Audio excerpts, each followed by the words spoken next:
Welcome to the Nomad Network, your first stop for complete and comprehensive Chicago Bears football coverage. Dive deep into analyses, updates, and all things Bears. Subscribe to our YouTube channel today and never miss a beat. Thank you in advance for your support. We promise to bring you the best because together we're unstoppable. Go Bears!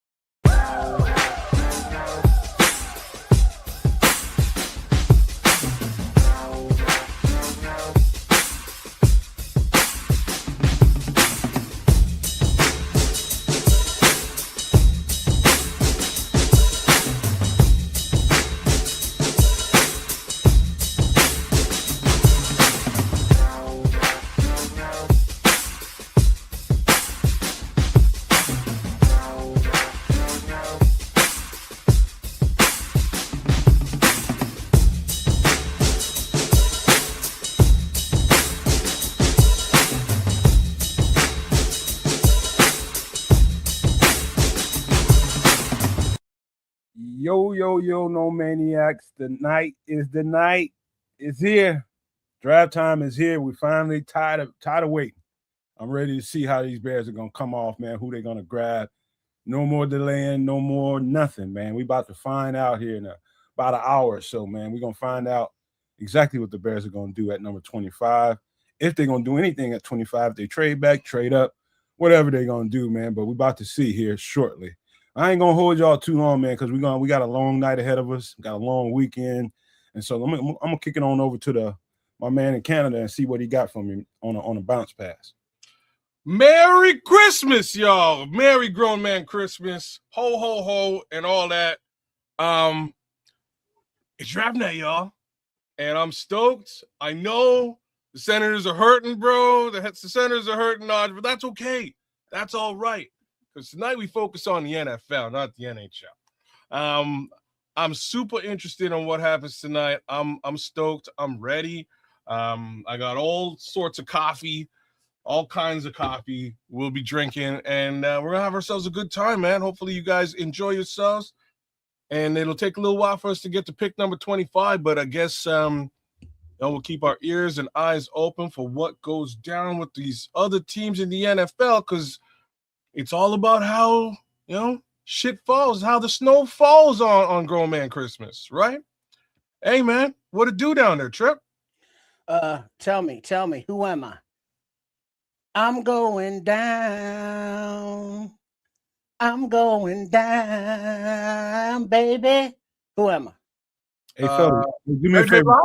Hey, fellas, do me a favor. Hold it down for a second. Whole world. Who am I, kid? Who am I, kids? You're Mary J, bro. No, I'm Dirty Diana singing about my boyfriend, Coach. I love my wife and care about my kids of Rabel. Ooh, that's who I am. I'm going down because I'm getting that inside dope, inside ski.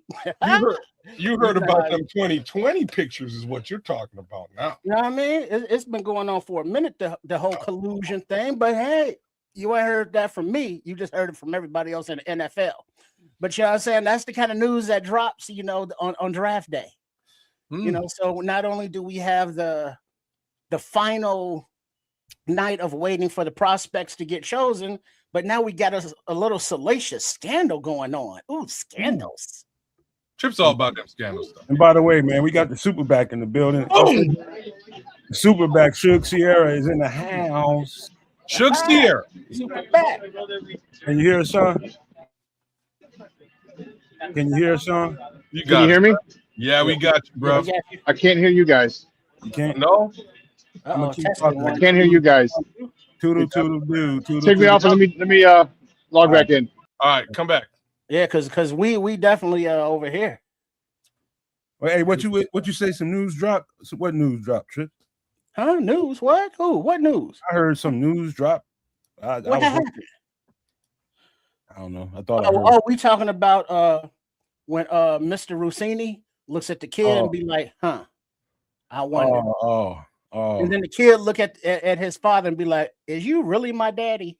Yeah, that's messed up. Man. Hey, they messed up. You cold-blooded, man. Hey, man, I wasn't the one knocking boots. You know what I'm saying? You know, at least a condom or something. But like, but the scandals. Oh, the scandals. Ain't nothing wrong. Hey, people cracking, man. They cracking, man. Ain't nothing to it. It's just natural life, man. It happens out there. It happens. Skeet. Man. Sean, Sean, if you can hear me, give me a thumbs up. Can you hear me yet, Sean? He can't hear me yet. Because he's out someplace, IRL doing stuff. Welcome in, everybody, man. We're just trying to get Sean's technicals together. He only got like 20 minutes for us anyway, but we're gonna try to get him right. Sean, when you hear a voice, man, wave at us, do a thumbs up or anything. Yeah, it looks like you're checking the settings there. Yeah. All right, you gotta come back in. All right, so we work out the live technical issues because it is live, it is draft night, and it is the Superback. What about now, Sean? You hear us? In public, you got kids, you got Nomad, you got Triple R, and you got the draft. Let's go. You don't hear us yet, Sean? Give us a thumbs up if you hear my voice. Now we can see you, Sean. Oh, nope, he got to check out. He got to log all the way out. Well, it's Wi-Fi, cell signals, draft night. I think they're gonna be busy. I go right in there and tell that man, hey man, reboot your motherfucking Wi-Fi, man. we got the Nomad Network, we got Kids Canuck, and we got Sports Chicago style trying to have a live shot here. Y'all tripping. You got me effed up out here, man. What's got going on? Your Wi-Fi right. All right, let's see now. Can you hear us now, Sean? You got okay. That sounded much better. All right, there we go. Superback is there. In the building. Suge Sierra in the house. There it is. In the building, baby. What up? Happy draft evening, Suge. I'm finna put you right under pressure, Sean. I want to know, who do you think, based on what you know, mock projections, who you think is the best player possible at 25 that you know of? Oh, the best player. That's a tough one, bro, because there's gonna be there could be a cluster mess, so to speak, of players. I'm thinking I like Akeem Messidor, but he's been getting too much hype lately, and I didn't like that, man. I didn't like that because that means he's probably gonna go sooner. But I like Akeem Messidor, and I like T.J. Parker, and I like McDonald from Ohio State. Well, if I had a gun to my head, Akeem Messidor. The guy is very violent at the point of attack, good hands, motor that doesn't stop. He's a dog, dude. He plays with an attitude and edge that we need. And, dude, I like him. And there are so many times I've listened to so many different quote-unquote experts. I mean, I don't need them to tell me, but I watched the tape, and sometimes you couldn't tell who was the better prospect, him or Bain. I could. Bain just – yeah, no, I didn't say all the time. I said sometimes. Yeah. There's sometimes where he was doing it, man. I was like, holy cow. So if he can do that on a more consistent basis, man, oh man, oh man. Hey, Sean, I always thought it was a pipe dream in the first place that Akeem Messidor would be there at 25 to begin with. And I do think they covered him. That's why I've been saying for the past few weeks, if there's any inkling that they think they might not be able to wait at 25, if they move up, it's going to be about Akeem Messidor, in my opinion. You think so, huh? Okay. Well, what do you think about this, though? What do you think about them moving back if my other guys are gone into the second round and get another second rounder next year? Because next year's draft is going to be better, and no first round pick this year would mean it gives us a little more money because second round contracts are much cheaper.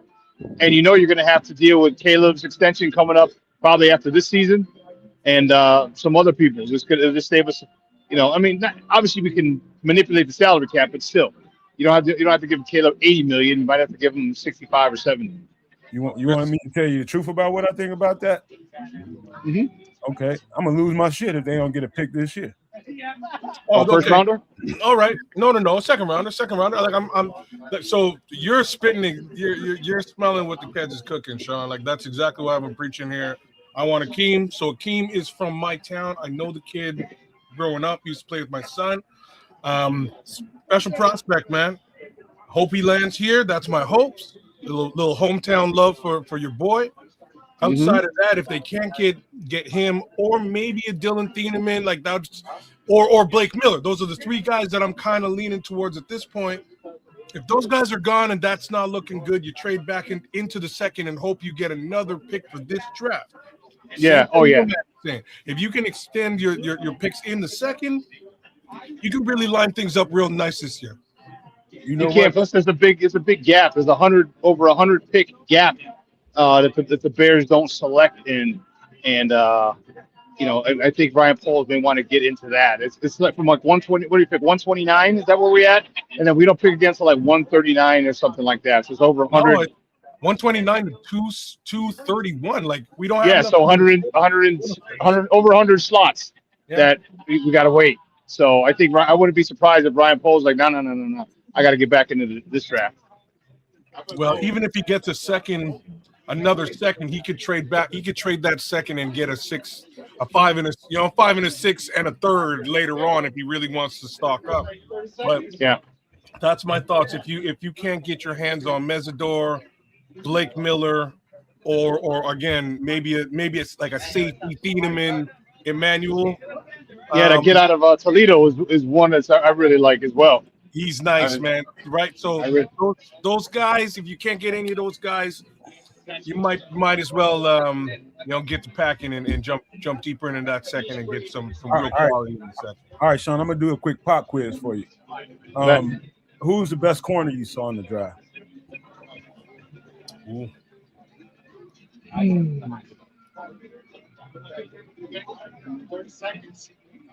gonna jump this one for you. I'm gonna go with Traden Stoops from Arizona. Yeah, he was nice. I was a big fan of Keionte Scott, but not using him as a corner. I want him about moving him as a safety. Yeah. And now we got, because I mean, think about it. Some teams how many teams in the NFL have 2 good corners? Not very many. How many teams have 3 good corners? Even less. Yep. So you got Jaydn Johnson. Jaydn Johnson finally should be healthy, so he's going to be back to being a stud. Tyrese Stevenson is pretty much in a prove-it year. Don't forget you got Terrell Smith and Zoff Frazier who are going to be pushing him for that job. We got Spidey and Kyler Gordon. That's a hell of a guy. And then if you can get like Keionte Scott, there's your 4 corners right there. We got people covered. Yeah, we got people covered. So I liked him and to convert him to a safety because I don't want to see Christian Watson running away from C.J. Gardner-Johnson anymore. Well, that's not going to happen with Kyler on the field. But the cool thing about what you're suggesting is Keionte Scott could, like, if Kyler gets hurt, you bring him down into the nickel, right? You can play him as a nickel or back there in safety, keep him on the field in either situation. So we talked about that too. I think that's a real good look.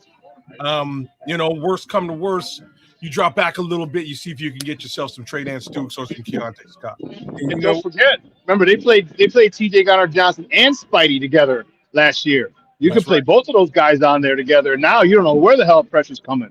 You know what? One of the scariest things I saw last year, but that I didn't expect, was how big the drop off happened. How big the drop off was when Tyler got hurt. And they didn't turn to the guys that I expected them to. They didn't put Josh Blackwell in there, or what's his name, Jalen Jones, who played well the year before with Tyler down, and they didn't turn to him at all. So obviously in practice, they wasn't proving nothing in practice. They had to go to the market to bring in C.J. Gardner-Johnson to fill in that role. I do think we need another nickel. Yeah. Well, I mean, I wouldn't get him in the first, but I can't argue with it. If you like Sean said, if the nickel you're getting will double as a safety, that's versatility in the secondary. So I'm not mad at that as an idea either.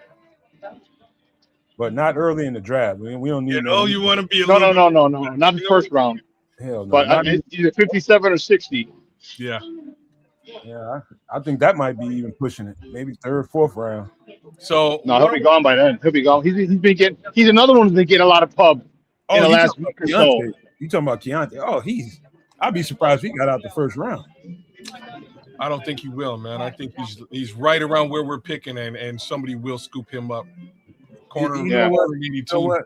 it always depends on when position groups start making a run. Some of that stuff, everything. Yep. Does anybody know if Matt Eberflus has a job in the NFL right now? I'm sorry, I'm asking a real question. No, because didn't he got hired someplace out west as like a defensive backs coach? Yeah, he got like an analyst or something like that. I think he is I think he's an analyst or like a coordinator or something like that. But like, I'm just saying, wherever he landed, he might be suggesting a nickel like Keionte Scott. So just I was thinking for a minute, maybe over in Dallas, but he's no longer in Dallas, so I guess we don't have Leo to. saying 49ers. Yeah, that's right. He went to the Niners. Okay. Leo Factor, what's up, Papa? So I'm gonna do a premiere inaugural thing right now. I'm gonna do our first poll in the chat because there's something going on in the chat. So here we go. Boom. All right. So there's the original poll, the inaugural poll for the Nomad Network. Brack is a Canuck. Need some petty MFers, man. I swear to God. Diana Rossini hot. Hey, man. Let's see, it's yes, no, kind. I gotta go with kindness. She's aight. Don't let these cats get you messy, man. They messy, man. Oh, yeah.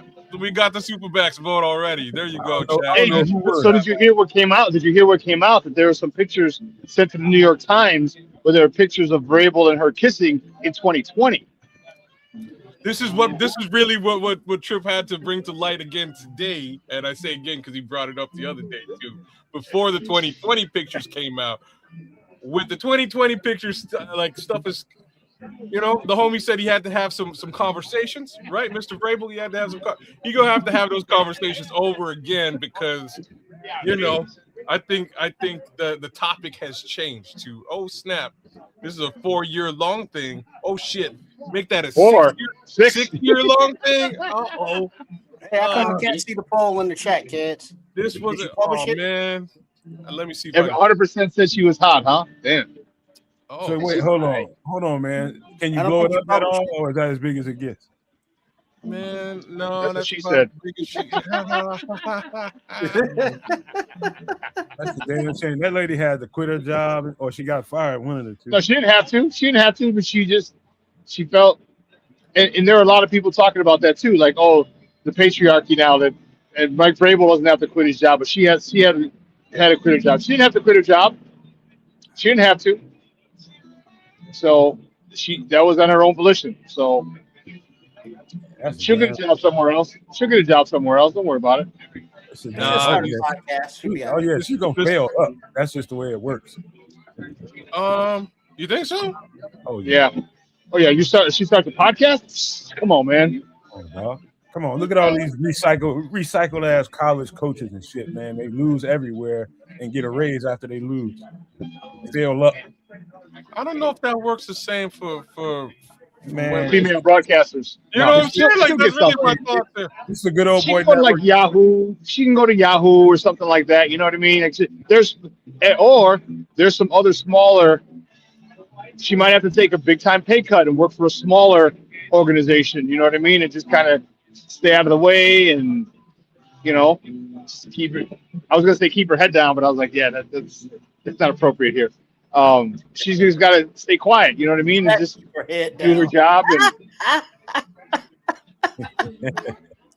But you ain't right, Sean. You ain't right.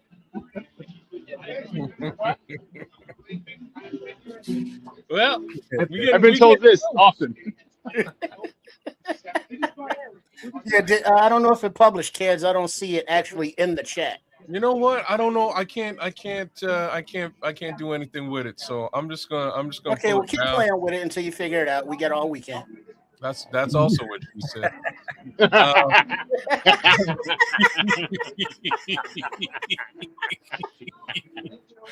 Oh snap! All right, I'm gonna stop the poll, man. Poll ain't rocking the right way. Pun intended. Awesome. That might have been what I said. But yeah. We almost there, boys. We 5 minutes to go. these pundits and pollsters are out there doing their thing, and man, I'm with it, man. I'm stoked, and this is like I've been saying the last couple of weeks, Sean, man. This is for the first time in a very long time. I have actual faith in this coaching staff. Like I don't. I'm not this coaching staff, etc. I'm really not that worried. Maybe it's possible. What does it say? Are Kez and Trips messy? See, it's not showing up in the chat though. It doesn't look like. No, it doesn't You're look like supposed to that. see it on the screen, but I guess it's kind of small. Most people on their phones and stuff. Well, no, but it's an actual poll that's supposed to show up in the chat. It's supposed to be in the chat so the Right, so folks they in can the take the poll. They can interact, but it ain't working the right way. Hey, did you try stage placement? Yeah, it's just gonna move it around the screen. Oh, okay.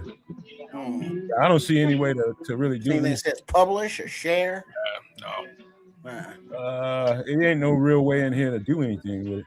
Nah, it's real simple, man. I was hoping that it just kind of worked, but so much for that idea. Damn you, StreamYard. Yeah, that is messed up. I saw that the coach at Michigan, he got lost his job because of those accusations, and then it turned out that she lied or something. Oh shit! She lied? I didn't hear about that part. Yeah, so if she lied, he walked out with no charges, no accusations, no nothing against him, except now he's unemployed, of course. Oh no! You see, that's how this world works, man. Yeah, dude, it's guilty until proven innocent. In those cases, yeah, because he's their superior, so that's why, and then it's easy. And I hate to bring obviously the shades of each person plays a big role as well, but that's just as long as from the dawn of time they've been getting the people in color a little in trouble. Hey, so let me ask you, who do you think who's your favorite tackle in this draft? I'll jump ahead of you, and I'm gonna say Caleb Lomu from Utah. Oh, from Utah? Yeah, I think he's gonna be a problem. I like him. And I do like Proctor. The one thing that I'm really, here's the cool part about it. Whoever we get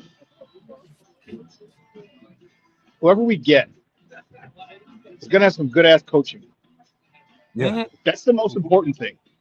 And I have my guy Steve-O clip it up, because did you hear what Caleb said the other day? Herb asked him a question, and no, it wasn't Herb. I don't know what it was the day he spoke. Anyway, he said the first thing he goes, yeah, coaching matters. I was like, yes. Oh yeah. I'm like, have I not been saying that? I saw that. I said, Sean's somewhere happy as fuck. Have I not been saying that for the last 2+3 years?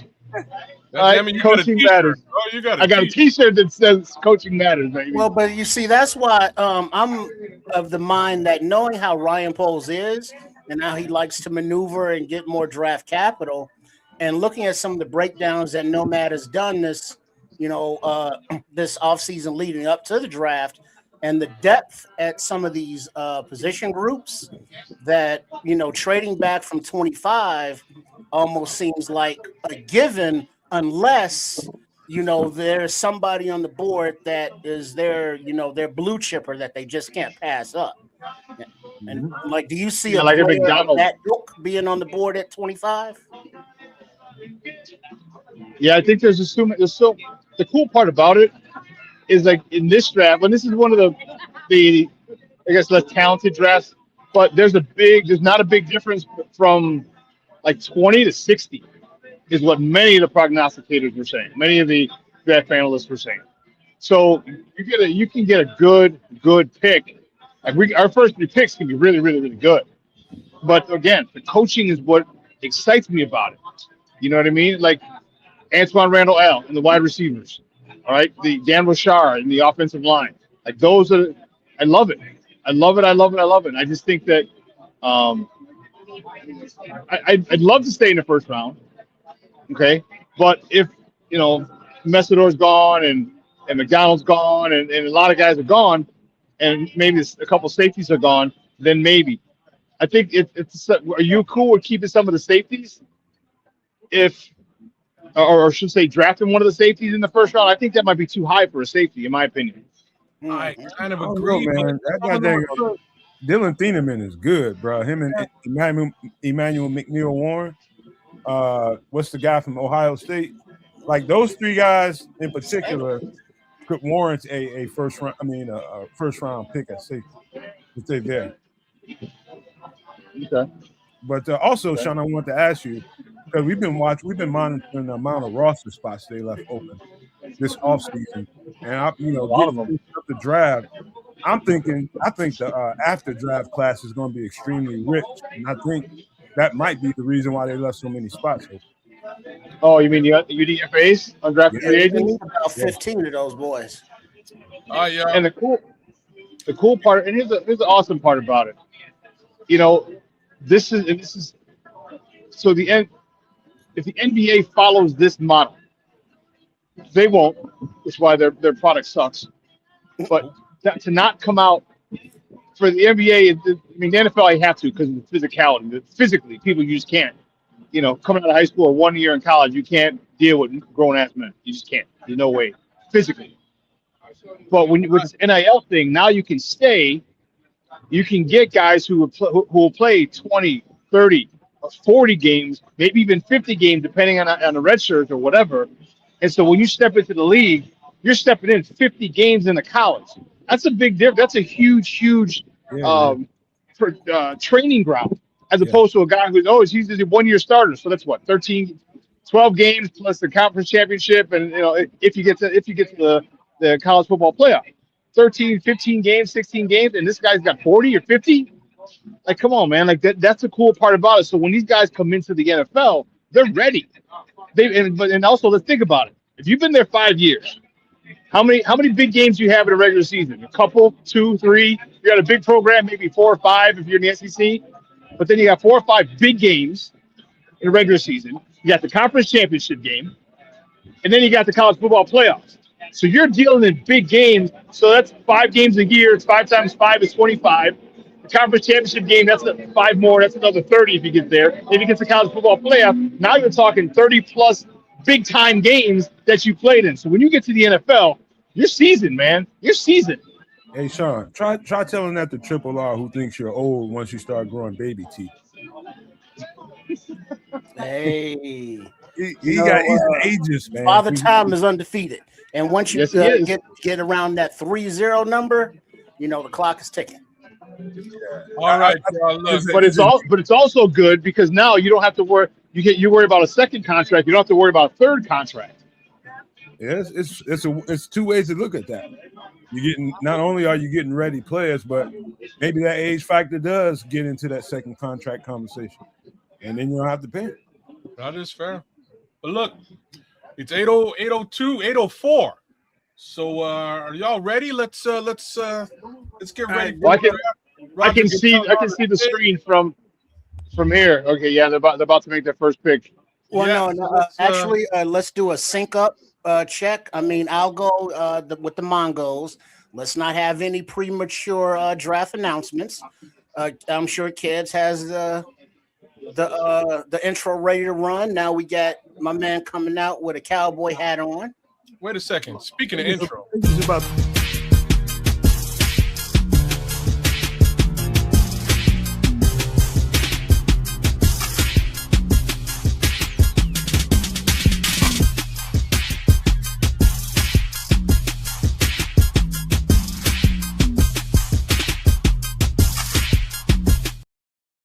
Hey man, he's got an itchy finger. Who's in the music is that? That's one of yours, I'm pretty sure. Is it? That's one of yours from back from some time. So I threw that Shout out Chef Trips. They're showing Raider Nation in the stands. No, they're showing Pittsburgh. They're waving the rally towels in Pittsburgh. Let's see, Ben Roethlisberger coming onto the stage now. Is that what you all are seeing? I don't see Ben. Oh, are they announcing Ben? Okay, that's it. So it's Cam Hayward and TJ. Terry Bradshaw. Yeah. What about Jerome Bettis? Don't see him yet. They're gonna bring out all of them. Damn. I guess they're in Pittsburgh. Like, I guess. You know what I'm saying? Are you all in Pittsburgh? Yeah. Clearly. No, never mind. No Jerome Bettis. No, but they got Lynn Swan. Is that Lynn Swan out there? Yeah, that's Swanee. Yeah, that's What What Swan. about the DN? They about The to DN. roll Rooney's casket out there in a minute. How they Is that gonna or is bring that out just- Roethlisberger but not Bettis? It's messed up. What That about that is messed up, actually. James, the defensive end? Harrison? Harrison. But I think Harrison retired as something else, though. I think he retired as where did Well, he he's go? gonna be England? he's gonna be forever remembered for that Yeah, 103-yard pick six that's a big in the Super Bowl. rumble bumble into the end zone. Rumbling, mumbling, stumbling. Yes. And I was like, just tackle him, dude. Just tackle him. No, the good luck tackling him though. Like he's a monster. That guy. Man. Bro, just get caught up in his legs, dude. I know it's gonna hurt, but Yeah, it's gonna hurt. Yeah. You know it is too. You know it is, man. You're gonna regret that move, but at least save the Hurt touchdown. like an MF. I wouldn't want to touch his leg.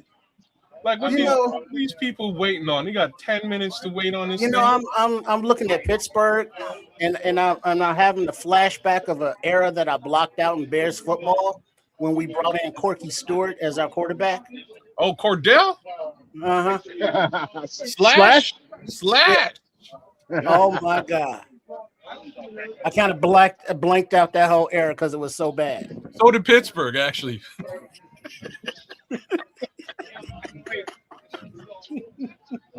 You think Mendoza is good enough for the first pick?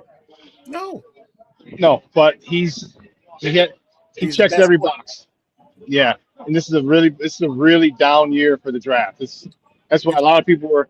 I mean, if the Bears stockpile second round picks for next year, I'd be happy to pick and slop. Let me tell you, because the way Ryan Poles is hitting these triples and home runs in the second round, man. I think That opening game with Cordell versus San Fran haunts me till this day. I think That's why I blocked it out, The Paul. kid's got some heart, though, man. I'll give Mendoza that. He's got I like to tell you, if he doesn't go somewhere that has a line that can take care of him, he's gonna struggle. He's gonna struggle hard. Yeah, and he's going the Raiders. So like, there's that. So they got to protect him, and then they got to get him. They got to get him a wideout. I thought they might trade for DJ Moore, and then I was like, nah. If I'm the Raiders, I'm not asking for DJ Moore. I'm asking for Roma Dunze, because I want those two to grow together. He needs a nice young wide receiver that he can grow with and be the 1-2 punch for the next 5 to 7 to 10 years. You know what I mean? Yeah. So, I mean, and I love DJ. Don't get me wrong. I shed a tear when DJ was traded because that hurt my soul, bro. But you know, I was like, man, Well, that's a good-looking Mendoza family. They're all dressed up in their Easter blazers. And their Sunday best. Yeah, I was annoyed when he didn't want to go. I'm like, come on, bro. I know you're not the first person to do it, but come on. I think And he he's said like, his mom's is ill or something like. right. Yes. Well, really? I don't know. She's got multiple sclerosis, and that's everyone knows that. So if she's deteriorated, then okay, then I get it. Then my I need a swift kick in the nuts. Okay, but I would have. I'm like, come on, dude. Like, get there. They're gonna put you up. You know what I mean? Like they're gonna roll out the red carpet. Like if she needs a wheelchair, you know what I mean? Like you're the number 1 overall pick, presumptively, the number 1 overall pick. Dude, they're gonna take care of you and the fam big time. So, but Nemo though at this point. Yeah. And who's that? Is grandma over there with her sandals on? Her toes out. Boy. Oh, here come Grandma's feet, Quagmire. man. What the hell, bro? Come Quagmire. Jeez. we're 10 minutes into the show. God. So that means the Bears. So hopefully you have enough food and a lot to talk about because the Bears ain't picking till 10. If they don't trade out of the first round. If they don't, I know. Hey, and let's not forget. See, and everyone forgets. And I said this on my show yesterday. Let's not forget. Just because they cut it down to 8 minutes doesn't mean 8 minutes the next person pick. Once they get to, some people are going to go 6.5, 7 minutes, maybe almost 8 minutes for the pick. Then they got to call it in. Then they got to get into the jersey maker. They got to find the name. They got to heat press the jersey. Then they got to get it back to Roger Goodell to get on the stage, and then they bring him out. That's all time. Yeah. So it's literally still talking 10 to 15 minutes per Wait, pick. the pick is in. Hey, Sean. Hey, somebody on the show last night called Triple R Booger McFarland. Why are you telling people that, man? That's cold blooded, man. I'm not as dark as Booger, but bald men, represent. That's cold blooded. I told you, Big Boog. I bet you he ain't having no problem with the lady. I'm just saying, like I said yesterday, man, I have a problem with a man who agrees to allow other people to call him Booger. I think, I think that's a little bit off color, man. That's my thoughts on the matter. You gotta live with but that's the kind of nickname you get in school because you put boogers on people. He probably got the job because of that. I wouldn't. This is what I'm trying to say, though. Would you want for the rest of your life to have people remember that you put buggers on people as a child? Well, if your name is Booger, I guess it's just a given. And if you're that damn big, who's gonna say anything to you? Absolutely. You know what I'm saying? Who's gonna say something? Because he'll be like, boom, and what? But that's what I would be saying when people call me Booger. It would be like body slam. Booger who? Body slam. Booger what? Booger who? Booger what? Booger what? Booger who? If I ever told y'all my nickname, y'all, I'd never live it down. Okay, where are we at? Never. Oh no. Pick us in. All right. We know who they want. Commissioner's coming out onto the stage, so I guess we'll go Mongo for the first time in 2026. The ring is. But we.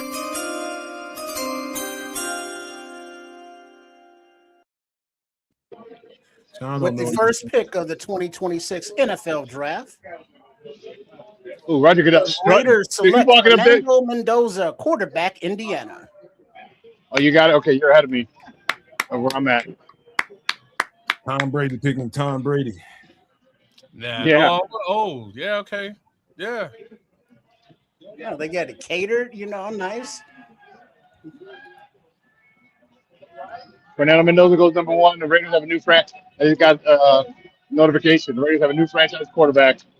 Yeah. That was a shocker. Who's up next? Jets next.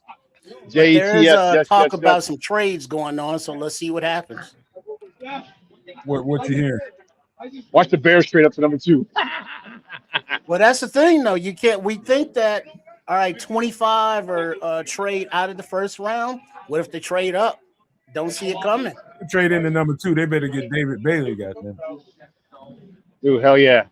Because you know what? I'm cool with. We have a stopgap at left tackle. We have a stopgap at defensive tackle, which will improve the run. And let's not forget.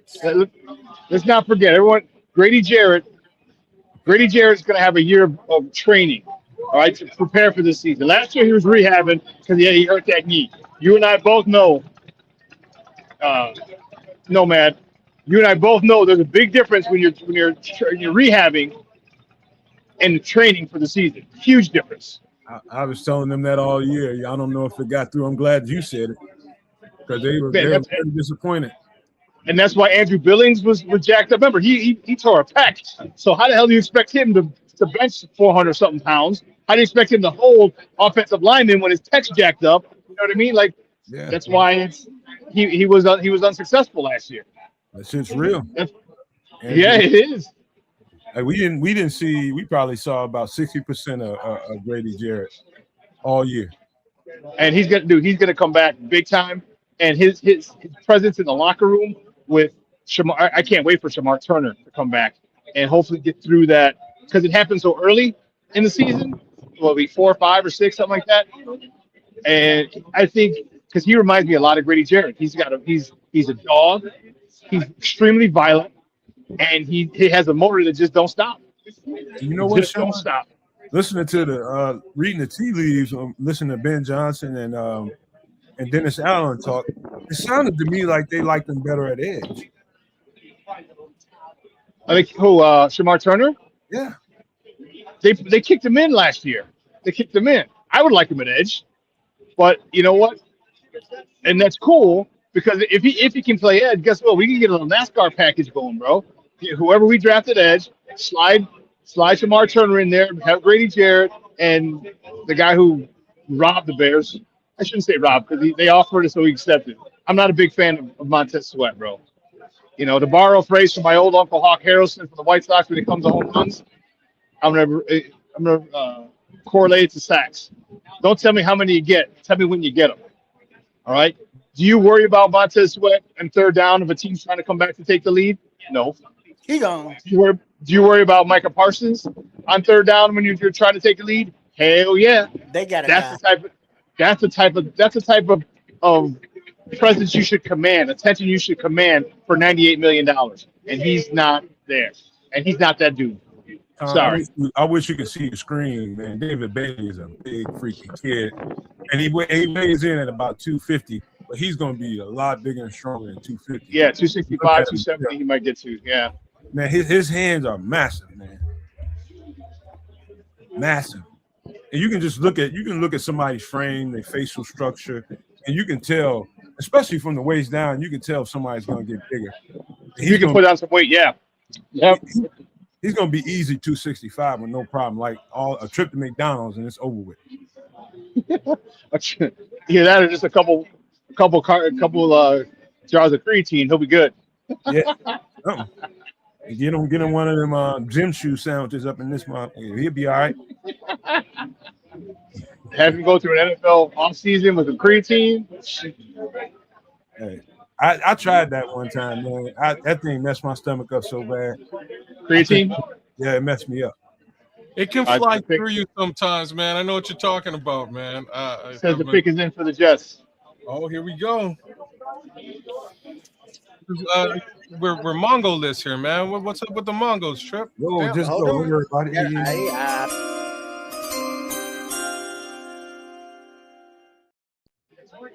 Well, I'm just seeing him walk out on the stage now, so. All right. Oh no, you're a little premature with the Mongo there, but you'll be all right. You've been ahead. All right, the Jets, number 2 pick. Select David Bailey. Okay. Linebacker, Texas Tech. I'm telling you, man, that's probably, he might be all around the best player in this draft. David Bailey? Yeah, he might be. I think he's gonna be a star. I wouldn't land it on thick when I was doing his breakdown. I was not. He's gonna be a problem, man. The Jets hope so. He's gonna be the best player. He's gonna be the best defender in the league for a long time. He's just so dynamic. Hey, I hear you. I hope Akeem Messidor does, dude. I hope dude. When you watch, did you not see the violence that he plays with? Oh yeah. Like that, dude. The hair on my arm was stood up when I watched his tape. I'm like, this dude, like he's like damn near a fist fight. Hey, Sean, I was telling these guys, I was like, there's not a cleaner, more polished edge rusher in the draft than Akeem Messidor. And guess who he's getting coached by? Freaking Jason Taylor. That's right. He looked like a pro in college, man. His hand work is so spectacular. I was just go ahead. Yeah, his hand placement is awesome. His again, the violence with his hands, the quickness with his hands. And I know he's older, but now you're getting. I mean, let's keep it a buck. Like you're getting pros drafted into the pros now. You know what I mean? Like he's going to be 24. He's being trained and coached by a Hall of Famer. Dude, this guy can come in day one. Akeem Messidor, Ruben Bain as well. Come in day one and start wrecking shop. Yeah. You know. Yeah. I think he's pro ready. They kicked him. I think he'd have been pro ready last year, but they had to kick him inside because they had a need. They kicked him inside and made him play 3 tech. But I mean, then he had to drop 15, 20 something pounds to get back out there at the edge. So his body's been through a lot too. That's why I love the kid. Yeah, but he's 24, 25, bro. He'll bounce back. We can put him in that position. Triple R, what'd you say? Father Time's undefeated. Yeah. When you're 24, 25, you bounce back like a son of a gun. Quick, fast, and a hurry. Don't worry. Leverage ain't blurry. Get away with all kind of shit you ain't got no business doing. Yes, you can at 25. 24, 25, yes. Hey, Back in the day when I was young, I'm not a kid anymore. hey, who's around you that want to get a headshot and get on TV, Sean? Yeah, nobody I want to. Scallywags. Hey, Only time I've ever heard Scallywag was Robin Williams and Mrs. Doubtfire when he was drunk in the restaurant. He's like, Scallywag. that man just dated himself, didn't he? No. Raiders. What's good? Hey, Bishop, what y'all guys come up in here and look in a What little up, bit. Bishop? You and FFG. Yeah, we got a long night, man, because we ain't getting anything done till 25, and that is if we get something done at 25. So we'll see. That's 9:30, 10 o'clock, bro. I'm telling you. Yeah, we got some time to kill. Man, It's going a speaking little of, quicker than I thought it would, though. I'm gonna have like 7, 8 glasses of water with lemon. Is that what you're drinking over there? Yep. Okay, well, I was expecting you to say keep nope. hydrated. Uh-oh. That man- We that lost man- him. He's got gout. He's supposed to drink like that. Who's got gout? Sean? Yeah. Oops. Okay. Yeah, I Hey, might not- Bishop, what a drink at? Oh, good. I got it too, man. It comes and goes. Let me pull Sean out until he's ready. It comes and goes, that thing. What, the gout? Mm-hmm. Oh, that's not good. Hey, man. You drinking that? If you're eating a lot of fish, you're drinking a lot of booze. It has been known to kick into gear. Well, don't eat no fish or drink no booze. But I love fish and booze. Well, you also love the gout then. Hey, man, I'll live with a little pain. You know what I mean? I'll take a little. Fish and booze. That's telling Jamaican. That's like telling Jesus not to be Jesus. You know what I'm saying? Like, come on now. That's who I am. Bishop at work. Oh, okay. All right. All right. Now the Cardinals, the pick is in, but they're still running off at the jibs at the table. Not yet. You good, Sean? Wait, I didn't hear the beep when he came in. Sean, let me know if you're good throwing that thumb up. Yeah, he's good. He's good. Let's get him up. Let's get him up. There we go. Can we hear you? Your mic on, Sean? Test 1, 2. No, we can't hear you, bro. Nope, can't hear you. He's got to turn his mic settings on. That's probably what to make that boop sound when he came in. That would make a little bit of sense. Cardinals got to get a running back here, but they might not. So that would be Love then if they got to get a running back. He's supposed to be the first. Why does everybody say they got to get a running back? They need one. Who are the backs in Arizona? They got Connor. They got Connor. They just re-signed him. They got somebody else behind Connor though. Who that? Came out of Florida State a couple years ago. Sermon? No. Can we hear you, Sean? Damn. No, we can't hear you, Sean. No, jump back in. No love, no joy, no joy. All right, Mongo. Oh, there's that beautiful sound.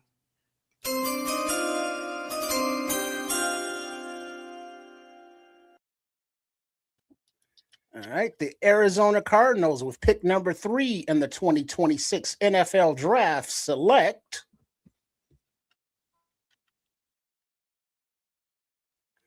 Jeremiah Love, running back, Notre Dame.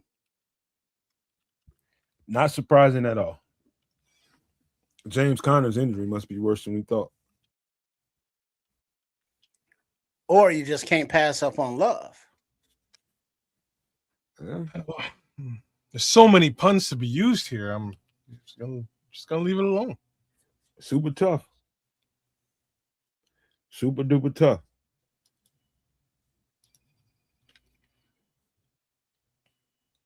Kind of look like Sterling Sharp a little bit. That's his pimp Unc right there. You can tell from the hat. Oh, yeah, Unc ain't playing. Right? Uncle Cat Daddy. I like that the coach up there with him. That's cool. I see what you mean by Sterling Sharp there, though. Yeah, okay. Kind of look like Sterling a little bit. Sterling got that round head, though. Yeah. He about to That have round a face. He ain't finna have his hair much longer. He gonna be bald in about 6-7 months. Oh wow. Stress? That's just the way hereditary, brother. Mm. Oh And boy. Smith didn't have a hair that long either. You got that You ready, Sean? yeah. Yeah, can you hear me? Yeah, we Check got 1, 2. We Can got you hear me, guys?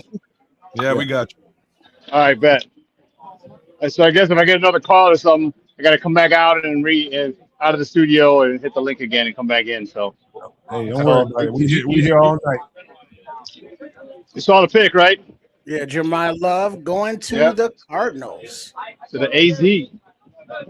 I like him. I really like him. Oh, Where do you think Jadarian Price is going to go? Because most people were saying, first of all, watching the tape, that dude's no joke either. That dude's no joke either. He won't get picked up until later, much later. I wonder. Like, I would love the Bears to grab a good running back, but not till the third, till later. Yeah. You know what I mean? Yeah. Because Selection. Yeah. God damn. Because keep it a buck. Because you got, DeAndre Swift will probably be his last year with us here. Cal Malunga has a year, so you get a rookie running back here this year, and now you got a three-headed monster. DeAndre Swift, they let him go at the end of this season, and now you got two young stud running backs under crazy control. Crazy control. You sound like me doing a mock draft right there, man. That's I like a lot of running backs in this draft, man. I got about a 15. Yeah, the kid from Arkansas as well. Robinson, is it? No, that's Washington. Washington. Hey, Mama Love made an interesting choice in her attire. I didn't see Mama Love. What she look like? All right, man. Sit your freak ass down, man. You see her sandals? No, I saw everything. It's like she was going to the beach. No, freak ass. Word. Go somewhere and rub your nipples or something somewhere. Get off the camera. Oh, I'm rubbing them right now. Why you bullshit? Wow, this draft coverage just turned into the movie Waterboy. Oh, that's the Nomad Network for you, Sean. But you see, what they don't understand, Sean and Kez, is that we're of the age where these players' mamas is our wheelhouse. Oh yeah, baby. It is. These are the girls who didn't want that Freaknik video coming out. Mm-hmm. But we was there. We seen it. I'm surprised that hasn't turned down a couple of these draft picks over the years. Just your mama Freaknik video come out on. Hey, you remember when they had who was that offensive lineman that Laramie Tunsil with his girlfriend put the video of him smoking weed? Remember that? Yeah. On the draft. And just think that they put one of the kids' moms on Freaknik. That's what I'm dropping saying. it like it's hot. That's some That'd be so effed up. that's some blackmail shit right there, man. Yeah. Like, that's my mama. Wait a minute, man. Oh, my mama. Oh, my mama. Did you just bust out a weed picture? Sonny, he got the weed picture. He didn't say it. I ain't seen one of them since my uncle. I ain't seen one of them since my uncle, man. Probably about 20 years ago. Yeah. Oh, you mean the clip? Yeah, the weed. No, so it's a spear. Yeah, it's a spear. It's a little spear. Oh yeah. So because you don't burn and that's a refined smoker right there. Okay, I ain't never seen one of those actually. Yep. My guy here, dude, I got it here. So my guy who has the cigar socials like every other week, he has a guy who makes his own cigars. He grows the tobacco weeds and everything down in Honduras. And so he found he partnered up with a girl who had all the accessories. Like they sell the single ashtrays, lighters, and she had a whole bunch of these things. Nice. So when I saw it, I'm like, ooh, yeah. Because you know where I got this from? From I got it from Pee Wee Herman in Blow. Remember when George his Young. character, yeah. Yeah, his character. He was Mongo. I'm Mongo.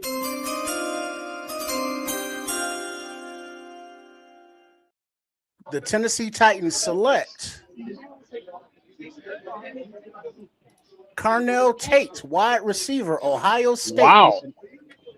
See, now there's a crazy one. Now I think that threw everything off. I didn't think he was going that high, bro. No, he's good, but he ain't that damn good. No, not number 4 overall. Good. I thought this should have been an offensive lineman for their quarterback, man. Yep. Who's the QB in Tennessee? Is it Danny Dimes? Cam Ward. No. More. Mayonnaise? He had a terrible season last year. We had a terrible team. Yeah, I wouldn't. Yeah, they should have went. You're right. They should have went protection instead of wide receiver. Come on, man. It's old as the day. It's as old as the day. I mean, as old as time. Wait a minute. First I got a question. So, Sean, Nomad, who are your receivers above Tate? Got me on the spot. I think some of the smaller receivers are bad. Kid out of Arizona State, Tyson something or other. I think Bryce. What's his name? Is even better. Bryce Lance. Yeah, Bryce. Trey Lance. Bryce Lance. Yeah. I don't know if he's. I just don't think that Tate. I don't know about better, but then I don't think any wide receivers should have been taken this high. That's what I'm saying. Yeah, but Bryce Lance is good, and that kid Tyson, the kid out of Arizona State, Sun Devils. Okay. Trayden? No, that's Trayden Stoops. My bad. I know who you're talking about. I just can't call his name. Tyson's his name. Tyson something. Tyson still close fist when you're ready.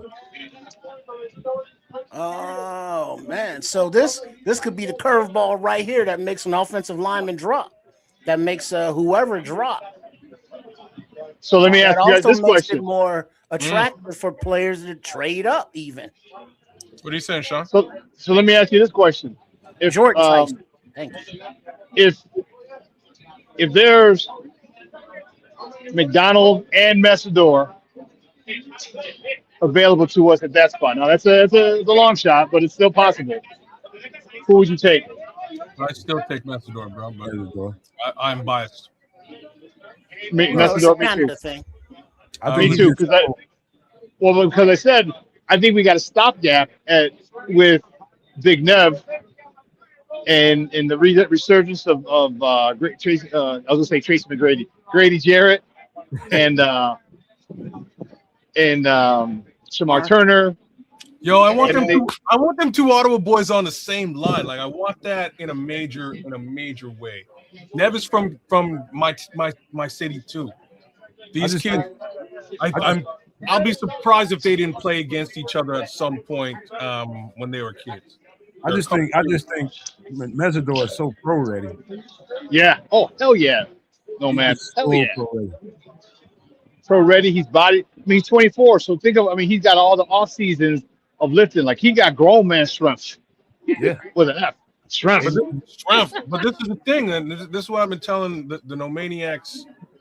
Like, look, the path to get to the NFL from Canada is a different deal.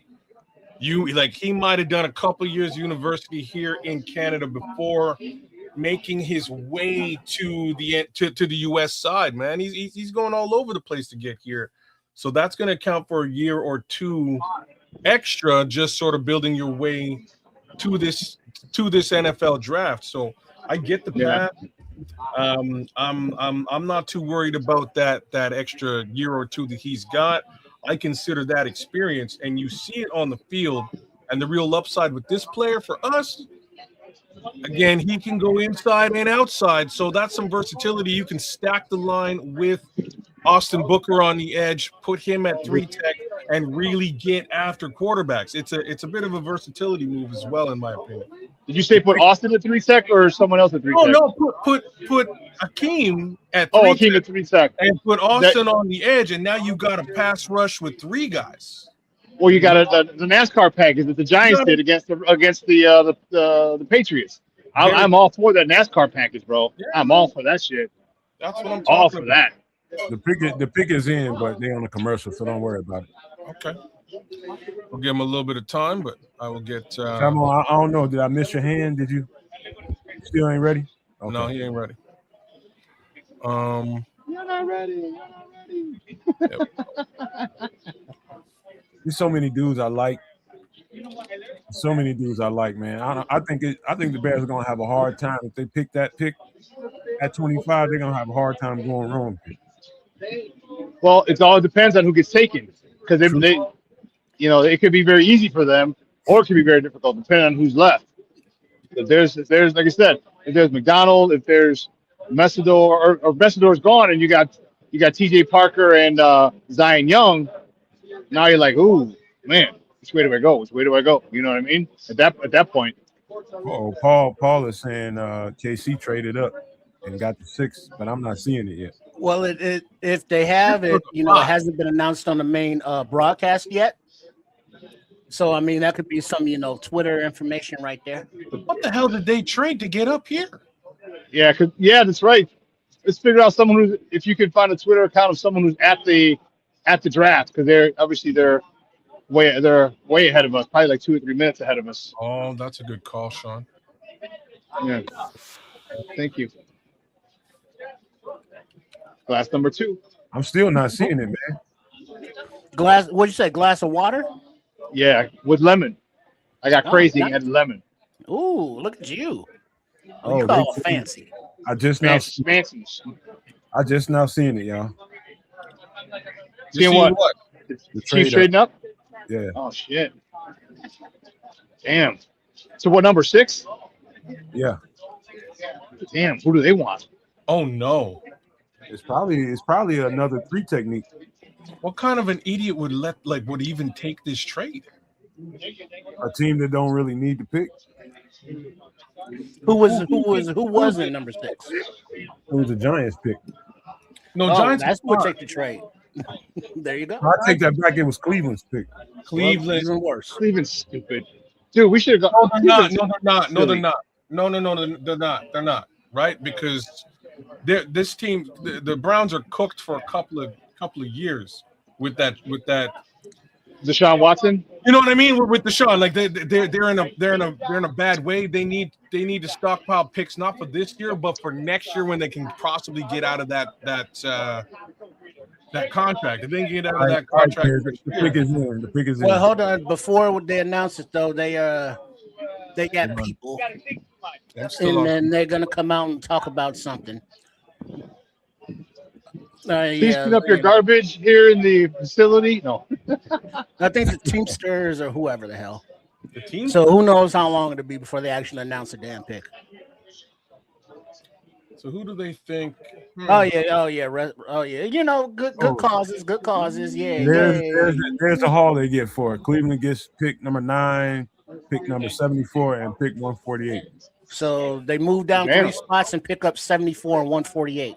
That's actually brilliant. Now they can they can field a football team full of rookies and everybody. You know, there's only 2 people getting paid on that football team, right? So those guys. Let Shador go to work. That's it. Shador we trust. We fill the rest of the team with rookies we don't have to pay because every dollar in that organization is going to 2 people. So do you get a wide receiver or do you get a lineman, offensive lineman, or defense? Mongo. That's a good question, bro.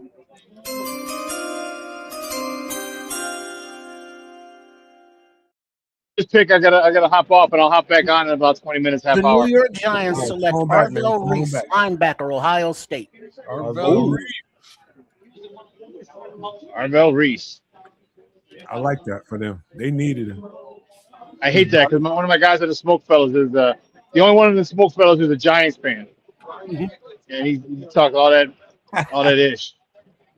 I got a Giants podcaster for you if you ever want to meet him. No.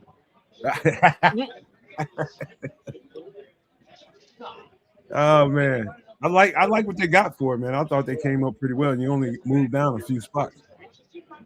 Yeah. Now, but here's the question: it's not what you get; it's how you use it. You know what I mean? Who are you going to get? And that they got to come up with. They got to get an impact player They got ain't an impact player. they ain't got no problem drafting good players. They always drafting good players. Just putting it all together. Yeah, that's true. Hey guys, I'm gonna hop off. I'll come back in a half hour or so. Right All on. right, back, brother. Suge. Enjoy Come the back. festivities out there, man. Come Bear on down. back, Suge. All right, guys. All Hey, if you don't want your video, you don't want a producer in your videos, come over here Come to on. death row. All All right, guys. I'll holler at you a little bit. All right, brother. Peace. There goes Sean Sierra, the superback, y'all. Always good to have Sean on the show. Been a minute, too long. I got a feeling. Let me think who they might want to get here. It's either an offensive tackle or they might want to get a 3 technique. Might be big old boy from Clemson or something. I honestly don't know where they went wrong. It's got to be an offensive lineman, bro. It's got to be an offensive lineman, maybe a wide receiver, but got to be an offensive lineman. My thought. Offensive lineman or a defensive lineman. The reason I'm saying that is because they got a running back upgrade, right? I forgot Didn't who they it is. just trade away a cornerback? They got Kenneth Walker. Oh, they sure did, didn't they? Yeah, they got Kenneth Walker. So it's definitely going to be an offensive lineman. That's my thoughts, man. You get yourself an O-lineman here. You protect your precious quarterback. You're paying big money, superstar Patrick Mahomes. You also, make lanes for that running back, man. I would think an offensive guard right here would be a brilliant move, depending on where they're really hurting on the line. I honestly don't know where the pain is on the line, but maybe it's a left tackle, maybe it's a right tackle. Didn't Simmons leave, or is he come back? Is he still there? Jeffrey, left tackle. I think he's still there.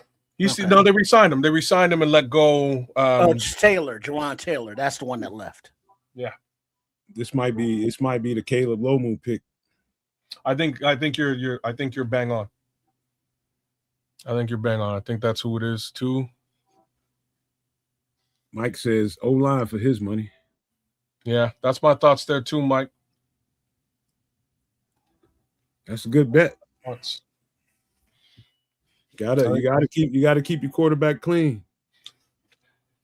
Yeah, and again, you also want to make hay in that run game now that you've paid a couple of bucks for that top end running back, right? So, yeah, you can get a wide receiver here for sure, but I think you do exactly what we're talking about, and you protect that quarterback and you create them lanes. Also, another thing to think about, they did trade their top corner, McDuffie. Yeah, I don't know if you trade up for a corner here, Doc. Yeah, you might. I don't know about. I would maybe even trade back to get a corner like Stooks or Scott. You know what I mean? Like that's my thoughts there. Well, the number one cornerback on the board is Mansour Delane from LSU right now. So the Chiefs has traded the Browns. They received the 6th overall pick. The Browns received the 9th overall pick, 3rd round pick number 74, and 5th rounder number, I don't know because it went off the screen too quickly. But yeah, that's a real talk. It's a really good move by the Browns. Like I hate to say this as much as I'm not a fan of almost anything the Browns have ever done. This is a really good move. You pay these guys much less. You're not beholden to a top round selection and his salary in time either. This is a really good move. Trade back. The pick is in. The Chiefs clock. Goodell's coming out onto the stage now. Mongo.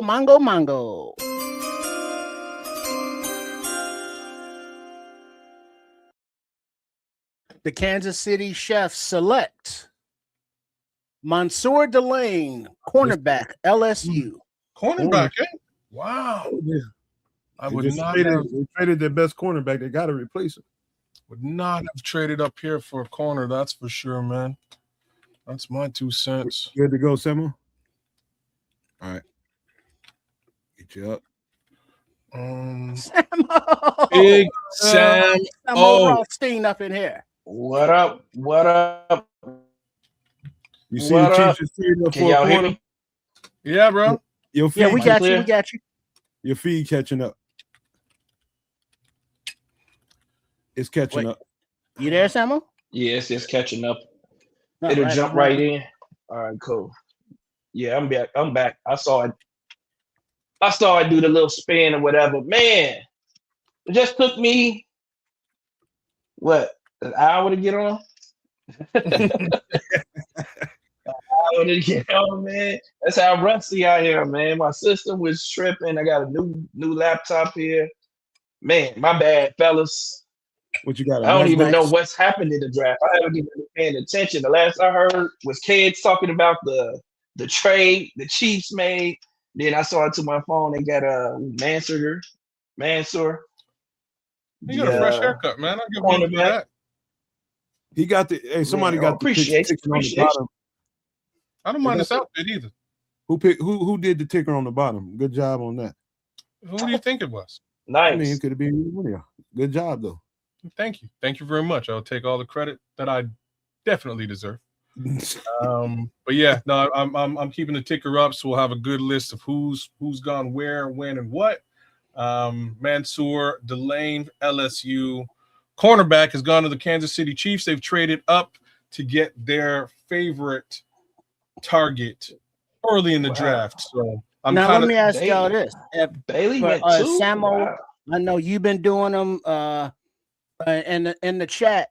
How many of your mock drafts have played out this way thus far? I know. None. So your Carnell Tate bracket is busted already. Carnell Tate that 4, that's crazy. The Giants end up with Arvell. What are the Giants, man? What are they doing? They have how many pass rushers do the Giants have now? They just I took just want to know, what do they think he Reese. is as a pass rusher or a linebacker? That's what I want to know. He's probably going to use linebacker. He's listed as a linebacker. But I know what you're saying, man. That front seven in New York gonna be a problem, man. Sick. That's gonna be sick. But like Mike is saying here, that's pushing a lot of talent down the board with these off the wall picks. That's what we want. That's exactly what we want to hear. Yeah, for sure. Exactly. Now, wasn't Mansour Delane? He was hurt last year. No, man, that wasn't Mansour Delane. Was it him that was hurt last year? Probably thinking about Nomad. Probably thinking about Terrell. No, I'm thinking about no, I know who I'm thinking about. I'm thinking about the corner from Tennessee. Yeah, Mansour is nice. Oh, Hood. Colton Hood. Not Hood. The other guy who didn't play this past year.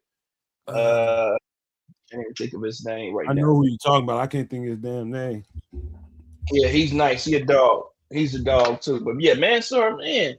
So the Chiefs move up and get the best cornerback in the draft. What did they trade? Did anybody talk about that? Yeah, they traded away pick number 9, pick number I don't know, like 47 and something rounder and a 5th rounder. That much I can tell you. But I think it was pick there's the bus and not Lynn Swan. Oh, Lynn Swan? Oh, you didn't even bring the bus on the stage. Right, let's go Mongo. Well, that's good for the Chiefs. I mean,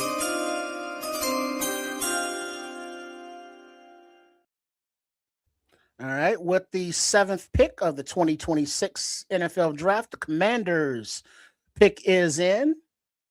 But right now, they are announcing the Walter Payton Man of the Year award. Former winner Lynn Swan and Jerome Bettis. Thinking this Sonny Styles, man. That's my guess. I can't believe Sonny hasn't gone yet.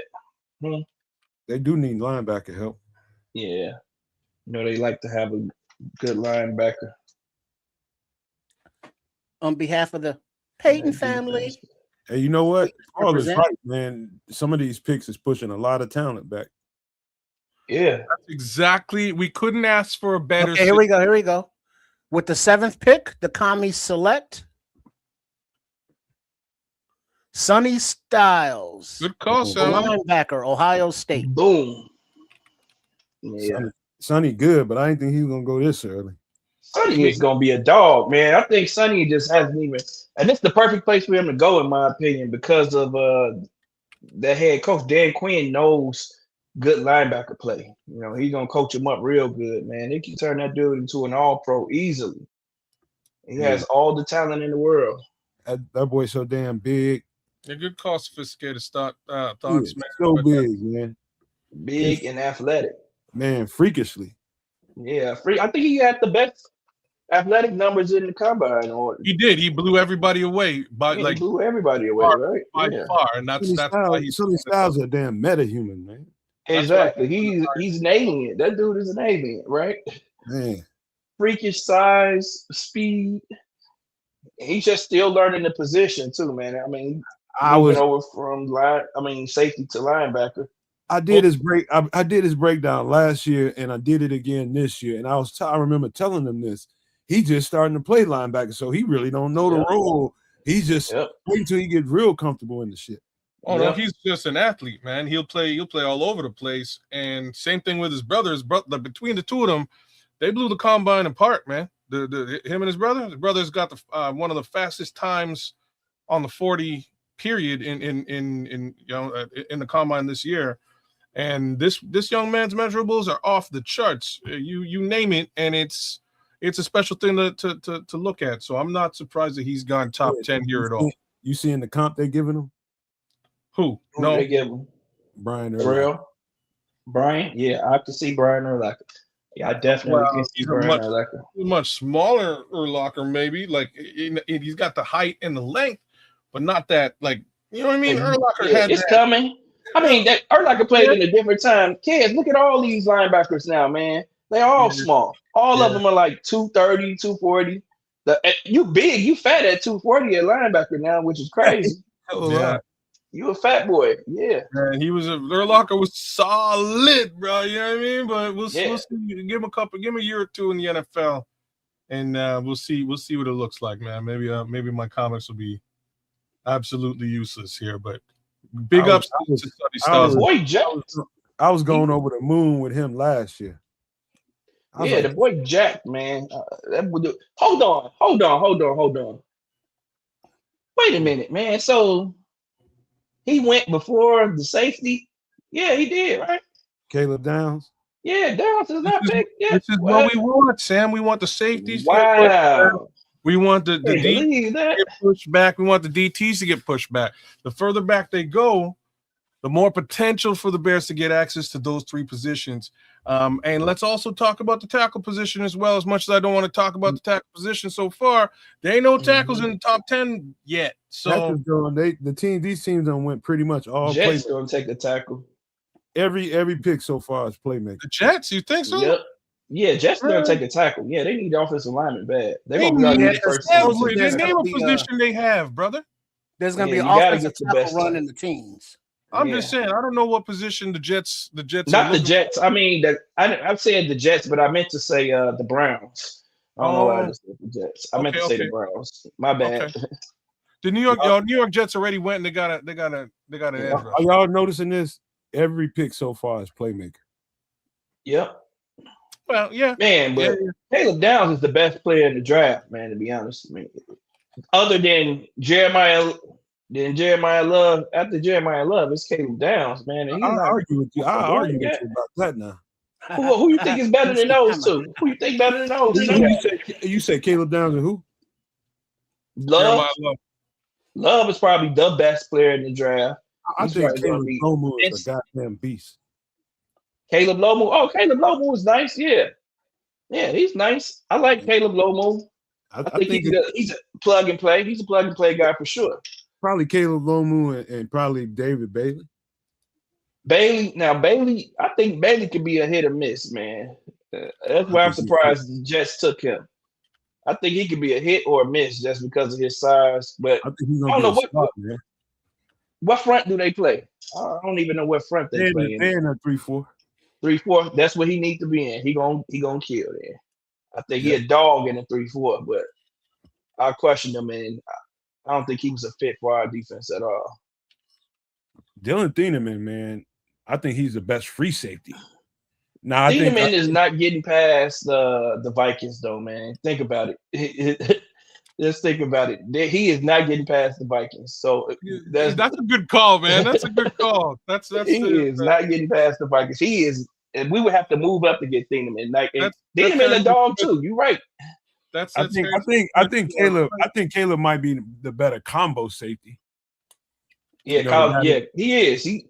I don't think Caleb has any flaws in this game, man. He can do everything. You can ask him to do everything. I think he can get out there on slot receivers, and he has. Man, yeah. I think he's really smart. He just shows how smart he is, man. He fluid, man. He's solid, man. That's just a dude you're not gonna have to worry about. He's just gonna come in. He's gonna be one of the best players on your defense immediately. Makai Lemon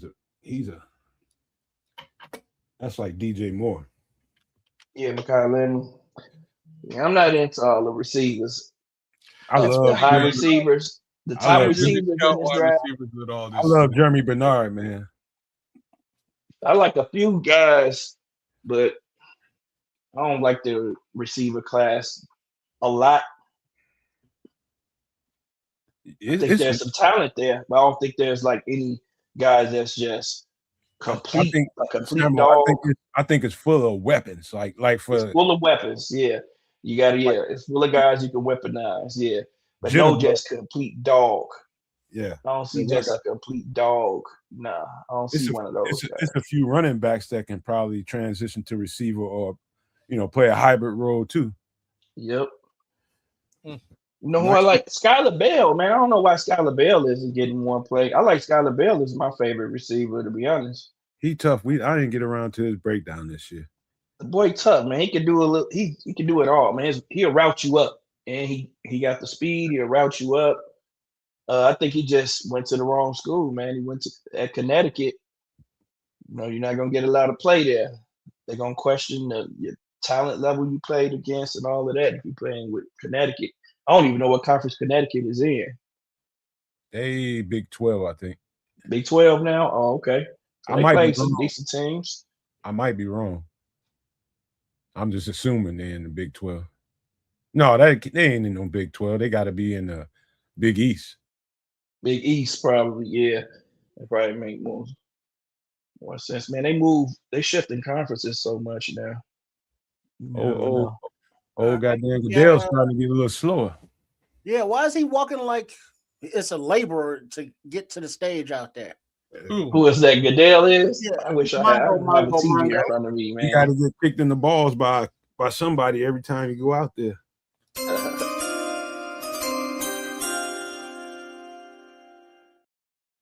All right, on the clock, the pick is in for the New Orleans Saints at pick number 8.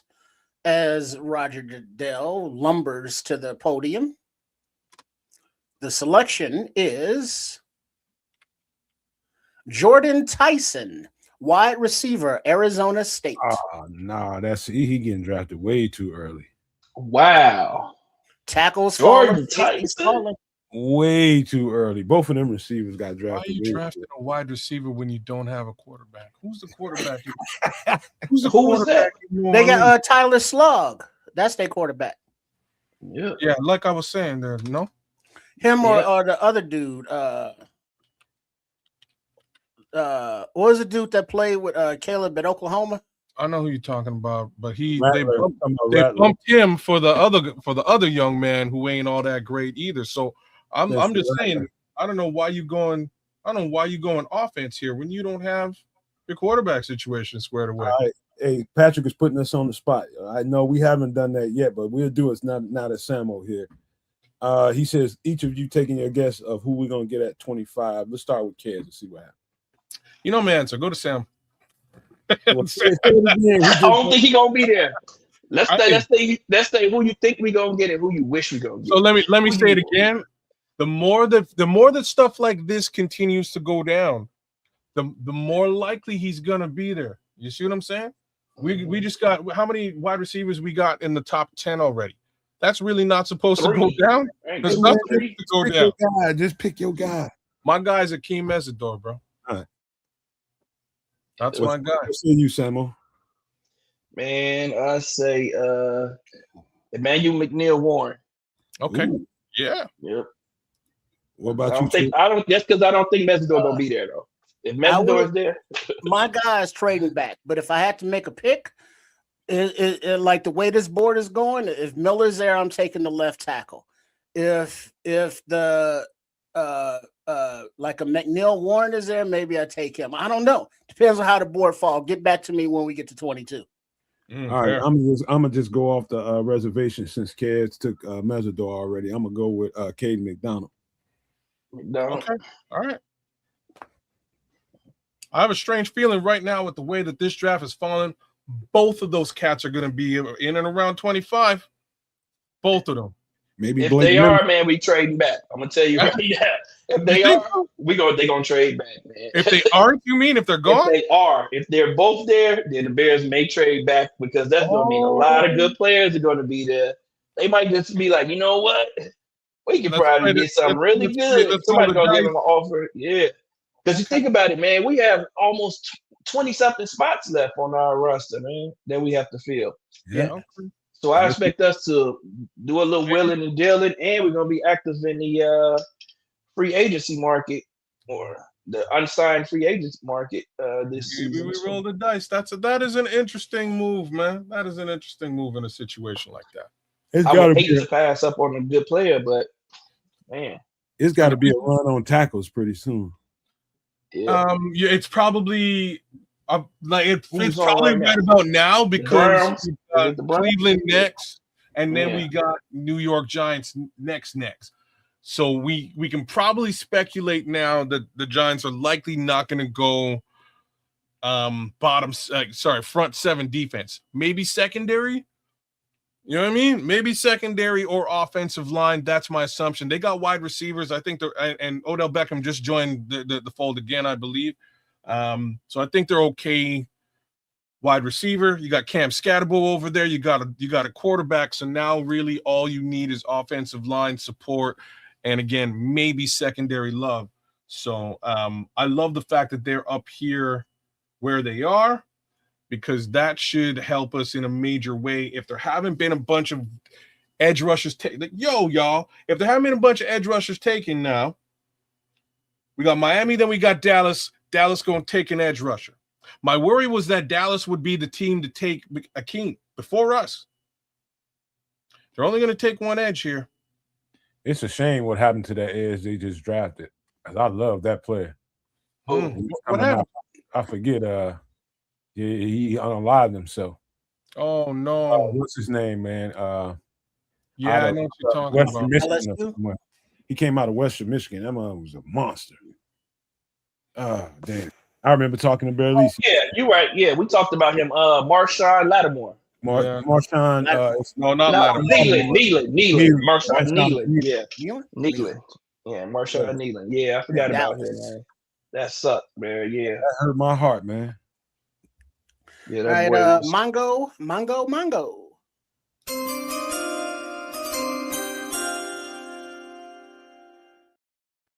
All right, with the number 9 pick in the 2026 NFL Draft, the Cleveland Browns select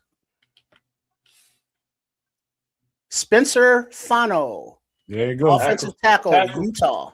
There you go. Offensive lineman. I knew it was coming sooner. Tell y'all, man. Yeah, that was the speculation. Well speculated. I think I might have been misquoting, man. I might have been talking about Spencer Fano, not Caleb Lomu. Yeah, Fano is the best. Yeah. He's the best line tackle in this draft. I done messed that up. I was Lomu dog too. I told you he'd probably go before Blake Miller. Oh yeah, Miller probably gonna be like the 3rd or 4th. Miller might be available. I just don't think the Bears gonna take an offensive tackle unless they trade back. Unless they trade back, then they may take an offensive tackle. I just don't think they will. Trade back. Look at Patrick calling Bane to the Cowboys. I think Bane gonna slip. All right, the pick is in for the Giants, but we are still interviewing Fano as he hugs his family in real time, wearing his lays and such, representing for the culture. Okay. Spencer Fano going to end up being one of the top 3 linemen in the league in a couple of years. Yep. He's just that good, man. Athletic, just freakishly athletic and strong. big ass hands. He's like like Andre the Giant kid or something. Yep. Real plug and play guy, man. They just got better. All right, Mongo.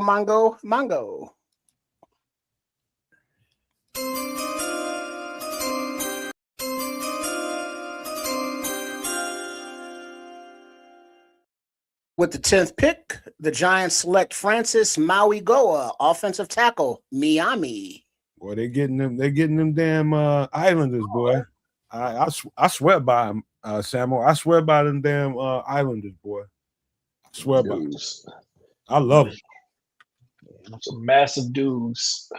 You can't go wrong with these cats. They tenacious, some of the most tenacious human beings alive, right? Man, these dudes have no quit in them. Like I told you, man, I wanted to fight that dude, but I knew better.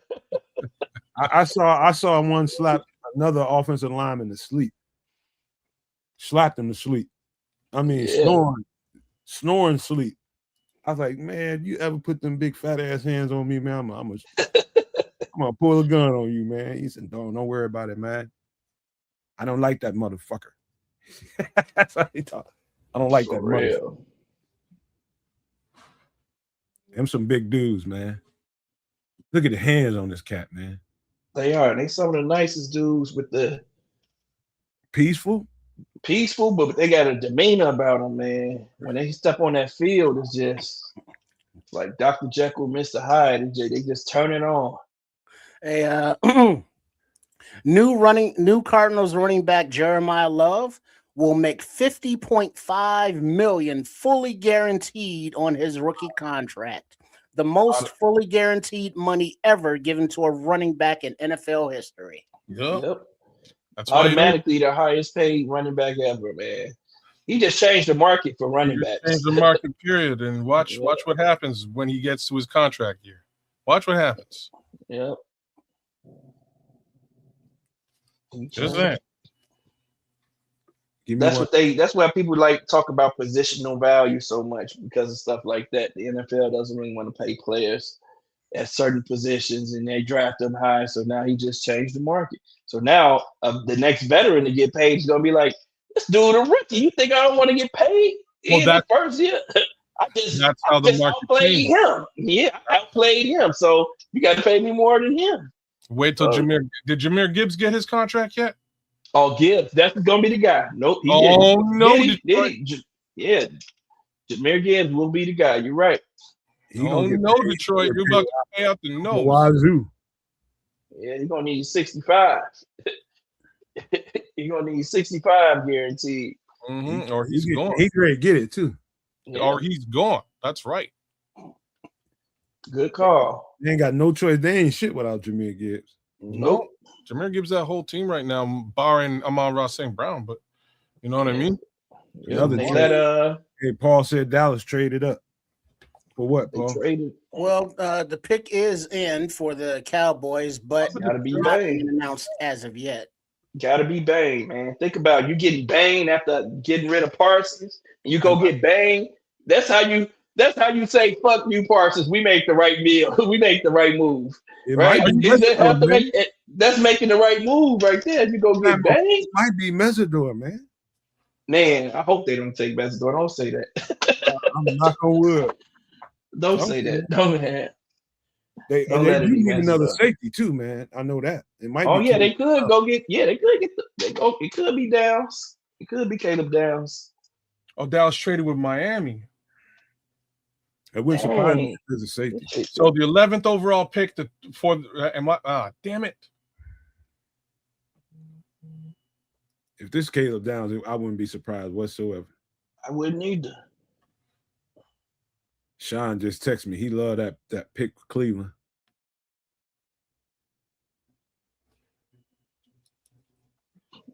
He loved that pick. Yeah, Cleveland got a dog. I think Bane gonna slip you. I think Bane's a 3 technique. Yeah, you're right about that. Short arms. Yeah, he could turn into Aaron Donald. He could be Aaron Donald. Put on a little bit more weight. You ever notice how thick that trunk is he got? Yep. I mean, he is powerful below the It weight. stands out. It stands out. No, you know what I mean. Man, it's a Pause. yeah. It stands out. It's made for the interior, man. It is. You know, him and your boy Robinson, man. Him and your boy Robinson got almost a similar build. I like Robinson, man. Robinson's serious. Much later so back. Miami get 177 and 180 in that trade back. I think that was a bullshit ass. That's bullshit. That's all you get is 177 and 180. They only moved up one spot or two. Yeah, Okay. 1 or 2. So that's good. They probably use that to come back up. Hey, since the Kansas City Chiefs GM said it's going to be a lot of trading in the first round. I'm just saying, if you move up one spot, unless you have really had the fear that Miami, like this is, I don't think this is a very intelligent trade at all. I just want to put this out there. It's only Miami you're trading with, and they were ahead of you by one spot. So unless you really had the feeling that Miami was going to take your guy, you just threw away 2 selections for no good reason. Sometimes they thinking somebody else going to trade up and get him too, though. So okay, that is a good fleecing by the Miami Dolphins if that's really what went down. That's how you get them. You like, I got somebody else on the phone right now. Yeah. Hey, Kev, what do you say? What they gonna give us? That's how you fleece. What y'all think? What do you say? Oh, 177 and 180. Hold on, Kev. Tell them to hold on. Yeah. We gonna take this one. They gave us 2. All right. Hey, Trip, you awful quiet. What you looking at, a Playboy magazine or something? No, he eating food, man. He got food. No, no, the bowl's empty right now. I'm just scrolling through the seeing what's happening. Playboy magazine. Looking at feet again, man. Oh no, you see if I I had a screen on I had the screen on mute. Oh, okay. While I got to know myself. Hey, Sam, we don't call him Trip no more. We call him Quagmire. Quagmire. Giggity. Yeah, Quagmire. Oh, yeah. That's fitting. Yeah. I'll say that. It's fitting. All right. This is about to get interesting, man. I wonder what these guys are doing. Okay, well, okay. The run on offensive lineman is happening right now, y'all. This is probably what they're gonna do, and that worries me just as much. Maybe they get an O-lineman here. Well, like, look though, their offensive line is actually pretty good. I'll put that out there. Dallas. Yeah, I don't think they're gonna take an offensive lineman. All right, now we are looking at the Cowboys draft room. Downs or Mongo. Oh yeah. I mean, not Messidor.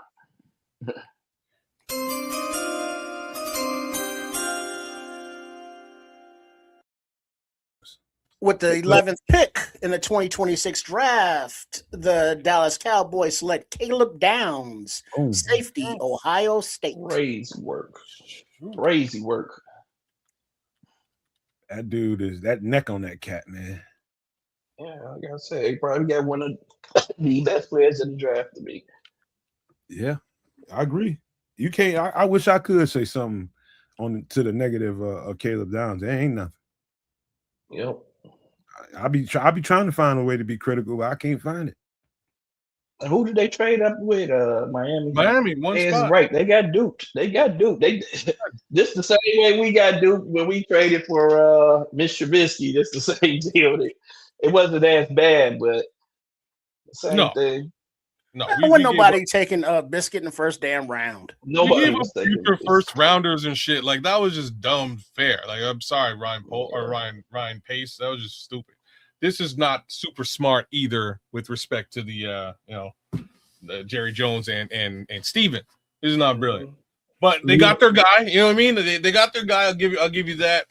They still have another first round selection and a couple of picks. Maybe they trade back and they recoup what they just traded. I doubt that because I expect them to be looking at an edge rusher then. I didn't expect them to go with the safety here, but given that Downs was still available, great move. Rams traded in at number 13. They got another spot. Now the Rams just traded in. Goodness gracious. Well, what do the Rams need? excuse me. Miami is on the clock right now, and the pick is in. But the Rams, I guess, are at 13 and Baltimore at 14. I bet you they probably go Malachi Lemon or somebody. Who, the Miami? No, the Rams. The Rams. Well, Dolphins. Who are they taking? Who are they taking? Yeah, who the Dolphins need? Yeah, they need lots.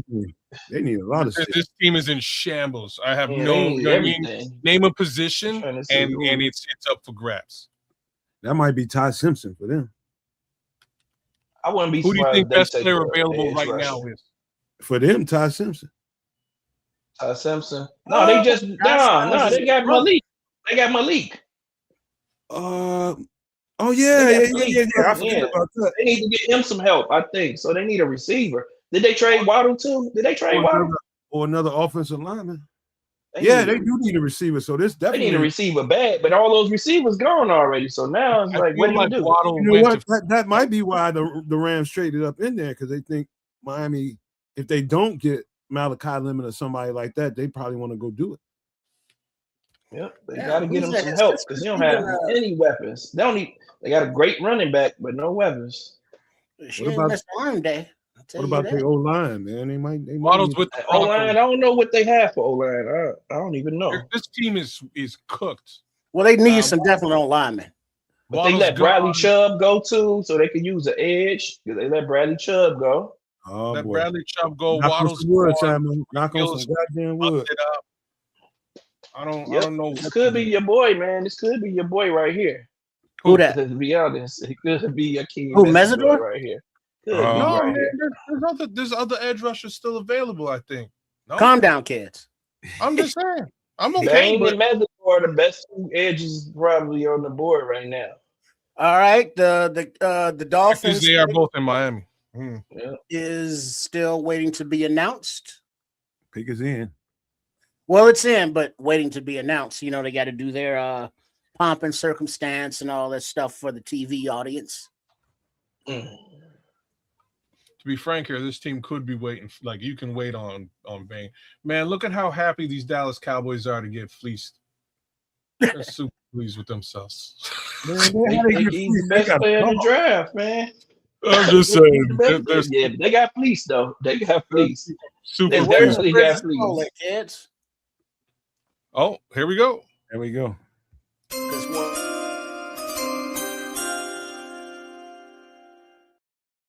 That's not what I said. Where's the scroll at, kids? What scroll? Ticker. Bottom of the screen. Oh, the ticker? Well, I'll put the ticker back up. All right, now that we've already announced it, the Miami Dolphins select Caden Proctor, offensive tackle, Alabama. Offensive line. Popped up on my phone, man. Now he went extremely high, guys.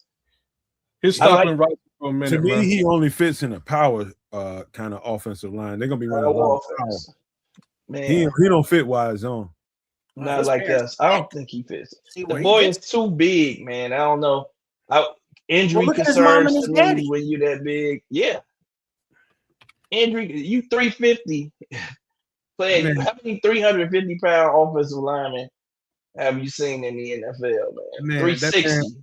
That man bleed gravy and shit. Right.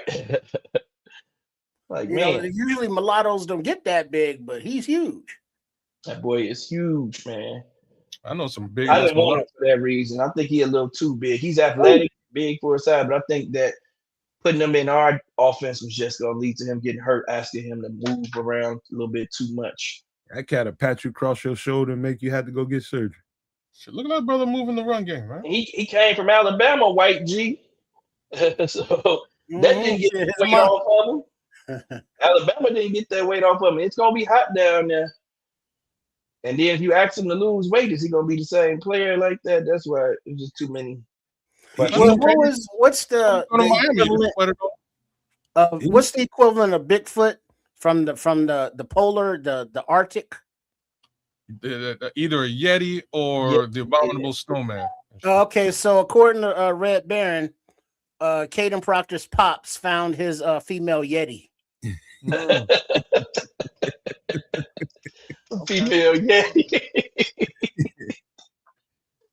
Man, they might take I don't know, man. They one of these days Stafford gonna retire, but I don't think they're thinking about that right now. They trying to get another piece so they can win the championship. Oh, they sure as hell ain't going wide. Oh, they lost their safety too, though. They lost their safety. This could be your boy. Sure This enough, could right? be. Yep, I forgot. This could be that safety. What's his name? Oh, the Oregon safety. This could be him. Oh, Thieneman, yeah. This could be Dylan Thieneman because they just lost. We got Hey man, y'all. Kobe Bryant. You should have seen him slap hands with Goodell, man. Goodell hand got lost in that dude palm. Dude is huge, man. He's a mountain. That dude is a mountain. Boy. That's a big boy. Ooh, man. Like if he make a mistake and just fall on somebody, man, they just he gonna hurt somebody. Yeah, he gonna hurt somebody. Man, that's a big dude.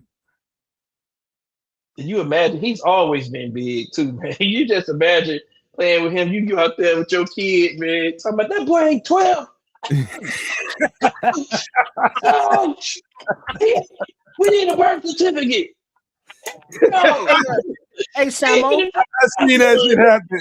I see that shit happen. I've done it, bro. I've done it. I'll tell you the truth.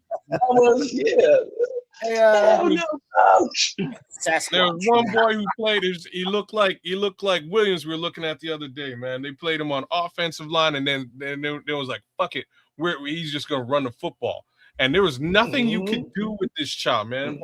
This kid was so big, bro. Damn, been a man child, been eating 12 pieces of chicken since he was 12 years old.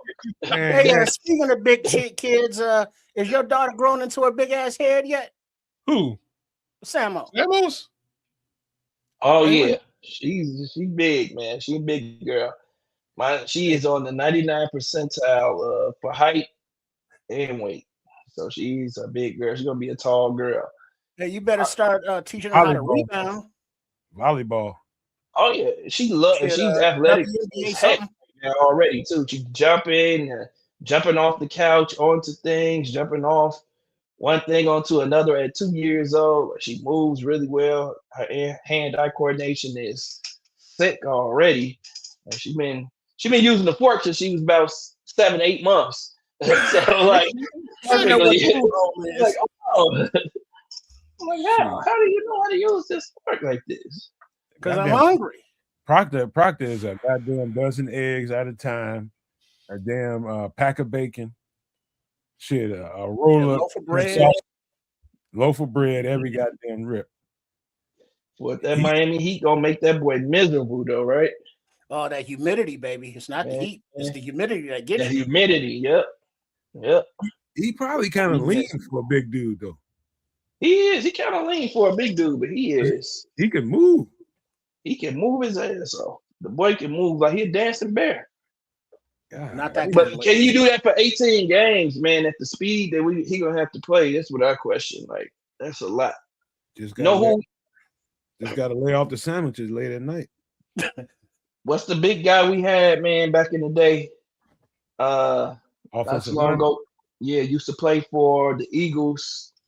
We got him, the real big guy. He was probably one of the biggest guys. He had gained a lot of weight too. I know who you're talking about. I just can't think of his name.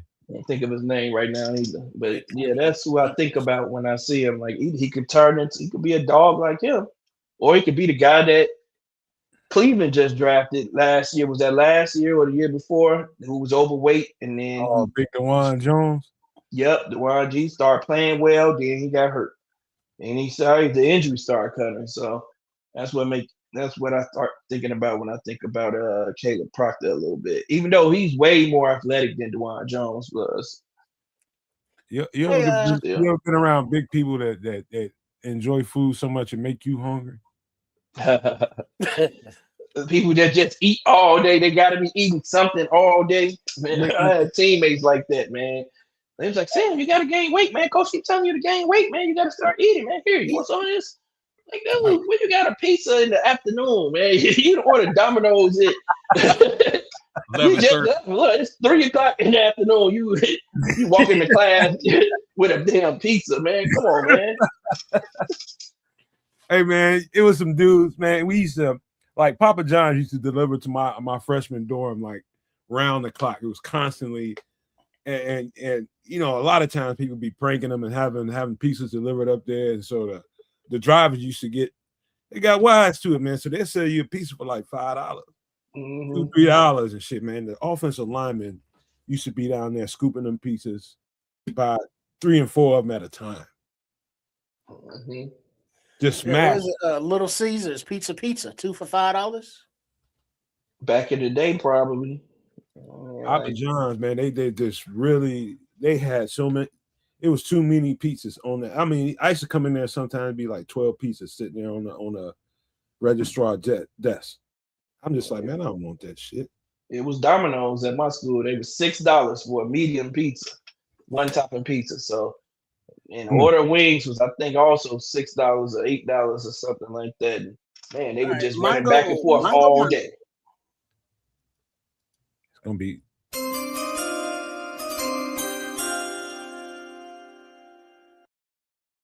They got the camera on Ty Simpson. All right, the Los Angeles Rams with pick number 13 in the 2026 draft. They don't need to get my man a scooter or something. They think you're talking about Aaron Gibson, Samuel. Aaron Gibson. Select Ty Simpson, quarterback, Alabama. That's crazy. That's crazy. He got picked hella high. So I guess ain't nobody trading up to 25 for Ty since he's already gone. They just screwed us. They keeping McVay in the game because without Stafford, I don't think he had too much of a future. But they just shored that up just now.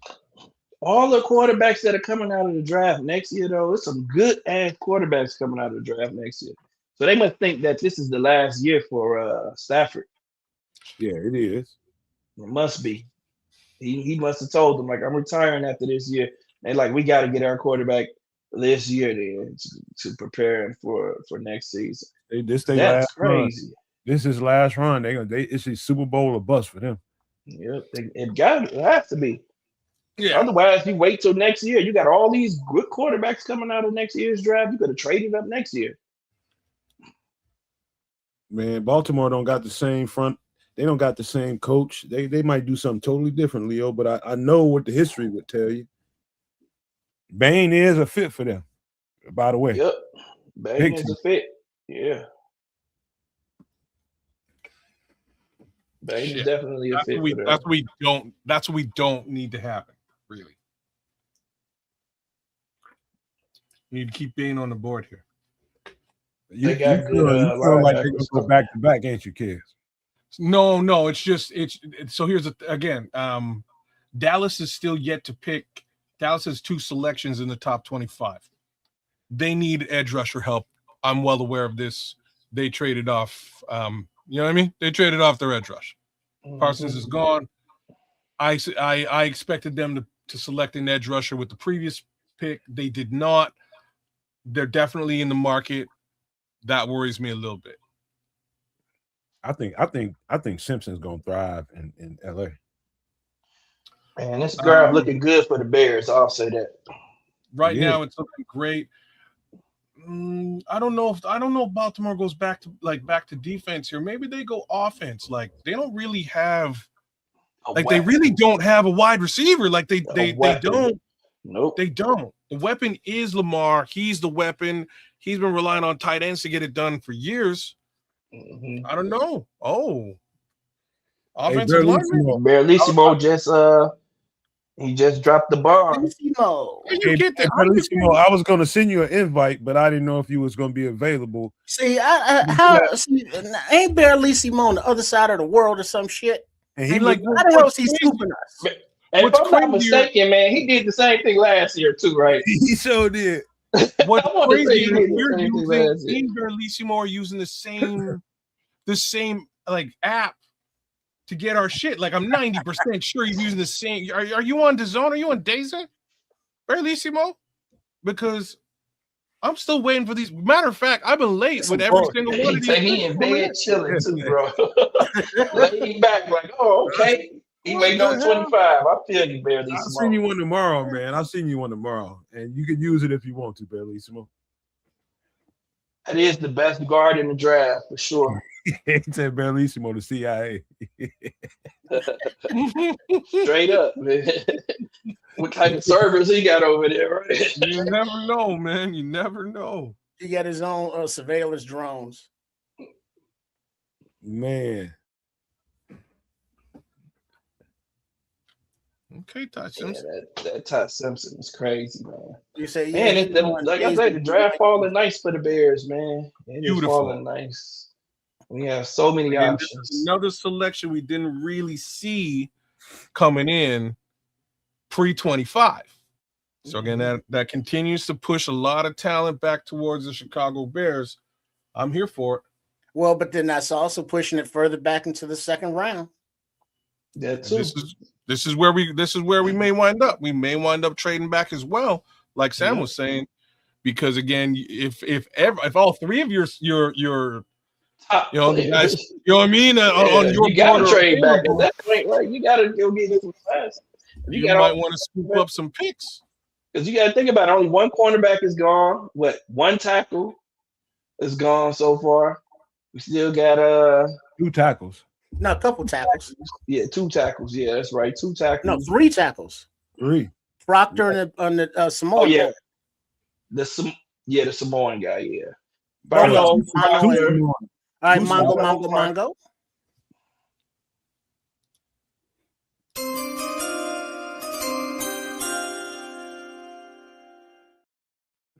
The Baltimore Ravens select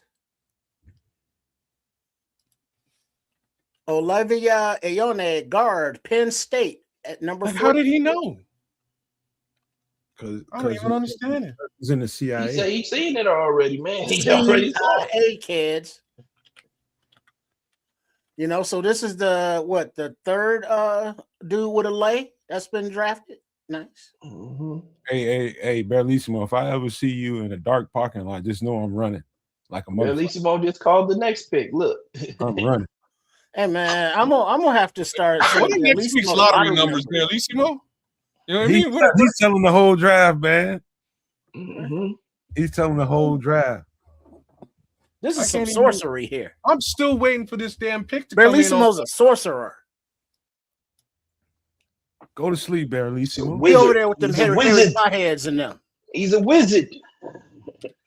He's a Harry Pothead. I see Barrelissimo anywhere. I'm hauling ass. Tell him your Jojo Loco. And Ione is another Polynesian. Yeah, another layaway. I told y'all they taking over. Yeah. Penn State dude, right? Yeah, best lineman in the draft. 3 Polynesians in the first 15. That should tell you something. That's why I've been hell about them dudes the past couple of years. I can see it. Mm-hmm. He's got Jordan Schultz. I guess that's who we referencing here. Oh, okay, yeah. Well, yeah. I'm still 44 seconds ago, and then he's Jordan Schultz is saying who the 15th pick is. So he definitely is posting, I guess, from the draft, and they got to show the interviews, the commercial aspects of it before they get to it. Mm-hmm. Hey, Barrelissimo, I'm still afraid of you. Very called it. Very afraid.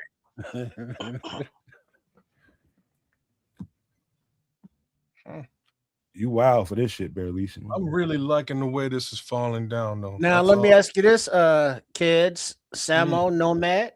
Are there any players that have fallen that you didn't think would fall that if you're the Bears, you would consider trading up for? Nobody. Maybe Blake Miller. Miller, I expected Blake Miller to be around 20 or something, but I would say Thieneman. To be honest, that's the guy. Thieneman, he's coming off this bit soon. Yeah, Oh, That's why you would have to trade up for him now. Or Lomu. Because Lomu, the Bears are at 25 and we're getting up to 15. So you're getting within 10 picks. So it shouldn't be as expensive, obviously, as moving into the top 10. And you're not screwing me up. You're screwing up kids. He wants to do his. No. Like I do, but like I'm just gonna go through some of the potential prospects here for the Bears right now that are still on the board. Thieneman, Lomu, Caden McDonald, Peter Woods. That looks good. Peter Woods. Yeah, Peter Woods. Akeem Mesidor. Right, if you want to talk about somebody that fell a little bit, that's probably him. Blake Miller. And TJ Parker. TJ Parker's much further back, but Are potential. you confusing Miller over Monroe Freeling? Nope. No. That's a no. Monroe Freeling is there too, though, right? Iron Anchor is he's falling back a little bit. What do y'all think of Keldrick Falk? Anybody scout Falk? Not that pleased with him. No. I told you, man. I don't think we did it over here on the show. What the hell are you talking about? I can't remember everybody. So Keldrick Falk, man. That's the dude I struggle with. What'd you think about it? What'd you think about it, though, man? I struggle with Keldrick. Overrated. Falk. Overrated. Thank you. He is overrated. Don't have hell of a run defender, strong as hell, big as hell, but he has no polish to him, man. He's young as hell. He's young as hell too. We gave Keldrick Falk, man. We looking at three years before he probably develops. You draft him, you just drafting traits. You just drafting traits. You drafting traits, exactly. And then the fact that we never developed a pass rusher also scares me. Like I want somebody with a little polish, I want you to have. JoJo's right. He is only 20 years old. Only 20 years old. That's the ups. That's the thing about it. So he's only going to get bigger too. He's so it is the big ass baby. He ain't gonna be until his second contract before he Mesidor size. Don't tell kids what Bellissimo said. What did he say? Yeah. Don't worry about it. Don't look. Don't worry about it. If he's gone, he's gone. I'll have to live with it. Well, just don't look. And you're gonna look. I'm looking. Yeah, I like that Paul Rodriguez. I like that pick for them. It'll suck. Or Lomu. They could take Lomu too, though. Yeah, so now we are officially like 2 picks behind on the television broadcast versus real life, IRL, as the kids say. Mm-hmm. Oh. Okay. All right. Damn, Bellissimo. Nobody took Bane. I'm telling you, he's gonna fall. All right. Well, we shall see. Well, he's saying Bane just came off the board. No? Well, kids. Yeah, I thought he said Bane. We're gonna find out. Nobody took Bane. We're gonna find out. We're not gonna be spreading this false propaganda, bro. Okay. What are they doing? Mongo.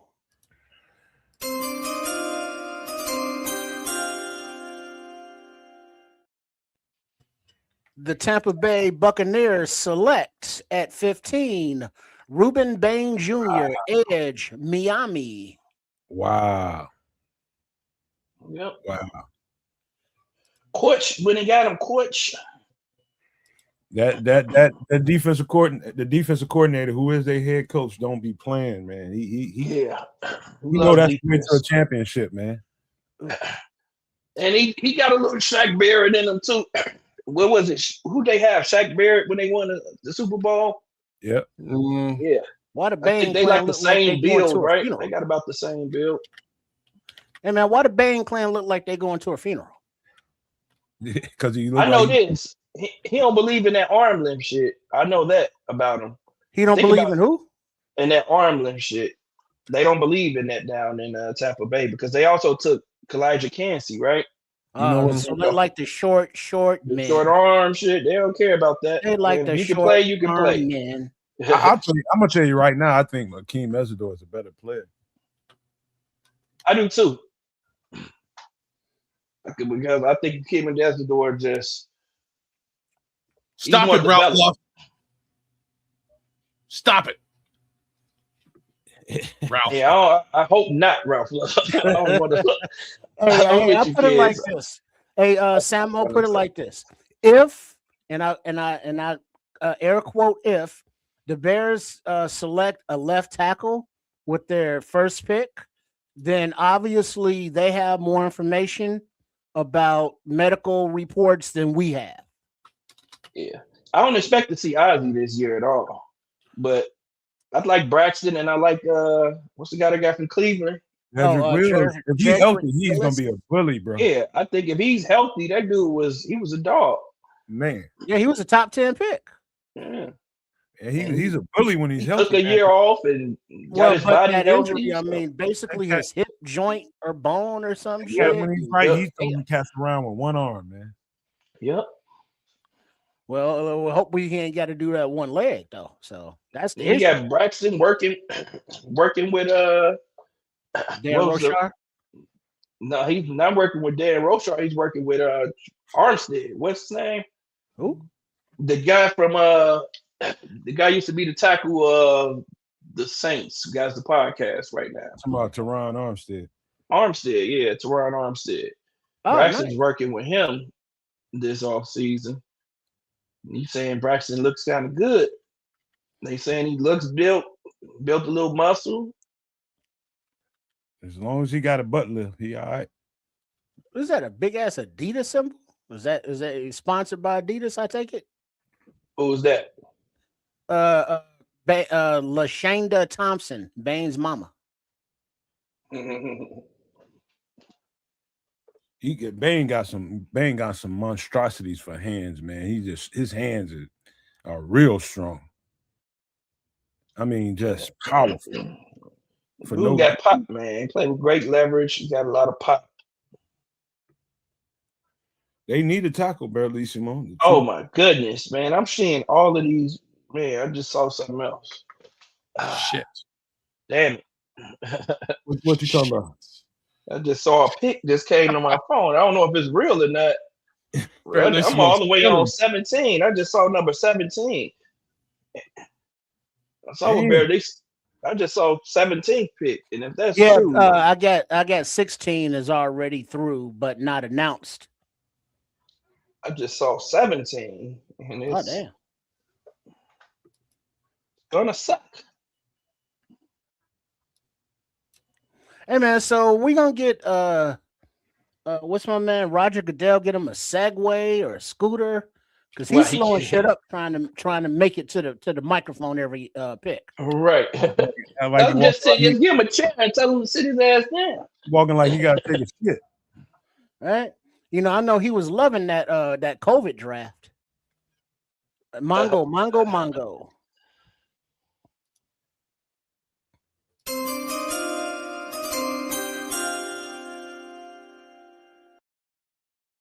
16th pick of the 2026 draft, the New York Jets. Jets select tight end from Oregon, Keionte Sadiq.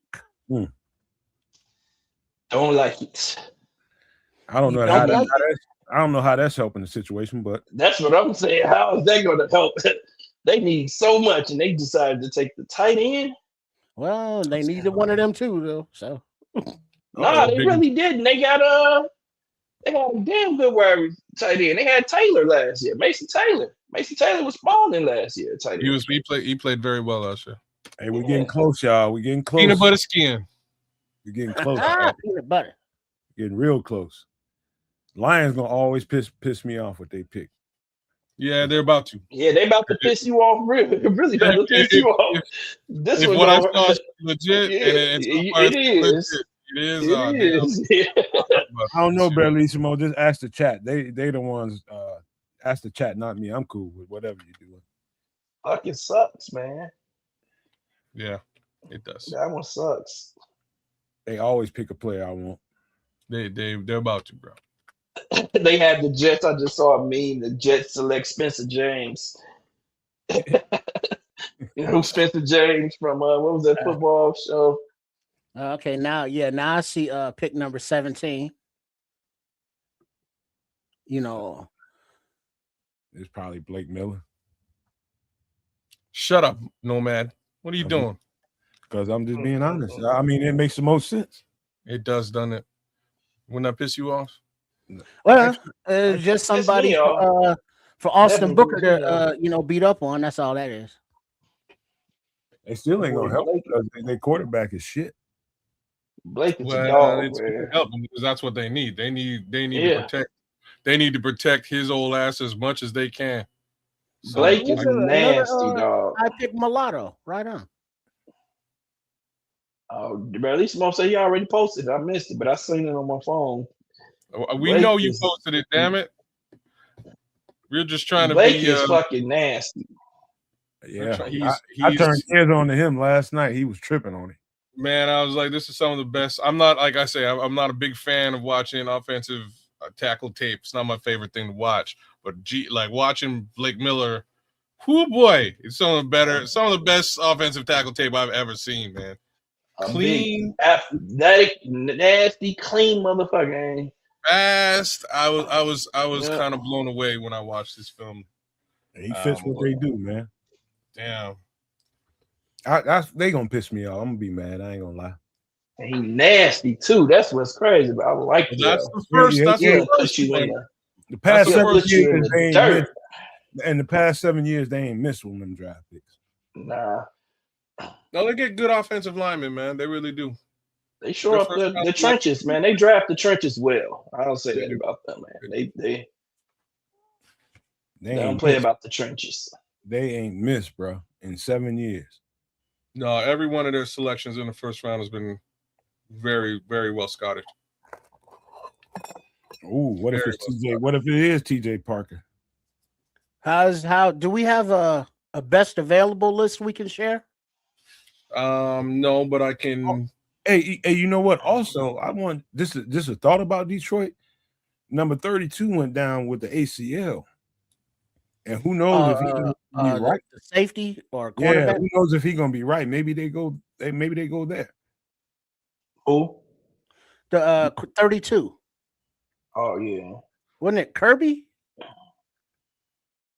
Kirby Joseph? No. Yeah, no. Kirby Joseph was hurt too. But I'm talking about who's on the clock? Detroit. The Kitties.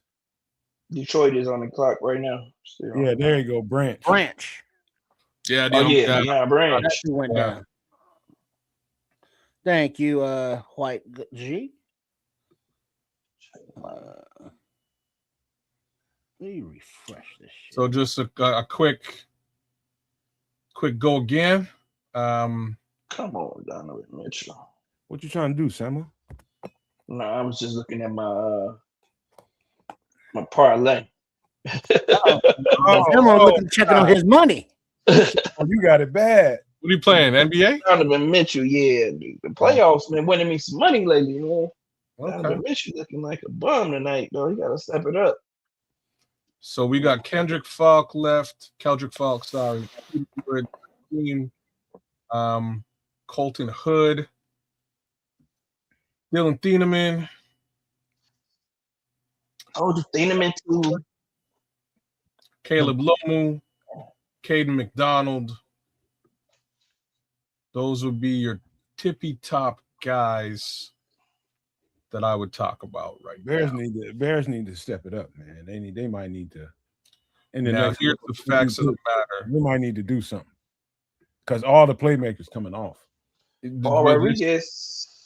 This is the thing. So if the Bears really want their edge rusher right now, I've already told you about the Dallas situation.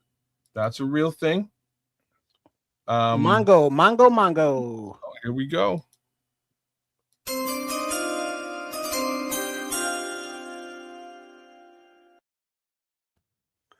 With the Make-A-Wish pick, the commissioner and I guess the Make-A-Wish kid are announcing the number 17 pick in the 2026 NFL draft. The Detroit Kitties selection will be announced momentarily after the Make-A-Wish announcement. Whoa, barely small. I saw it. Yep. I think he's overrated. I think he's overrated.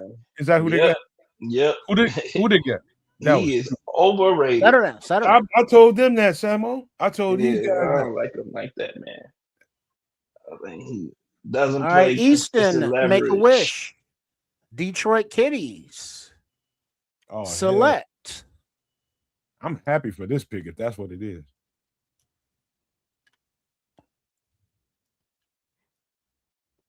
I would love that, Illinois Jones. Blake Miller, offensive tackle. Oh, okay. It's just like I thought it was going to be. I thought they selected Caleb Banks, man. No, we were talking about the Vikings. We're picked behind the Vikings. They need a run stopper. Yeah, they do, but they didn't need this. Caleb Banks ain't him, man. He ain't it, dog.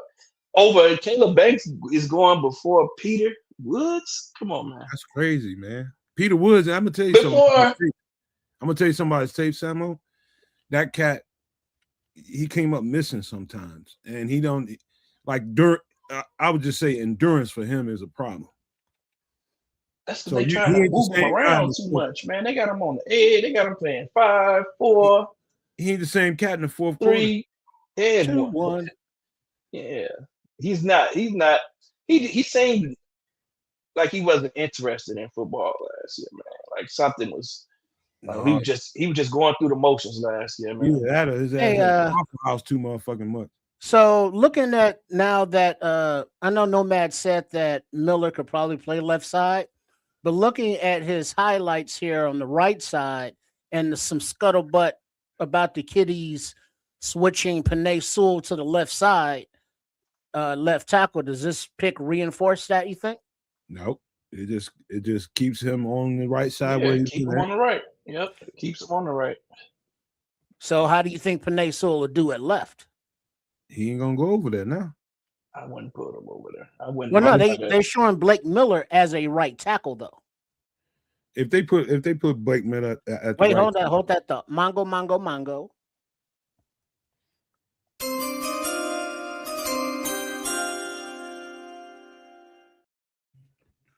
The Minnesota Vikings select Caleb Banks, defensive tackle, Florida, with the 18th pick in the 2026 NFL draft. Sam on them seeing this shit 10 minutes before us. Yeah, I just see that. Yeah. Don't say who it is, y'all. We know who it is, obviously, but don't. So folks in the draft in the chat are talking about the Bears possibly selected Malachi Lawrence. I wouldn't be mad at that pick. I think Malachi Lawrence is going to be a dog. I think he has a lot to him as a pass rusher, but that's another one we did on the show. Kez was like, "Oh shit." I like Malachi Lawrence too. I would trade back for a Malachi Lawrence. I'll be honest.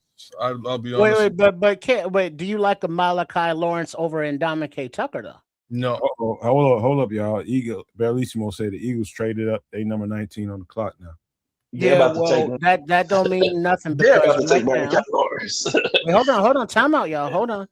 Right now, they are showing that the pick is in for the Carolina Panthers at number 19. Mm-hmm. You ain't seeing it yet. Well, I'm looking at what is being broadcast right now. I'm not in the future like Bellissimo. Yeah, you know what I'm saying? I can only go by what us regular earthbound humans. Bellissimo J. Fox. So unless they traded up at 19, the Panthers are on the clock right now. Eagles might be, they're getting rid of number 11, so they probably is going to take Makai Lemon. Then they got 2 smaller receivers though. Makai Lemon is a weapon, bro. They want to load up for the young QB. I mean, this makes more sense than Saints getting a wide receiver earlier. Bryce Young. What? They want to load up for that. Wait, that's their quarterback, right? Bryce Young. You thinking about the Panthers, man? What are you saying, Corny? No, he's talking about that. He's talking about the Eagles. Oh, yeah. Eagles. Yeah, the Eagles. Oh, yeah, aren't they supposed to be losing AJ Brown or some shit? Yeah, he good as They gone. said they're gonna trade him. People saying he might get traded tonight. Makai Lemon, But you never know. You don't know the future of his boy anymore, Mike Vrabel. You know, if he was getting traded, that's where he was going. Hey, you leave, coach. I care about my wife and children, Vrabel, alone. Right. You know, it's not his fault he can't control his nether region. He's only a man. Hey, I know he threw that woman all under the bus. She said, "There's nothing to see here." And he just been like, "Hey, we caught. Fucking we caught. Right. I'm gonna save myself." He's like, "I'm gonna save myself. Like, look, I'm gonna be apologetic. Like, I'm going to therapy anyway. Shit. He's like, "Bro, they got pictures." He probably tired of smashing anyway. Shit. Right. He been smashing for a long time. 6 years worth of smash. Like, yeah, a whole bunch of smash. Skeet. Oh shoot! Wow, they get the Cowboys re-upped right back. Look at this. Can you imagine that? You know, because Mike is a big dude. You know, if Diana's son grows to be big like that dude, and his name is also Mike. Yo, think when did the Eagles and Cowboys trade with each other? Exactly. So the Cowboys basically got better than they had before. Because when did they trade out? Remember they traded the two. Yeah. So they got their selections right back. And they got them right back. And now didn't I call that though? Didn't I? Better than the picks they traded out. I called that. Away. That's crazy. Fucking Jerry. Willing and dealing. I ain't mad at him. Man, you see that press conference when the Cowboys was talking and Bill Bubba Clinton came in and Jerry almost wiped out trying to go over there and shake his hand? No. Jerry almost bit it, but he caught himself. And I was like, oh. Jerry old ass. Because that would have been some ratings right there. Right. The fucking crypt keeper. Uh-huh. Old ass. You trying to go I bet you Ryan Poles right now is moving too fast. Ryan Poles making a deal right now. No, somebody's stopping him from making it. That's what I'm saying. Somebody's like, "Don't do it." Oh, that's Jeff King's new job, ain't it? Okay. I mean, trading back. I hope not trading up. Like, yeah. He's trying to trade up, is my thoughts. And somebody's Mongo. You called it. Who called this?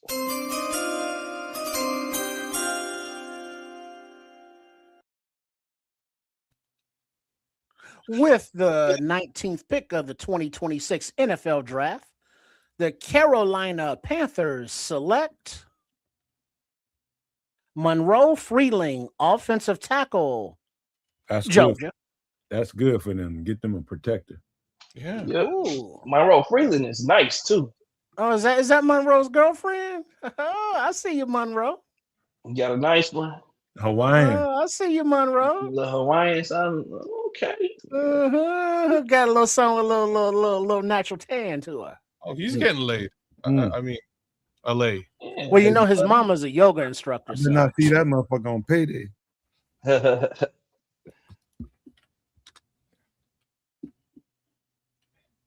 He's a good protector, man. Mm-hmm. Yeah, but that's his mama right there in that red dress. Look at her. All flexible and shit. All right, mister. You say all flexible and shit. Okay, Quagmire. There you go. Wilding out, boy. Hey, you called it, man. Nomad boy. Yeah, you called it. Yeah. You called it, Nomad. You said it. What? Makai Lemon. Yeah, man, that makes sense. If they're gonna trade so he's definitely gone in. He's definitely getting traded tonight. He's gone. He is gone. So the 30th pick, then I mean the Eagles will probably get picked 30. Wait, settle down, Samo, you're getting ahead there. Samo. I mean, no. I mean, yeah, we don't know. Mongo.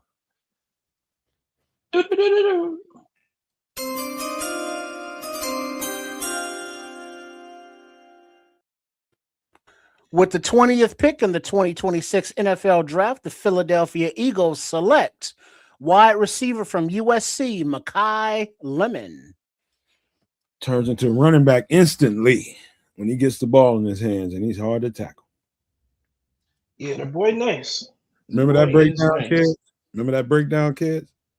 Wait, but No. now doesn't this reduce the trade value of AJ Brown?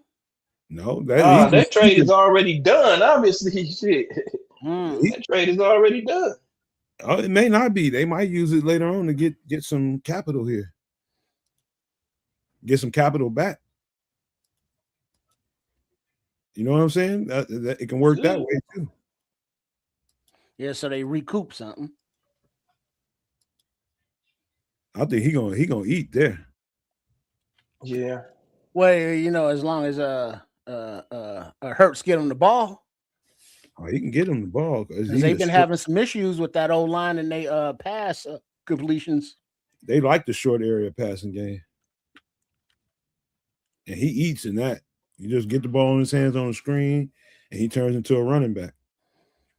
All right. Paul is saying Mesidor, Falk, Lomu, Woods, McDonald, Thieneman, McNeil Warren, Mekhi Lawrence are all still on the board. I can't believe Caden McDonald's still there.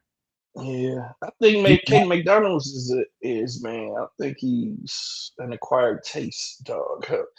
Like he's a big guy. I don't think he is as good as everybody makes him out to be. I think he's all that.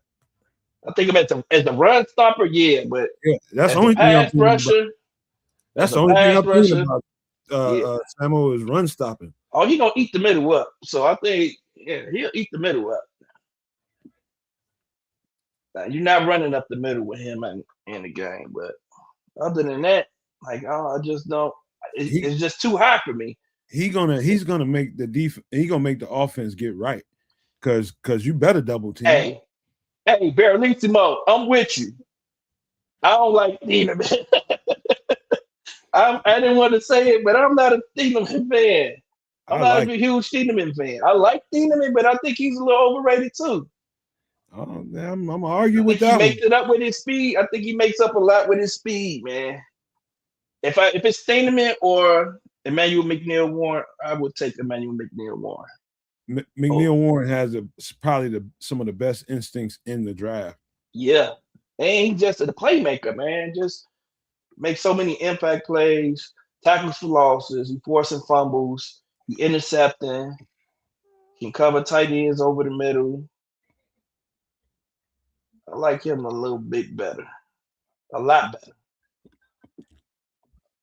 That's why I was hoping the Vikings took Thieneman. Man, this is about to be interesting because we're only a couple picks away. Yep. All right. Right now, at 21, the Steelers, the pick is in. Then that means the Bears are just 4 away if they decide to stand pat. They may very well go with the safety. Or trade, man. There's so much out there, man. I do know this. TJ Parker. We didn't even put TJ Parker on that list, did we? Just showed. He done dropped, man. He's supposed to win. TJ Parker is that first 10. I wouldn't be mad at TJ Parker either. I think he's solid, man. He reminds me too much of Sweat, though. Who's still available that you did not think would be here at all? Thieneman. KC Concepcion. KC Concepcion. Yeah, I forgot about him. Denzel Boston. I'm thinking maybe they go wide receiver here, which would be crazy. Damn, I forgot about KC Concepcion. Yeah. Again, Woods, King Mesidor. Let me look down here just a minute. Caleb Lomu still available. Jamon McCoy. So there's a plethora.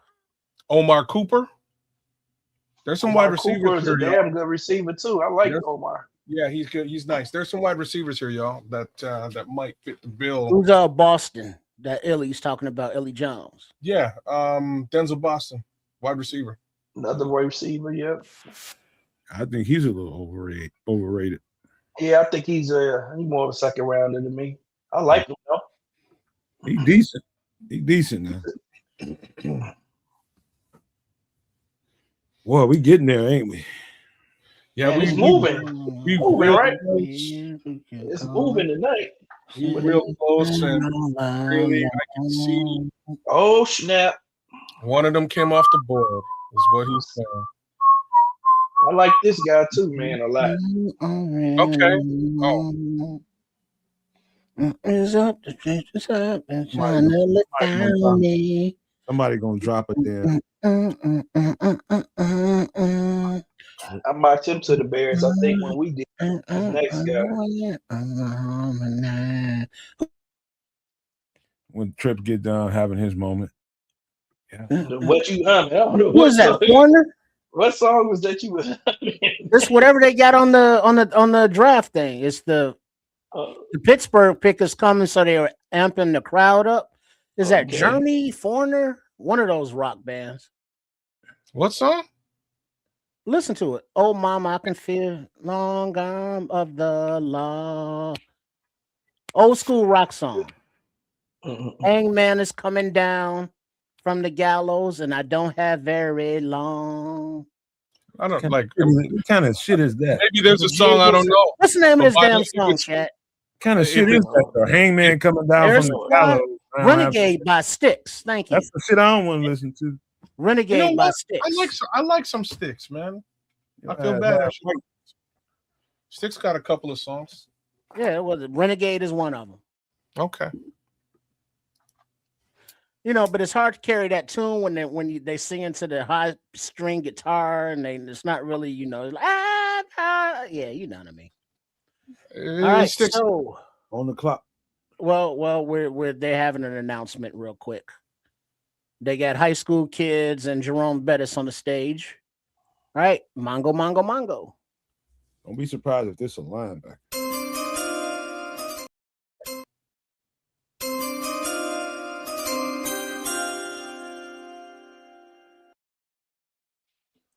All right, with the 21st pick of the 2026 NFL Draft, the Pittsburgh Steelers select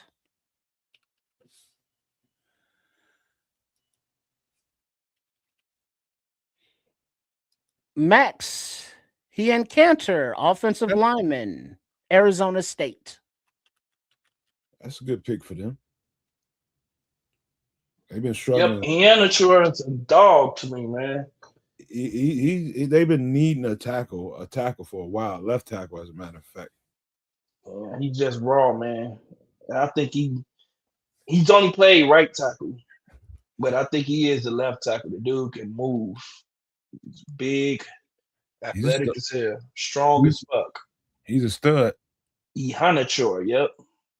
And I couldn't butcher this Ihanachor. last name worse Iron than I'm Anchor. doing right It's now. Ihanachor. I thought it was Ihanachor. Iron Anchor, I think. Ihanachor. All right. Ihanachor. But what these guys are saying. Oh, Ihanachor. No, that's Ihanachor. Is what He's from Niger? Yeah, he's talking Nigeria. Ihanachor from Nigeria. he's only played football for like 3 or 4 years, man. He's a big bastard. I know that. Big. But hey, I just saw something on Twitter. The Bears have restructured the contracts of Jonah Jackson and Cole Kmet to free up $10.3 million in cap space. The Bears had the least amount of cap space in the NFL prior to the move. They were well under $1 million. So this is just a move so that they can be able to pay all of their rookies, basically. Their rookies today. Yeah. Yeah, they're gonna need it. Shit. Motherfuckers That also signals that Cole Kmet's gonna be here throughout the remainder of his contract. Motherfuckers had like $5 in their bank account. They're not going to find another wide receiver of that caliber at that price, man. They just aren't. A couple of years ago, we were talking about Cole's price tag. At this point in that contract, it's super manageable, right? Super manageable. Yep, it's cheap. You're just not. It is cheap. You're just not going to find another guy at that caliber at that price. Yep. Cole Kmet ain't going nowhere. Mm-mm. And Jonah Jackson, which is surprised. I thought they would have did the other guy, the left tackle. Left tackle. Yeah, I mean left guards. I thought they would have. Tooney. They probably tried. He was just Tooney like, instead. no, man, I'll give Well, me my. Tooney, how much longer? You know, what I mean, Jonah Jackson, a few years younger. Yeah, he got another contract or so in him or two. Tooney, that's it for him after this one. Yeah, he's gonna be on his way out. So really, like, man, you want to have the left tackle of the future on the team, and maybe the guard of the future on the team to get some, whatever Joe Tooney has in the tank and have that rub off on them. You know what I mean? Like, hold on, it's the Chargers pick came real quick, and they love offensive line. Yep. Yes, they do, man. Yes, they do. Good old, you know who.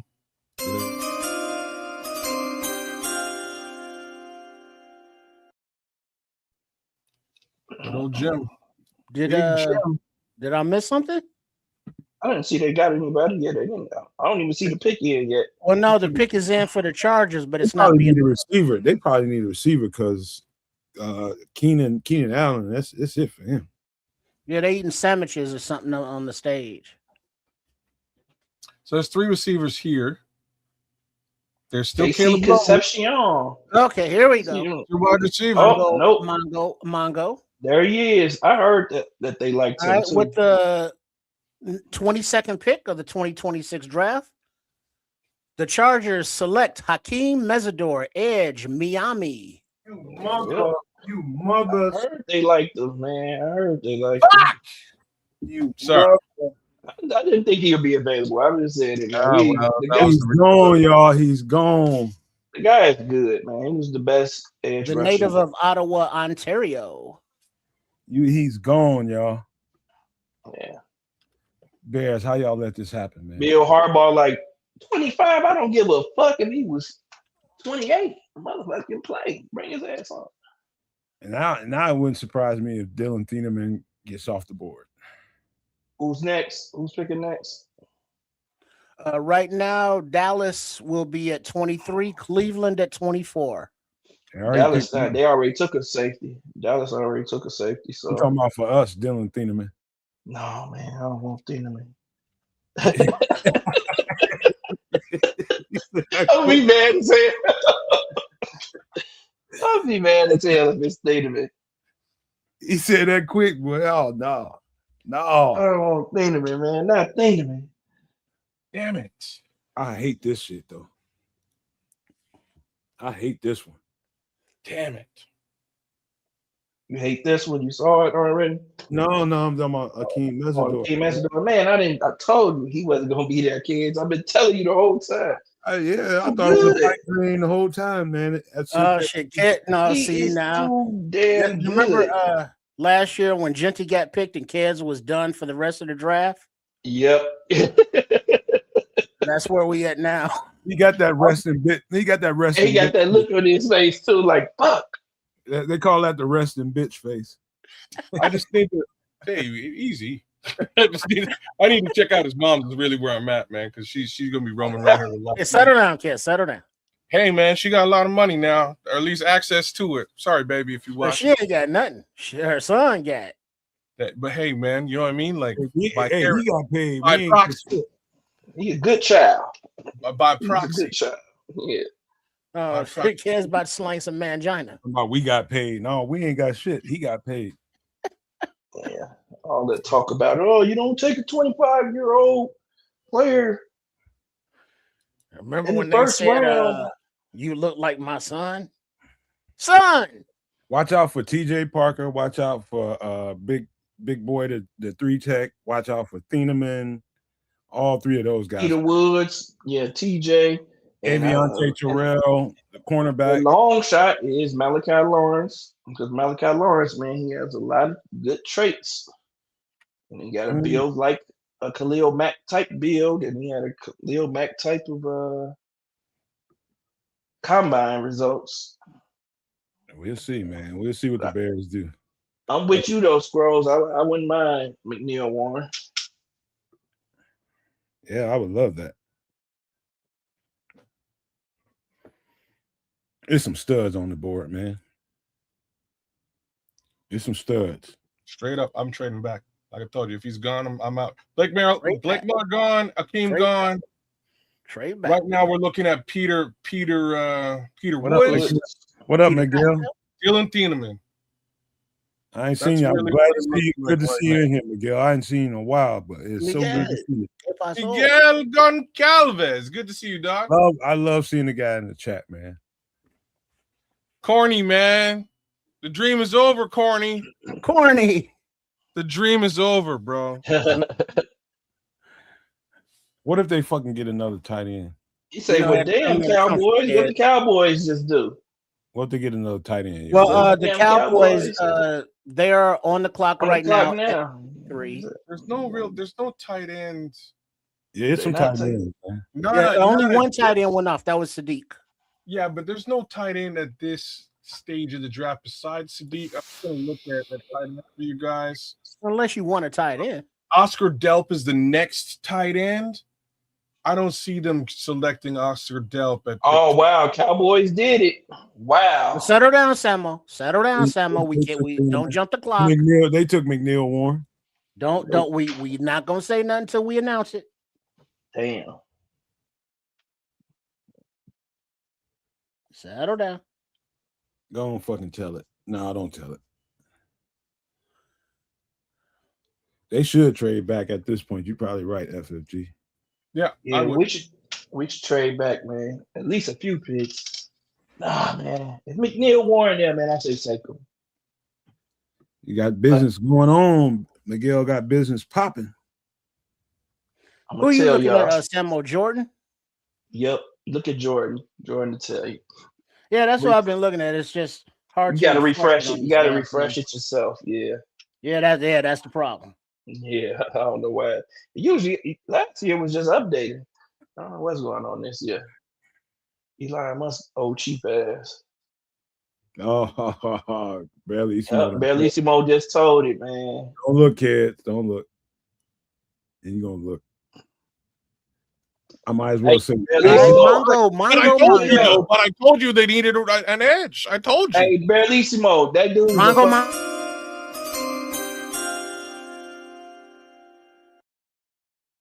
I told y'all they needed an edge. The 2026 NFL Draft, the Dallas Cowboys select Malachi Lawrence, edge, UCF.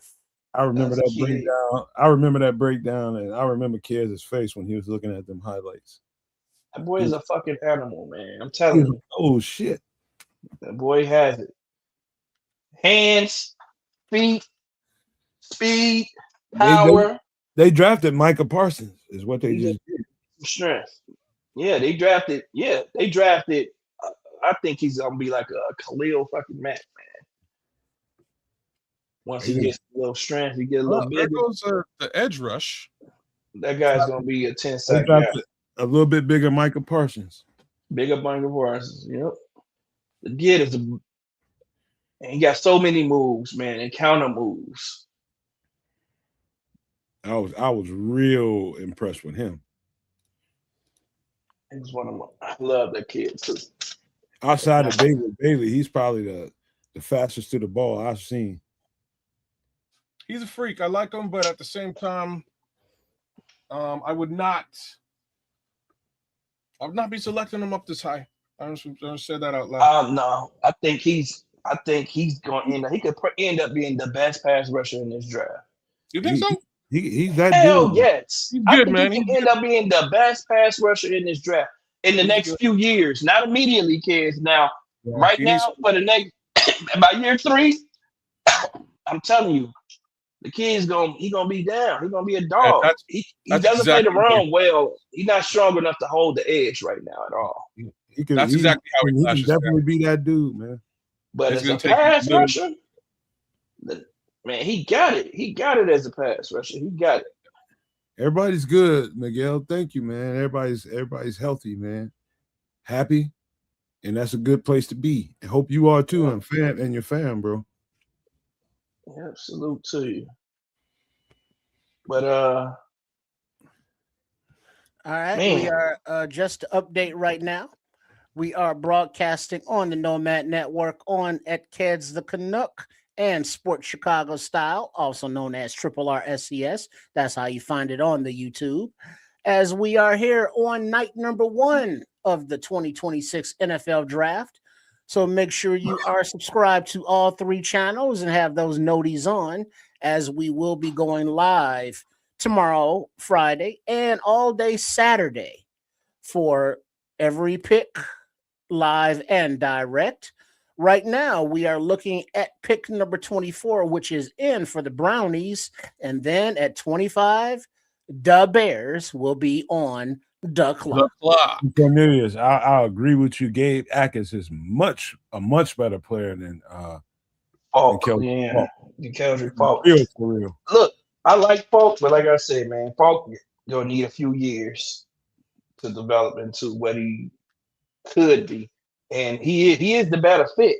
Now, I agree with Barlissimo. He is the best fit, but I wouldn't take him there right now. I'm gonna be honest with you.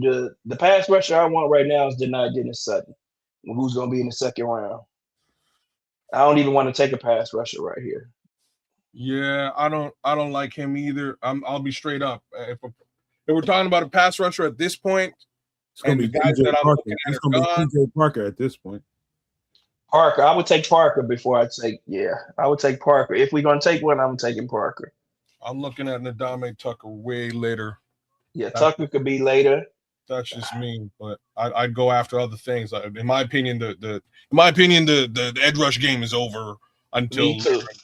Yeah, thank you for that, Barlissimo. Just hold your britches, yeah.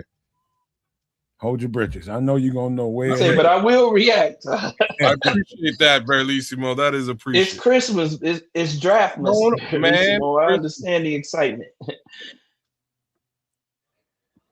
I just can't wait. Goodness, man. You like our Mason Thomas? I know we're gonna get better no matter what. Yeah. If R. Mason Thompson was bigger, R. Mason Thomas not a fit. That dude is a dog too. Most of these guys, like I'm saying, in this, like after Lawrence, like maybe Gabe Akis, but like after Gabe Akis, I'll also throw Cassius Howell in there. Most of these edge rushers are developmental talents, and I mean truly developmental. What if they decide to replace DJ Moore with like Jeremy Bernard? What if they decide to replace DJ Moore? Look, that's the only reason why that's not crazy is because we've got an offensive genius as a head coach. Like that's the only reason that's not crazy. It's crazy though. They've already selected 2 wide receivers in the top 10 in the past 2 drafts. Why you'd be getting another, and one in the second round, right? Sorry, yeah. I think Jeremy Bernard and the Indiana receiver is studs that way. They can bring what DJ Moore brings to the table. Omar Cooper. Yeah, I don't know. Like I say, not crazy for a Ben Johnson, not crazy, but personally, I No, I would be going down. Mongo.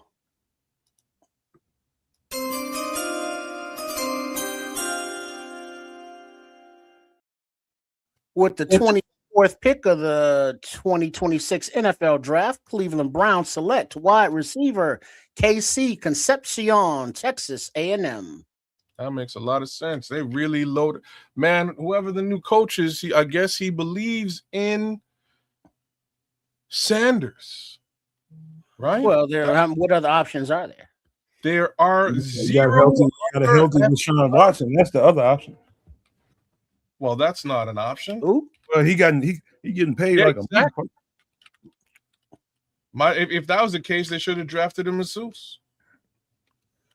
All right, the Bears are on the clock. Nothing. That was a banger. Wait, I missed it. What was that?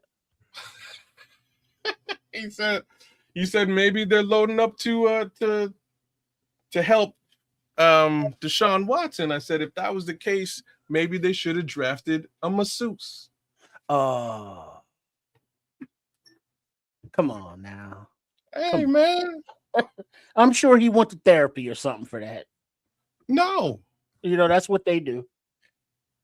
Yeah, But see, right now, the too much Bears are low. on the clock, and with 2:28 remaining on that clock, and there's a lot of talent on the board. No word or hints of a trade back as of yet. So it Sad. looks like the Bears may be actually making a pick here. Sad. What do we got? Here's what's on the board. There's best available. Where's that at? Caleb Lomu, Peter Woods, it's probably Caden McDonald. That's probably who they're selecting here. Would not surprise me. They're taking their time. Pick is Jacob in. Rodriguez, maybe. Nope. The pick is in for the Bears. Hell no.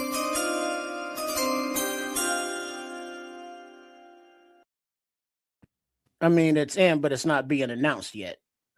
They look semi-pleased, but not ecstatic. Samo, you ready? You ready? Let me know when you're ready, Samo. We've gotten a commercial break. I'm talking. I'm thinking I'm on the screen, man. Yeah, the You probably Bears know some already, don't you? The Bears I haven't is seen in, it yet. but we are going to TV commercial on the broadcast. Yep, I haven't seen it yet. I want Emmanuel McNeil Warren, man. That's what I think it should be. I'm gonna go take me a commercial break too. I'll be right back. So you think oh shit, McNeil Warren ahead of Thieneman? Yeah, I like him better than Thieneman. I'm not a big Thieneman fan at all. I like Thieneman, but not like that. Not like that. You know, you wouldn't sport him in the daytime or nothing. Nah, he's fast. He's not very instinctive. Man. He can move, but I'm not overly impressed. He's not as physically imposing as Emmanuel McNeil Warren, man. He offers so much, man. He a tone setter. He gonna hit everything coming over through the middle. He laying folks out. He burning down the house. Coming down in the box, tackles for loss. In the back, dropping back, picking the ball off. Go ahead, refresh that, Samo. Is there? Don't say nothing. No. Don't say nothing. No. Motherfucker. I said, don't say nothing. No. Oh.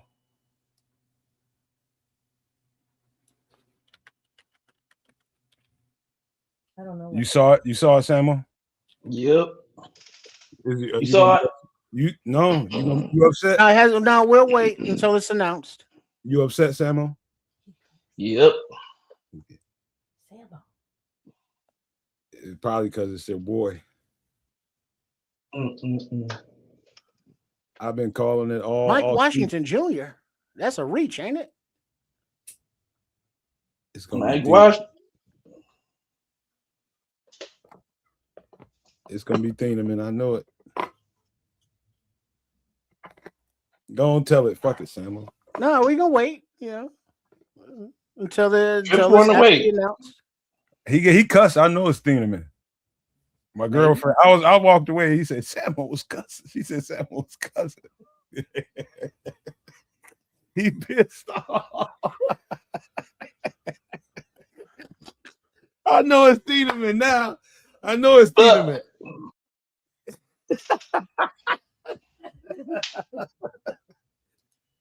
No, is it a cornerback? Man, yeah. I waited all this time for this shit. Yeah, for this offensive tackle. Damn, man. Man, all those centers out there. This is the one they take at 25. My girlfriend don't see Samo as no cussing. She like Samo cussing.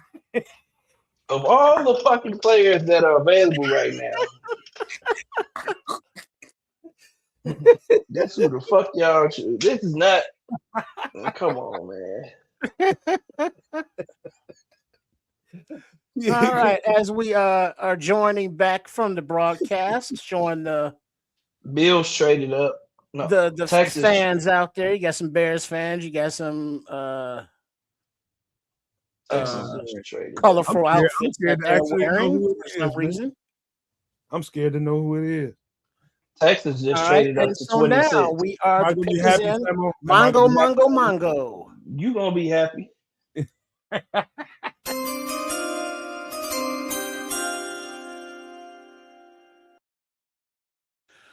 With the 25th pick in the 2026 NFL Draft, the Bears select Dylan Thieneman, defensive back, Oregon. I told y'all. Is that not one of the first guys I told y'all? He looked like he about to put a rap video out. I told y'all, man. He's solid, man. He's not able to come down in the box, man. He just a deep safety. Hey, boobies. That's what we need. That's what we need. We got I mean, what's his name? Kobe to play the box. This motherfucker. He's sound, man. This is a good pick, man. Real good pick.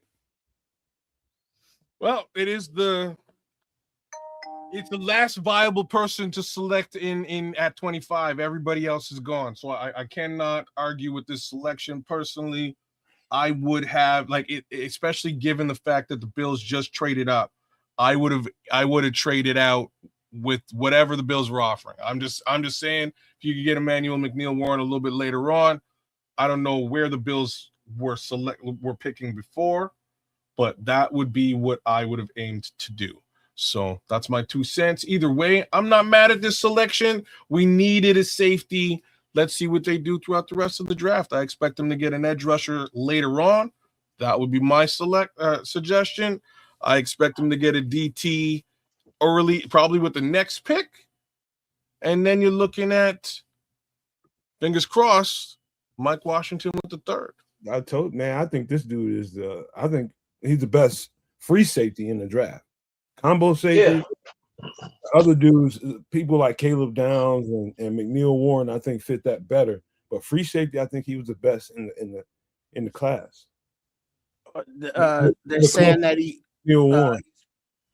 he's played half safety, half linebacker. So the speed, the versatility is what they like. Something that I think Dennis Allen is more attracted to than your classic in the box or deep safety kind of guy. Yeah, we needed this. So like I said, this is a position of need on that defense, bar none. Again, not necessarily what I've done here, but I'm not mad at it at all. And he built for it too, man. It's a big kid. They wanted speed, man. They want to upgrade the defense with speed. They want to upgrade the entire team with speed. And he is the faster of the linebackers, so I understand it, but I just think that Thieneman was the better player. Time will tell. We'll see. Early in my breakdowns, I see this cat, and Oregon was one of the teams I circled. I watched their players early, and right away, that's one of your teams. Yeah, you like their safeties. I just like the talent they got on the team. They got a deep talent. Sure. And just watching that, as soon as I turn on the tape, I'm just like, holy shit. That's 100 tackles in his first 2 seasons. That is nothing to sneeze at, y'all. He's one of the first guys I hung my hat on in this draft process. Did I not, y'all? Well, I think I'll be honest. I think everybody identified Dylan Thieneman at that position at that time as a very obvious selection for the Chicago Bears. Very, very obvious. He fits the bill, which is why I'm not really surprised or shocked or happy or mad about this pick. End of the day, do we need a safety in a major way? Yeah. Hell yeah, we got rid of all our safeties and brought one in. We still needed somebody else to be a starter at that position, and we just got him. Look at his measurables. He's a big kid. Bro, he's not just his measurables. His tenure is pretty. Again, at free safety position, you don't expect a guy to pull 100 tackles. You know what I mean? That's a lot of tackles for a free safety, man. That's a lot of tackles for a free safety. My lady said, "Sam, I'm gonna quit cussing." That's not you. Well, but you got Red Baron talking about another Dennis Allen type over the better player of McNeil Warren, in his opinion. That's a good argument, man. And FC's talking about that's a terrible. It's a solid argument, man. Wait, what was the argument? I didn't hear it. Say it argument again. About a McNeil Warren being a better player. It's a solid argument, man. Yeah, I think he's.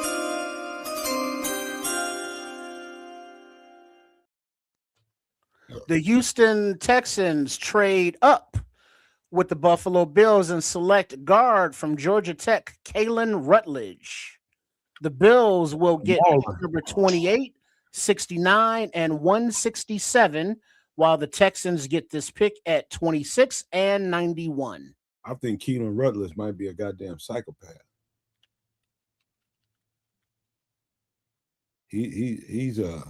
He might be a serial killer at some point. 49ers are on the clock. There has been a trade. The 49ers trade their pick to Miami. Miami is now on the clock. For the first time since we've been doing this, the Bears went and did exactly what we thought. It's true. Yeah. I ain't mad at the pick, but I am mad at the pick at the same time. I think he is a good player. He's just not better than the other guy. Well, Samuel, is Thieneman a dog? Can he play? He can play. The guy can play. Is he a dog? Speed. Is he a dog? I don't know. I don't know. And that's what I think about. I get the Chris Conte feeling a little bit, man. I don't know, man. We got to see. I love the speed. Like I said, and the Bears, that's what they're coveting this year. They want to lead fast, a faster defense. They want to be a faster overall team. So, given the fact that McNeil Warren ran a 4.57 or something like that, and you got Thieneman running a 4.35, I mean, they like. Well, hey. According to Jordan Schultz here, the insider or whatever he is, Dylan Thieneman flew up draft boards the last couple of weeks. The Bears are thrilled to get him at 25 and view him as a day one difference maker. Yeah, he will be. He will be. He's not only physically built for the job, but technically, and I see some cerebral, professional. It looked pro. Yeah, he knows what he's doing. I mean, he just moved different than everybody else out there. When he made a decision and saw something, boom, he's on it. He triggered and he's closing on that shit. I'm telling you, you're going to see him pop out right away for us. It's like you got a veteran kind of in college. I'm serious. Yeah. I thought his tape was some of the more impressive shit I've seen all this offseason. There's lots of upsides to this particular player, Sam. I do agree with you. If it was me, I would have traded back and gotten picks and Warren. But I'm not mad at this situation at all. This really fits that position of need with a high caliber player, man, high caliber player. So I'm pleased with I'm not mad at it. I'm not at all. This is fine. Yeah, I'm not mad at it. Yeah, this is all right. Just not my cup of tea. I'm gonna go watch him again. I mean, he's got really good. I gotta hype myself up about it. Just y'all go to the channel and look up. Just type in the words on the Nomad Network homepage. Type in Dylan Thieneman and see the breakdown we did on him. Yeah, and play it. Let's play it. Yeah, it's worth a look. I should pull it up, but. Man, we did a great breakdown on him, man. It was to me, it was surefire. I came away from that tape. Got a good one. I came away from that tape knowing like a mother. If we get him, we just upgraded. We got young and we replaced somebody like Kevin Byard, who I didn't see leaving at the time, but I had to break down the safeties anyway because he was in contract year and that's the way it was. But when I seen that tape, I was super impressed. And I was equally impressed with McNeil Warren. I think he's equally as good a player. But man, this dude's gonna be. I think he's gonna be a Pro Bowler. Yeah, and True said, fam, he's nothing like Conti. That's a lazy comp. I didn't give him a comp. I just said he puts me in the mind in comp. Because I didn't give it a comp. I didn't give him a comp for Conti. I say somebody said he puts me in the mind of Conti. Yes, he puts me in the mind of Conti because they have the same set of frames and the same complexion. They just jabbing at you a little bit. Nothing. Yeah, that's what I'm just saying. I wasn't lazy. Wasn't lazy about it because I didn't give him the comp. I just agreed with somebody in the chat. Right. It's like, Chris Conti. I will say this though. I do believe if Akeem Mesidor was at 25, it would have been Akeem Mesidor. Mongo. I agree.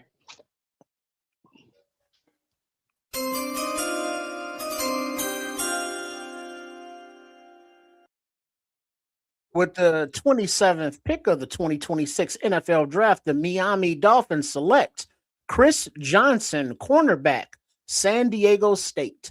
Oh, he's tough. Yep, that boy is tough. I wouldn't have minded the Bears getting him. I didn't do it. I didn't get to this breakdown, but he's tough. That boy is a dog, man. That boy is a dog. He's tough. Is this the first corner to come on? Besides Mansour Delane? Yep, he's versus Mansour. Yep.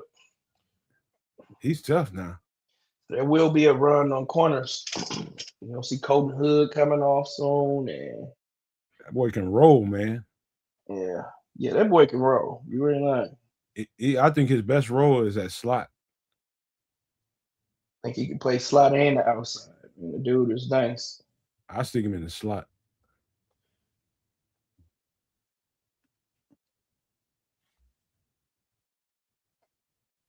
I think he drafted a little early, or a little young, man. I wouldn't have picked him now. But hey, I'm not in their building. I like that guy though.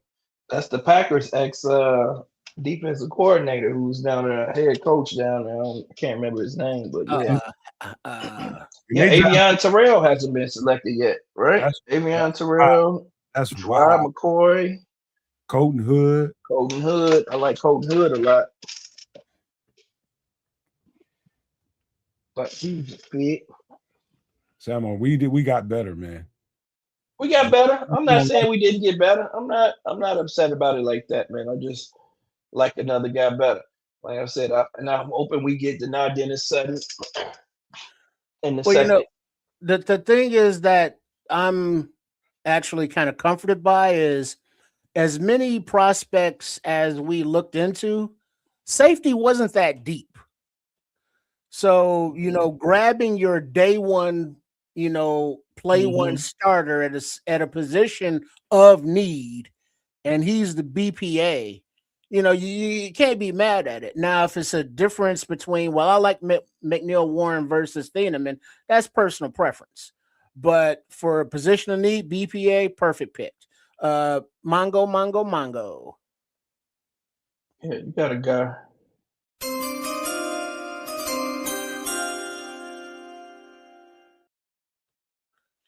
With the 28th pick, the New England Patriots select Caleb Lomu, offensive tackle, Utah. Bears could have went there too. Yep.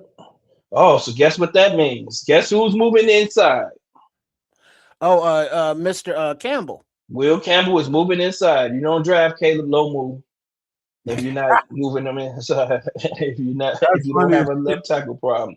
He got fucking. So they just drafted the left tackle 2 years in a row. He got shish kebab in the playoffs, man. Yep. You on mute, kids. They put him on a skewer. Yeah, he had problems last year for sure, man. That's he got exposed. Yeah, he did not look good. Got exposed. Yep. Them short arms everybody was talking about came home to roost, right? And yep. You see what happened. Yeah.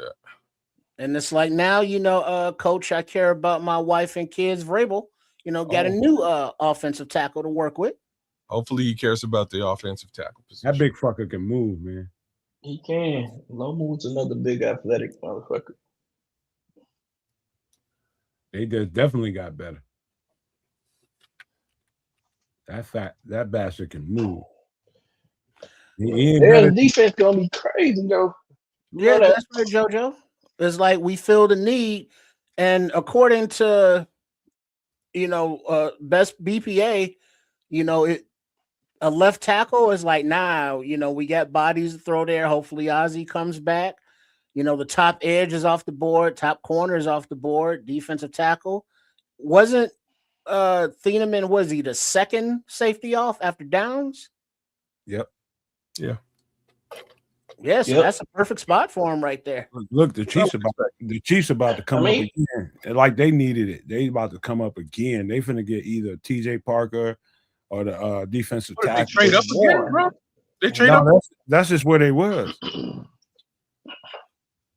So what the hell did they trade to get to where they were? Yeah, this was their original pick, right? That's trade the original pick to get down to. Well, no, remember they traded away to the Rams at cornerback, so they had extra picks. They about to get a good ass. They got a good ass player. Yep, that's what they did. Oh shit! They don't get a wide receiver now. Maybe not. They don't need no receiver. They need a weapon. What do you think they need, Nomad? Defensive guy.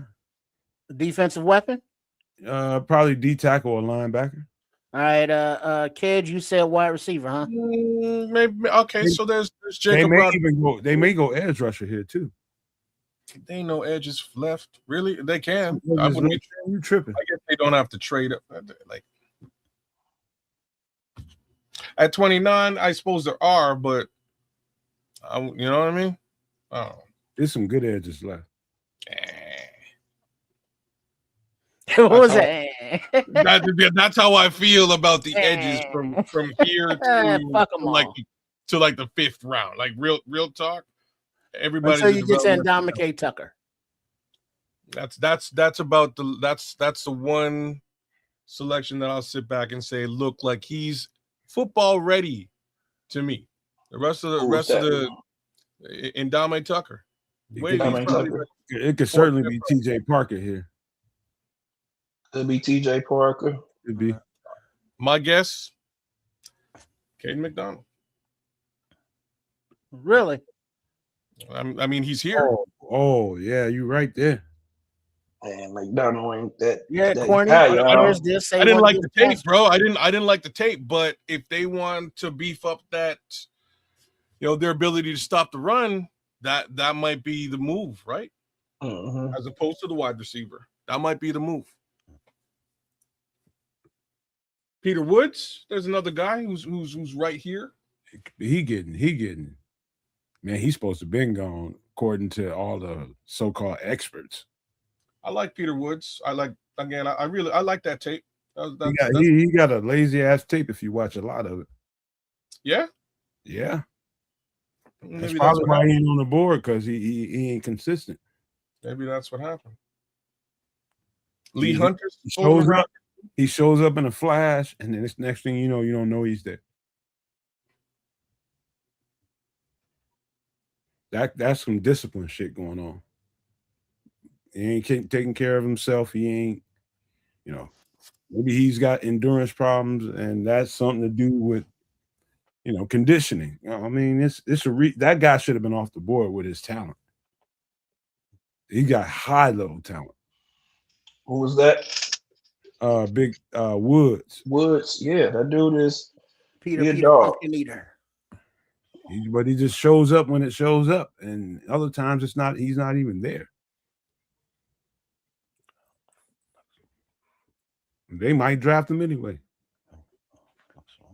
I think it's going to be a Clemson player. Woods, TJ Parker here. All right. Well, they got the corner, so they don't need Terrell. At pick number 29. Wait. Let's see. Wait. Hold on, kids. At pick 29 here, San Fran up next at 30, Buffalo at 31. Mongo.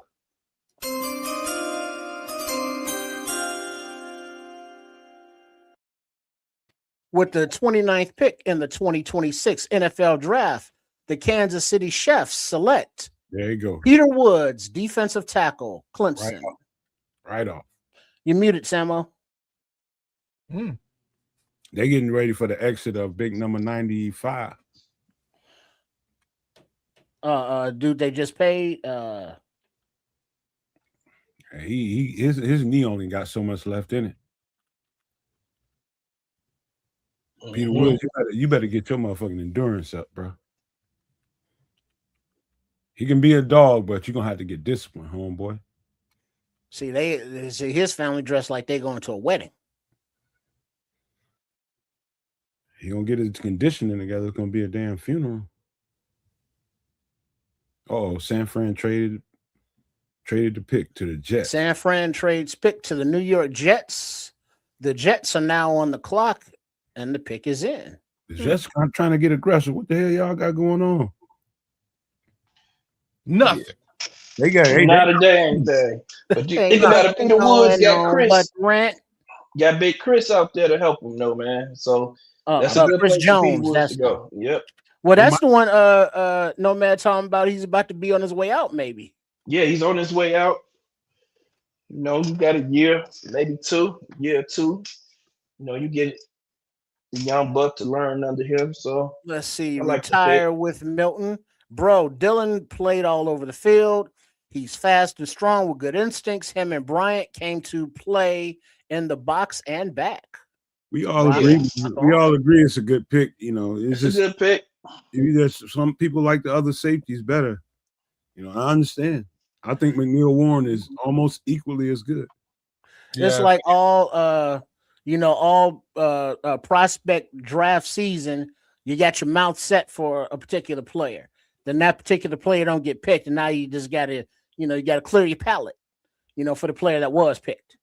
Freaking Chiefs just got. And for anybody saying, that player sucked or this player is going to be good, we don't know.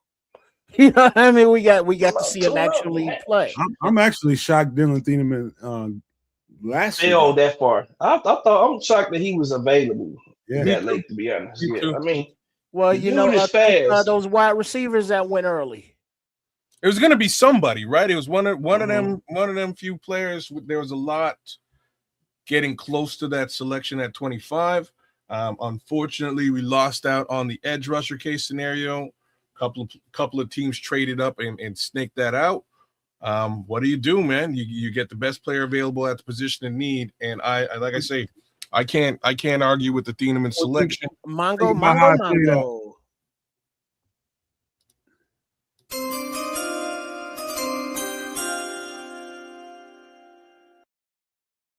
With the 30th pick in the 2026 NFL Draft, the Jets select Omar Cooper, wide receiver, Indiana. They trying to lace old Gino up, ain't they?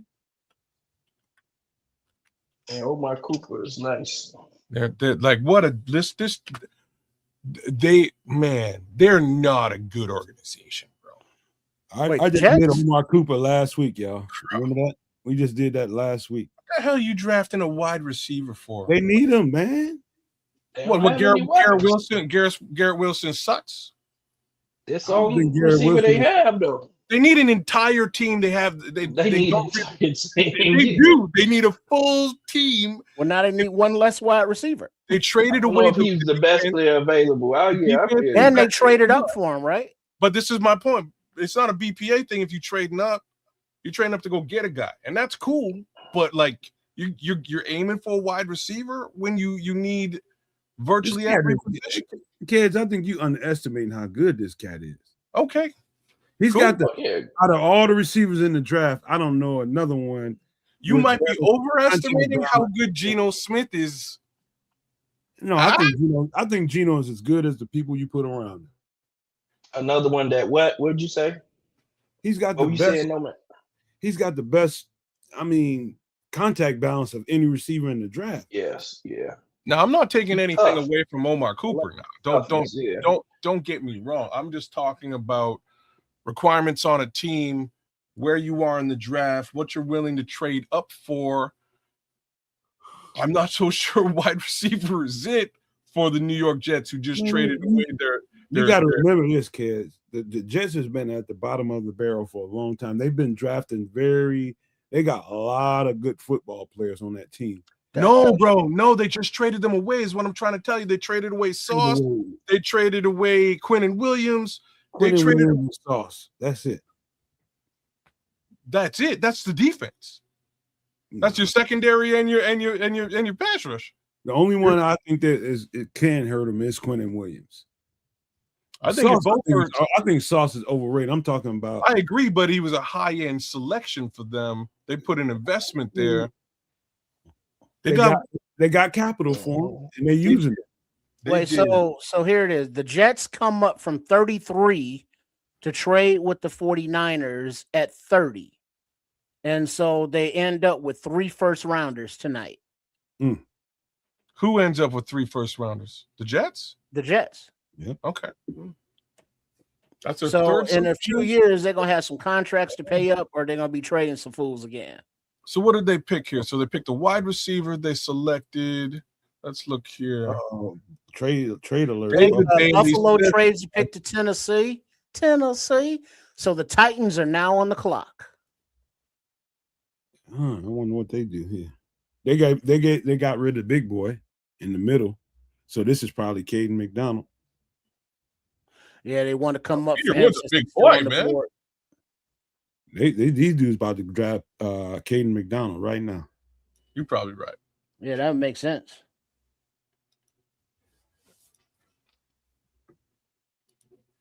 They about to come up. Lord, I cannot help but say.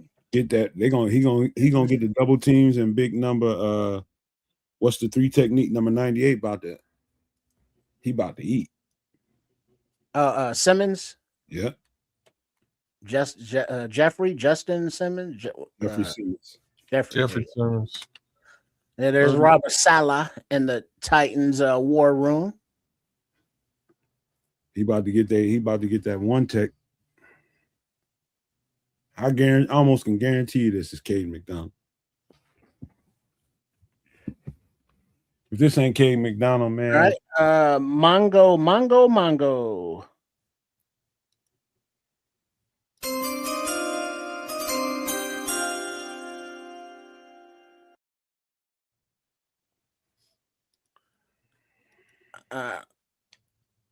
All right. Record for the first night in the draft, 320,000 people in Pittsburgh. All right. So the pick at number 31, the Tennessee Titans select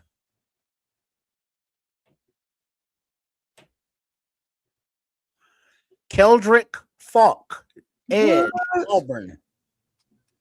You muted, Samo. They overdrafted him. And I like the cat. I'm like Samo, though. You ain't gonna get nothing out of him for the first couple of years. He's actually listed way higher than this, just from a draft projection perspective. He's listed actually somewhere closer to 15. So he's fallen quite a bit. I'm glad we didn't draft him. That's all. He's actually listed before Mesidor. I think he's going to be a good player. I just don't think he's ready now. And for what we need somebody that's kind of polished and chiseled, ready kind of now. That's what I was looking for. Again, Mesidor fits that bill, in my opinion. Nadame Tucker fits that bill. Malachi Lawrence fits that bill. Cassius Howell is close. Those will be the guys that I would say are close in that respect. I don't believe everybody else, I believe, is developmental and really requires some work to be effective in all three elements of the DE position: coverage, setting the edge, and getting and rushing the passer. That's my take on the rest of these guys too. I'm sorry, I didn't like the TJ Parker film to that degree. He has some of the stuff, and this is the thing about the majority of these guys. They have some of the stuff, not all of the stuff. Yeah, I think the Bears would do themselves a favor by making a bold move and trading up into these last couple of picks here and getting Caden McDonald. I wouldn't do that. I would. I wouldn't do that. Samuel, you're muted if you're about to say My something. fault, fellas. What were you saying now? What was the last pick I saw her Falk win? Is it trade up? Who traded up for him? No, Titans. I just traded up for Falk. Oh man. Yeah. They traded with Buffalo. Another in-division trade. Yeah, that's the other word. I don't know, man. That's a reach to me. I think you could have waited for that dude, man. Young guy. He needs a lot of coaching, like I said, man. He doesn't know how to use his hands. He got little speed. He don't have a lot of bend. He plays with good leverage. He's strong as hell, but he can be an immediate impact in the run game. Oh yeah, in the run game, he's solid. He's setting the edge because he's strong as hell. Yeah, he's a good edge setter, but he doesn't really have a bag of tricks. No bag. Yeah, you know what I mean? He doesn't have nothing in the bag. No, man. He ain't gonna be able to there's some of the shit he got away with in college, and nowhere in fucking hell he gonna get away. It's not happening. Exactly. It's not. I am gonna say he's fast. He's fast. He got good speed. Yeah. They're gonna treat him like a little ass boy in the NFL. They're gonna bang him around. He don't have grown man strength yet. So yeah, to trade up for him, but you know what? I get trading up for him. This is why. Because you're gonna need that 5th-year option with him. You know what I mean? You treat him like a quarterback almost, because he got to develop. So he'll be 25 by the time he gets to that 2nd-year contract, or 26 by the time he gets to that 2nd contract, because you'll have that 5th-year option. So yeah, give you a little bit more time to develop him. So I get it. I guess it's not a crazy move for them because they already had a selection in the 1st round. So you're right. The first round pick is going to start for sure. This young man might need some development. Worst case scenario, they roll out that 5th year and they get a little bit of leeway, a little bit of road. You know, I think the cat got a ton of upside. He hella upside. He's getting ready to go deal with some grown ass men now at 20 years old. And this is what I'm worried about. You put him on the field year 1, he's gonna get beat down. So give him a year in the gym and a little bit of a look with whoever is in front of him, and he will pick up and turn into a really nice developmental talent. Like, this is what I'm saying. These guys in this little range from a DE perspective, a little bit of development, and they can all be monsters. I just don't see them being impact players right away at the edge, and that's why I was saying again. Look at Paul with the Nostradamus. He said the Seattle gonna draft a running back. Who's the running back? Well, they just lost the running back. They could get Price. Mike Washington or Williams or Price. Mike Washington. Washington, rather. Whoa. All right, Mongo. Oh yeah, got it already.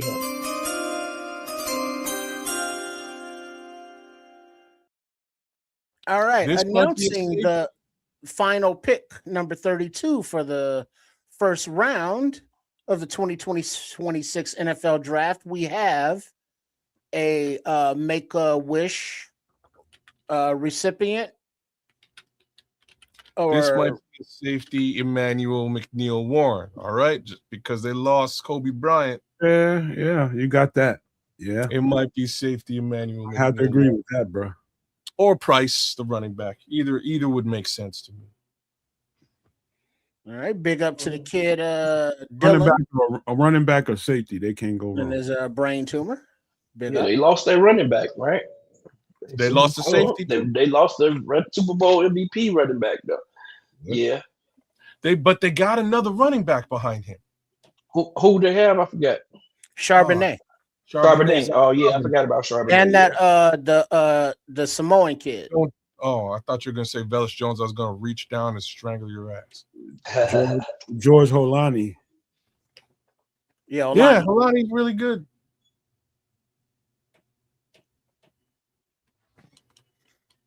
They did good drafting running backs lately. Yeah, we got a good player. Ain't nobody heads hanging.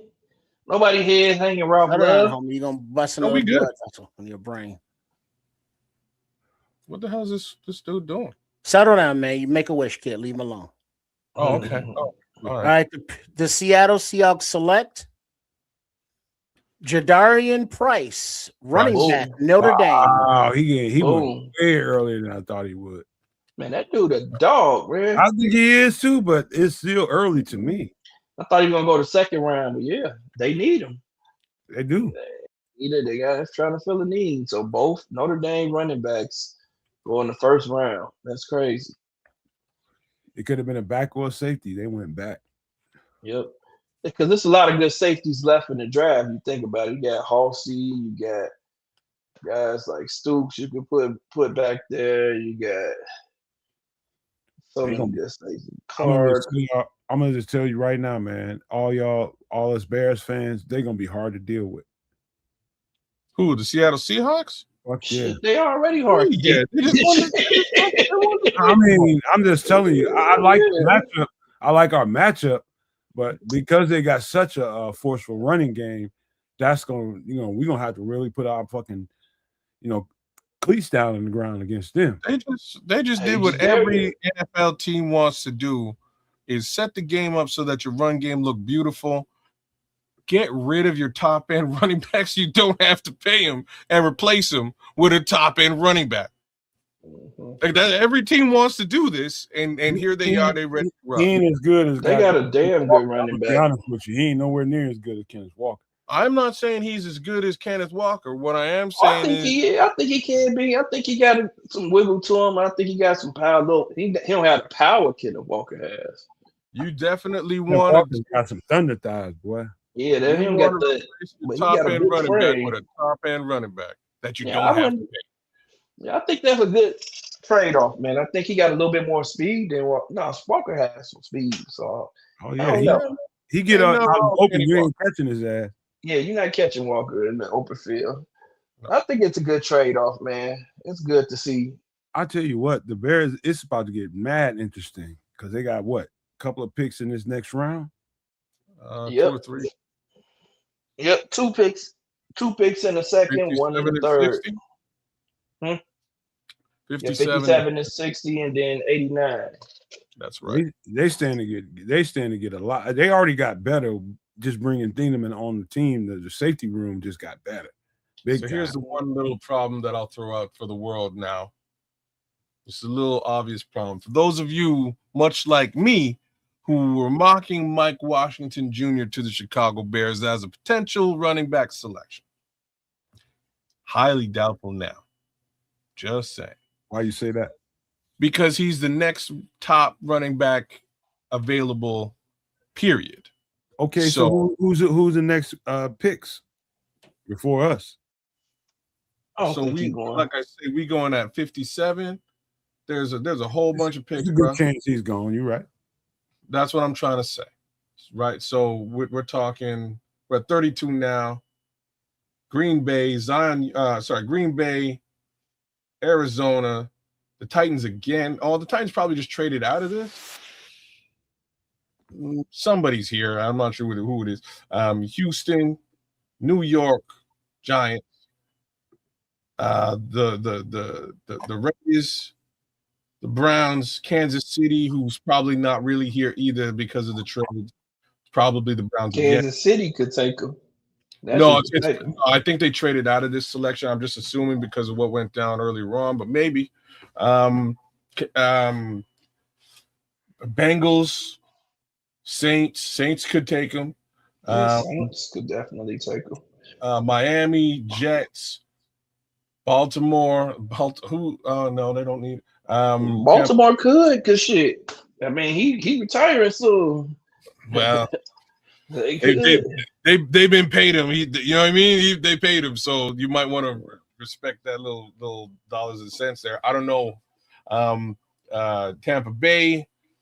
Man, there's a lot of Indianapolis, the Falcons, Minnesota, Detroit, Carolina.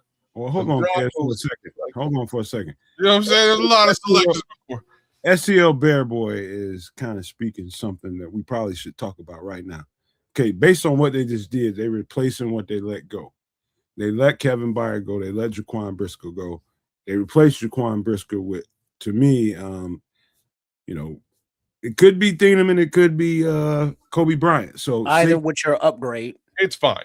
Either way, they replace his safeties. And so now Mm-hmm. he's asking, is tomorrow when we get another defensive lineman or a wide receiver?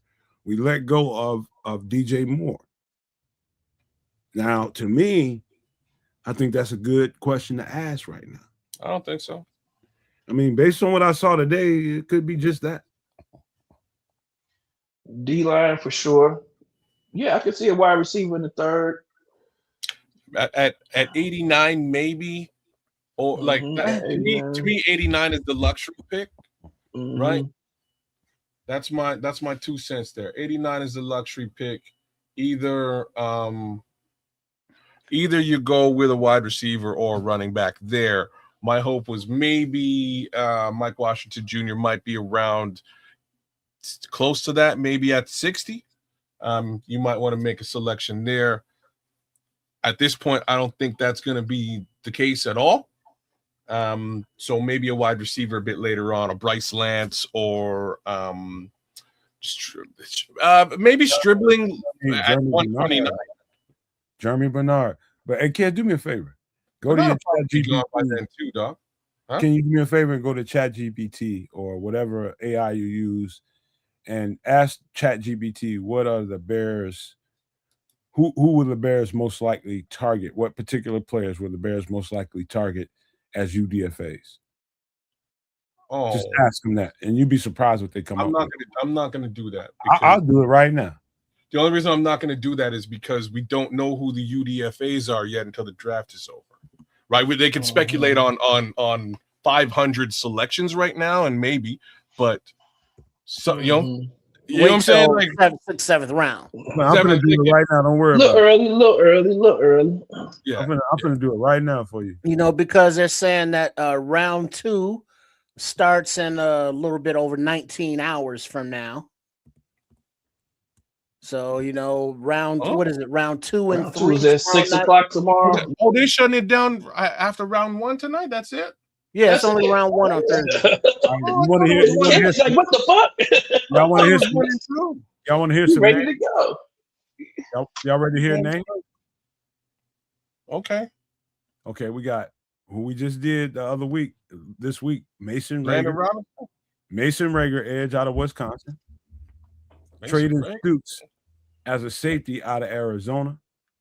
AJ Halsey. Stooks. AJ Halsey. UDFAs. AJ Halsey as a safety out of Houston. I mean, no, that was a don't. You might as well out stop. Of UDFAs, yeah. I'm telling you, man. I'm just saying, stop. Traded Stooks getting drafted tomorly. He'll be drafted tomorrow. Same with AJ Halsey. They'll be AJ Halsey. All of them getting drafted tomorrow. What they saying? Let me tell you what they saying, man. Golly. I'm just telling you. Wait till the 7th round when at least it's known what's popping and who's been taken, and then that's a couple of names. Yeah, those guys will be long gone. Like this is what I'm telling you. They'll be long gone. They'll be drafted tomorrow. Okay. Yeah, right? Those guys ain't make it to UDFA. No chance. Both those guys getting drafted. No chance trading Stooks is an undrafted free agent. Stooks is probably not going to be there at 57. Man. Hey, Scroll if he is, we should take him. You need the paid version of ChatGPT. Yeah, I got the paid version, bro. I'm just saying. That's why I asked you, son, bitch. Why you ain't do it? But I'm telling you, it's gonna spit me. I use it all the time. It's gonna tell me. It's confused. Yeah, it's confused because the draft not over. Yeah, it's gonna make some stuff up, right? And I don't want to come on. I don't want to do what you just did and come out here and say some ridiculousness that just won't be. Stooks as a UDFA is wow. That's wild. Hey, that is wild news, bro. Kids, can you pull up something with like top available? I can try, but like facts is you pull it up, Trip. I don't think it's up to the minute ChatGPT. No, not ChatGPT. I'm talking about just on the real board. That's available right now. Okay, yeah. Hold on. I'll take a look. So we know at least who the top 32 are.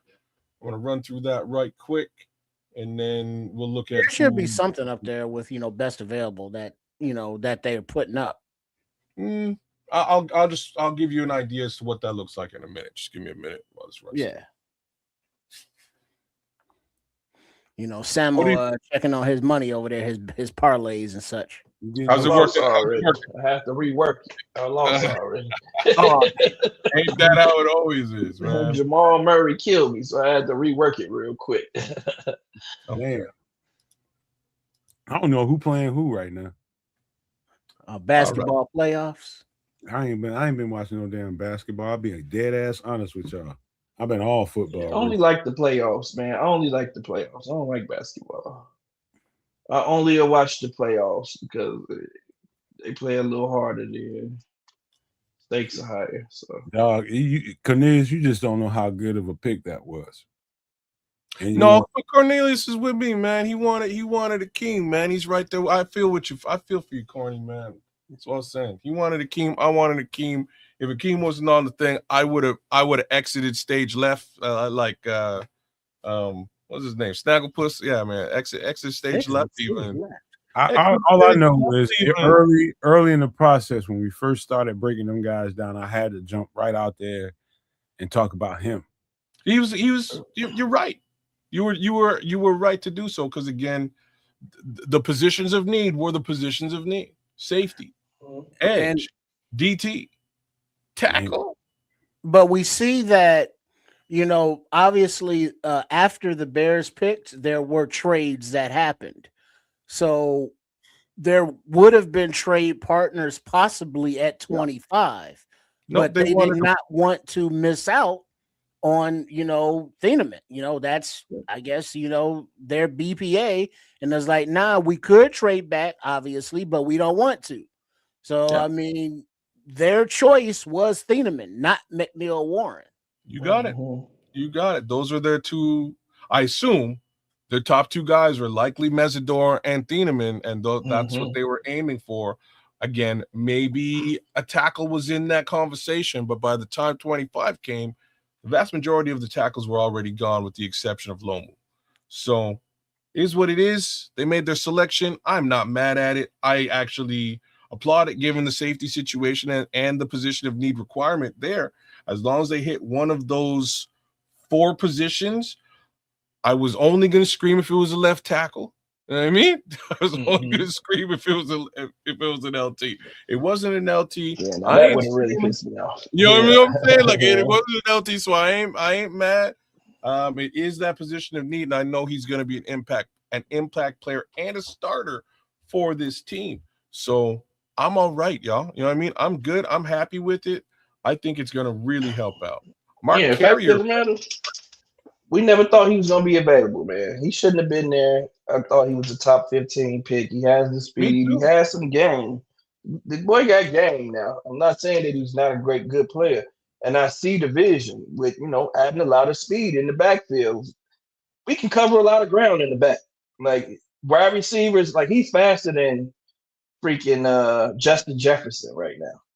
Justin Jefferson ran like a 4.45 or something. Like, so he's already faster than a Justin Jefferson. So, and we also have Kobe Bryant back there who ran like a 4.4 with 4.4 speed. So, man, we got some fast, hard-hitting safeties right now in the backfield, and we can play up and down. So you can move them around. I don't like the slender frame of Thieneman. That scares me a little bit. He's big as shit, Samo. Huh? Big as shit. He's gonna get bigger though, Sam. Just like we're talking about Falk. Give him a year and a bit in the NFL. He'll be strapping, man. He'll be big, man. I'm not worried about that. I'm gonna tell you his measurables. Give me a second. I like this BPA right here. Who just put that up? Yeah, I put it up. Let's see. On the clock at the start of round 2 for pick number 1 will be the 49ers. And the BPAs, cornerback McCoy from Tennessee, safety McNeil Warren, cornerback Avion Terrell, wide receiver Denzel Boston, defensive tackle Caden McDonald, edge Zion Young, edge Cassius Howe, cornerback Colton Hood, guard Biscontis, linebacker Anthony Hill Jr., tight end Eli Sowers, Love Anthony Hill, cornerback Sissy Brandon, wide receiver Zachariah Branch, wide receiver Chris Brazell, wide receiver Jeremy Bernard, Gabe Yakis, edge, linebacker CJ Allen, Jacob Rodriguez, and so on and so forth. Yeah, Right. Scott. So he's 6'1", about 205. He just scroll down to the bottom there, Trip. Dylan Thieneman. 6'1", 205. 25 plus 2. 57. He's a big dude, man. So right around. Yeah, he's solid, and I think he's jacked. He's not. So odds are one of these players is going to the Chicago Bears at 57. This is like 25 plus 32 is 57, right? So that's like exactly where they would love to get Keionte Scott or TJ Parker. And below this is do me a favor, Stooks. Go to the next page. Yeah, go to Jaydn Stooks. Click on Jaydn Stooks. They have him further down. They got Stooks, Malachi Fields, Moore. I got more ahead of my boy. dennis-sutton. I'm very happy with the picks, Devontae. I'm very happy with it. I got no complaints, Devontae. Like I said, no complaints, man. Solid pick. I have my wish, but I ain't. It ain't about me. I'm happy that they got. You want to see any positional groups? No. I want to see it exactly. Devontae is, in fact, play a couple moves here or there. If we probably looking at Akeem Mesidor if he's there, but he got. Mm-hmm. There's your guy down here, Sambo. I got him as the 10. Yeah. I doubt that he's the 10th. I think Romello Height has got a lot of what Malachi Lawrence brings to the table. I didn't mind him either. He's calm. Oh yeah, he's just smaller. He's just not a fit for our defense. That's where I'm at with that. You that boy is Romello Height is nice. I like Ronaldo. But Caden, I told people, man, everybody been saying Caden was gonna go high, trying to man. figure out what you don't like about him. About who? Caden? Yeah. I love Caden. I just don't like that I just think he's good for what he is. I don't see the pass rusher in him. That's my problem. I don't think that he's one-dimensional right now. So I wouldn't have drafted him at 25 because he was one-dimensional. That's why he's not in the first rounder. Yeah. We kind of need him to be one-dimensional to grab them double teams and let other guys get one-on-ones. Now, do you feel that that's like, how do I say this? Like, do you feel that he's the only guy who's good at managing the run in this draft? Hell no. This is my point. Like, so you blow pick number 25 on a guy you could potentially get run stopper snaps out of way later in the draft. Yeah, that was my. They might be banking on that. Like Capehart, I like Capehart as much as I like. Go to D tackles, Trip. Yeah, D tackle is deep. People not talking about D tackle. D tackle deep. Super deep. This is a deep draft, man. So way down here. Big citrus. So way down. Keep going down. Grayson I love it. Like Grayson Halton. Darrell Jackson is a big athletic motherfucker. Yeah, man. Yeah. Chris McClellan, nice. It's a lot of run pluggers in here. That's a 3-10. Rayshawn Benny, I would have probably, if we had another week, I'd have been talking about him this week. Albert Regis, about Albert Regis. He's nice too. Yep. Nick Barrett out of South Carolina. Barrett is nice. Cameron Ball is nice. I love Caleb Proctor. Caleb Proctor's awesome. It's another dude, man. What's Cam? Corleone, the Godfather. Love Corleone, man. That would be my run stuff if I had to pick one. That would be my Godfather. I like David Gusta is nice, man. Skylar Gill Howard. Like there's so many deep. The DT Marshall. Cam Rice ain't even on this list. Cam Rice is nice. This is why they left all them goddamn on roster spots open. Because brother, you only got so many selections though. You know what I mean? Like it's not like they've got unlimited selections. Look, and to make matters Robinson. worse. Hey, hold up, Trip. Pull it down. Dog, I'm gonna go to Twitter and see if the Bears doing a press conference. Let me see. It's coming. Yeah, I love Proctor, man. I like Proctor a lot.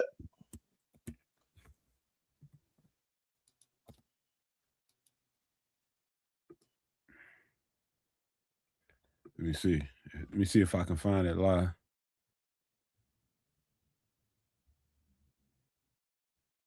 I'm not seeing it. Wait a minute. I found it, but I don't think it's live yet. I'll tell you in a second. No, it's not live yet. Okay. You gotta love Bears social media. They'll put it up. Do me a favor and we're live for like 40 minutes. Share your screen. We're gonna broadcast it? Well, share your screen. I'll put an overlay over top of it. All right, well, you do what you gotta do. Let's do it. Okay. As soon as it kicks in, I'll flip it over. That's a lot of speed on the defense. Yeah, that secondary is looking fast. I cannot. Oh, people are mad. I'm looking at this Bears chat, and they're wow, fire polls. That's crazy. I like having bad pick. Well, somehow I'm thinking that Kobe Bryant and Dora Thieneman is probably an upgrade over Brisker. And upgrade over both guys. Over and Byard. I was gonna put that and in there. Hell slow. You guys both. I don't know, man. Like I'll just be real about that. I mean, granted, Byard got the experience. No, Byard but physically he's falling off. Brother, exactly. He's not slower. He's a lot slower player. Much slower player. He was just in position. But speed isn't to make he makes opportunistic plays. Yeah, speed isn't everything, but speed makes up for a lot. It makes up for a lot. Yeah, especially in the secondary. I'm just saying the guy has experience. He knows what he's doing. One of the things that that will take time, I'm sure, for either one of them is just baiting quarterbacks into doing what you want them to do. And Kevin Byard's a master of that. Right, like he just is, and I cannot take that away from him just because he's a little bit older than the rookie. The rookie's gonna have to learn how to do that, and that's my little problem. Kid, I gotta tell you, I saw Dylan Thieneman do things that normal college players can't do. Okay, normal college players, they just kind of out there and just doing what they can do, but this guy is out there. I ain't gonna say manipulating on the level of Kevin Byard. No, he's not doing that. But you can see that coming. You can see that freaking coming. He's very, very field aware. Boys, he's got great football intelligence. I have to ask y'all, just considering the conversation, I have to ask y'all a very important question. Okay, who's the leader of the defense now? That's TBD. Who would you like to be? Who would you like to be the leader of the defense? I think it's Grady still. That has to be the answer, but he definitely. But that's not something that you can answer right now. That's something that you got to get the team together. You got to get the personalities together, and you got to see who it is. Because we could say, well, TJ Edwards, not the most paid guy. I mean, you got to. That's Kobe Bryant. Jalen Johnson. Jalen Johnson's never been. Jalen Johnson is not a leader. No, he is not a leader, dog. I would just go. Caleb. That's a selfish motherfucker. Yeah. Right. Say that shit. That's just got to play out, man. You can't. Right. Just you got to play out. I like Kobe Bryant to be that leader though, just because of He's built himself up, man. He transitioned from corner to safety, built himself up, had a great season, won a Super Bowl, comes in here. I think he's going to get a lot of respect for, just his progress, the progress that he's made from the beginning to where he is right now in his track record, where he is right now in his career. So I think he is a vocal guy. So I do think that he might be one of the guys. Put your overlay on, boss. And then also while he's setting that up, a shout out to the Vikings for not taking Thieneman and taking the big Right. boy with the foot issues. Vikings fucked up. Who's the GM up there? We He don't about know to get yet because fat. Quasi's gone. He getting fat. He getting fat. Go ahead, play it. Go ahead, play it, Kaz. So when we do our meetings, we go. You got the sound. We take the average of like the high Yeah, I can grades, hear it. That's it. Turn it up. and we work, from the Loud top as that's down. gonna get. And when we started the safety position, there's a couple good ones that we liked. Dylan's tape popped out, like just the sense of urgency that he plays with, the speed. We talk about taking the air, out of the defense or out of the offense. His ability to close on the football, both in the run and the pass, stood out really, really quick. And as we watched it, the comments you could hear, I mean, this guy is obsessed with football, plays fast. He's extremely smart, great leader, violent in the way that he plays the game, everything that we're looking for. Then on top of that, you have some versatility. If he has to, you can go over and play a little bit of nickel. He can play free, he can play strong. So really good fit for what we're trying to do. How do you describe the aggressiveness in his play style? Oh, it's the aggressiveness. I mean, it flies up the tape. He's a violent football player. He strikes. There's a knockback element to his tackling. And again, just the speed. There's like speed and there's like violent speed in terms of just the explosion off the spot. And that's what he brings. And it's pretty easy tape to watch. Yeah. What went into the weighing Dylan's strengths versus some pretty good candidates that were still there at defensive tackle, defensive end? Yeah. On our board, again, we talk about the board talking to you. He was standing out. He was elevated on the board at a spot. So we kind of work lateral and see who else is up there. And he was the number one on our priority list. We take the board before, obviously, all this kicks off when we sequence it. And he was the top sequence guy on our board. Were there any anxious moments as he kind of had the board going? He was clearly your guy. Like Jason said, the board was wide open. Was it getting anxious as you get closer and closer? Yeah, it was.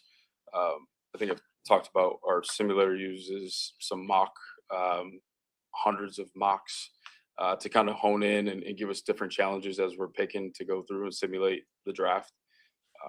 It was 50-50 with him oftentimes. So we weren't sure if he was going to make it. I think there was a lot. I think he was 18, seemed to be the spot that everyone said he was going to. We knew that if he got past that, there was a good chance. We in our sequence, we had probably two more guys that were close. So we knew that we were going to get a good football player. I drew a line on our top 100 of ones that we would be looking to trade back, trade up.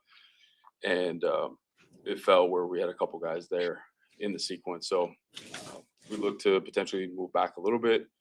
There wasn't much interest right behind us where we felt comfortable in terms of the numbers.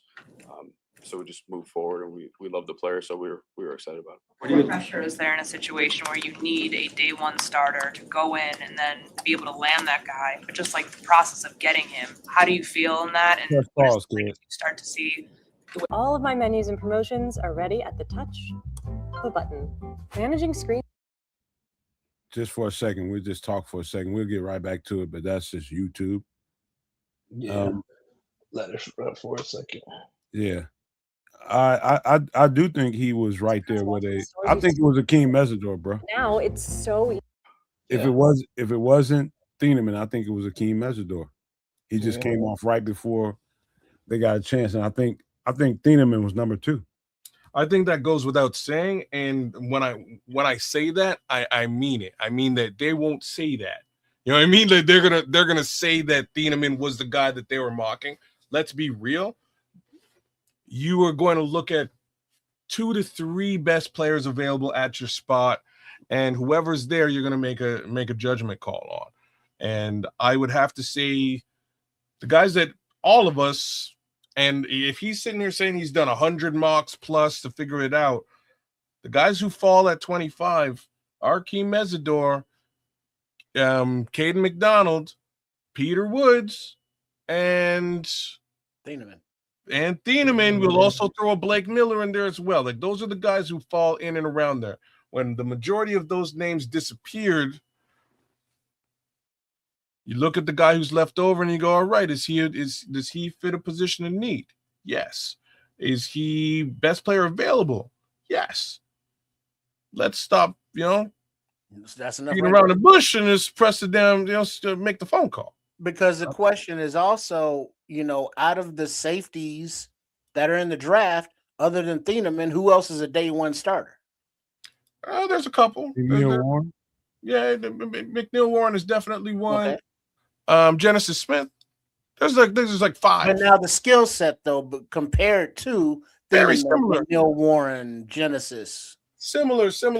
Like, so if we're talking McNeil Warren versus Thieneman, McNeil Warren's got those measurables that DA really likes, and I'm sure this is part of the reason why some of the folks out there would have appreciated McNeil Warren over Thieneman. Thieneman again has really good instincts, and he has some additional speed that you don't get from a McNeil Warren. So there's ups and downs with both players, right? I would say Bears went for the I would say wheels. Thieneman is a better closer and finisher in the tackling department. He's a closer. I'm not gonna say finisher because McNeil Warren lays some wood. He does. This Thieneman finishes it. Yeah. He gonna form tackle you to the freaking ground. But let's finish this, and then we'll talk about it on the other side of it. It's on the board. There's a couple situations where potentially could be in a position where we have starters, but we would have very similar to last year, right? With Cole and Colson. It just happened for this one that the sequence landed right on a need. So he's going to have the ability to come in and compete for a starting role. And obviously that's going to be an open spot where those guys are going to compete. And the tape tells us he's going to have a really good opportunity to do that. But this was a really cool opportunity where, again, a need and best player available fell the way that we needed it to. This offseason, you and Ben both talked about the need to get better pass rush. From the outside, is there still a way to do that in your mind on day 2 of the draft? And if you don't, you just have to hope the guys in the house. Yeah, I think both of those things are true. I think there's some opportunity with guys on the board still. And then absolutely just what these guys are working on this week was for that group to continue to get better so they can be more effective. I know the coaches spent a lot of time in the offseason detailing where spots where they feel like we can get better, maybe some tweaks in what we're doing, the way we're coaching things. And then naturally, just a second year in the system, you would think that some of these guys would continue to get better and elevate their game. And then if you help the secondary, they're related to a degree. Obviously, the D-line helps the back end more often than not.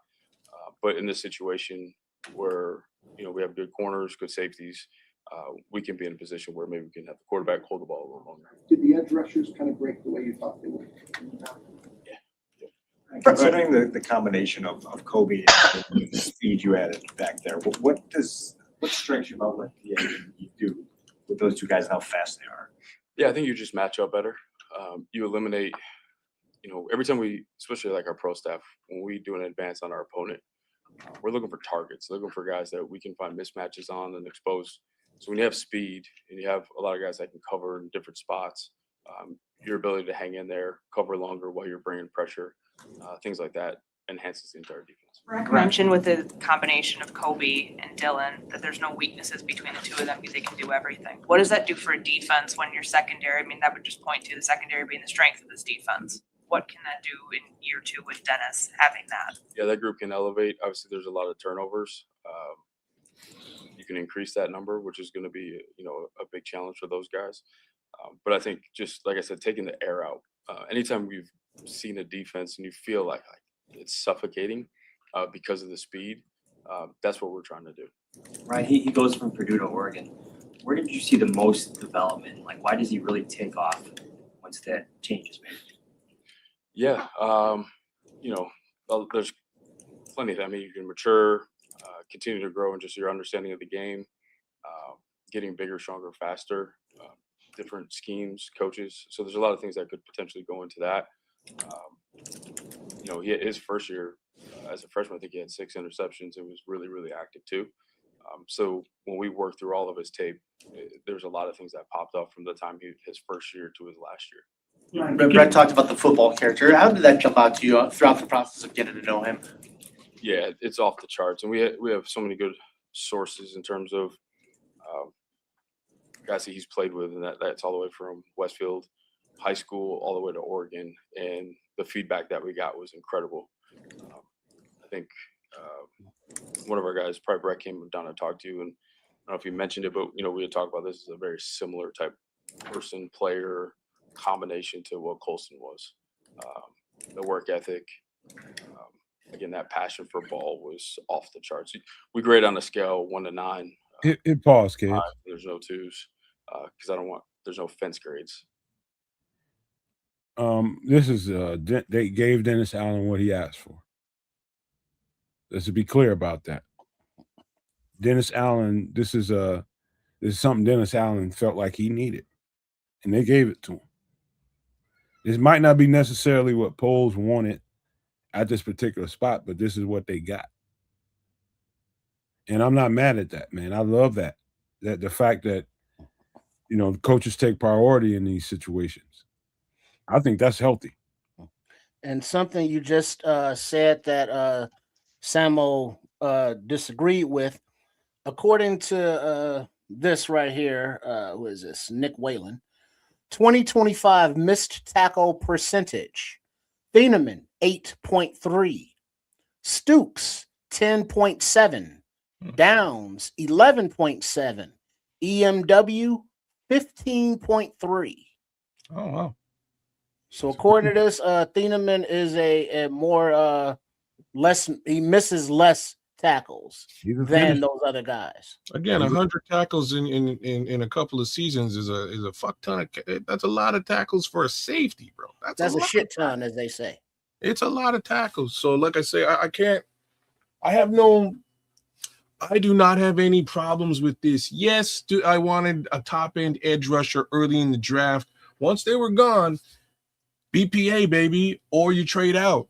They found a position of need. They aimed at it, knocked it out of the park. And one last thing I'll say, the homie, the homie Dennis Allen knows everything you need to know about that secondary position.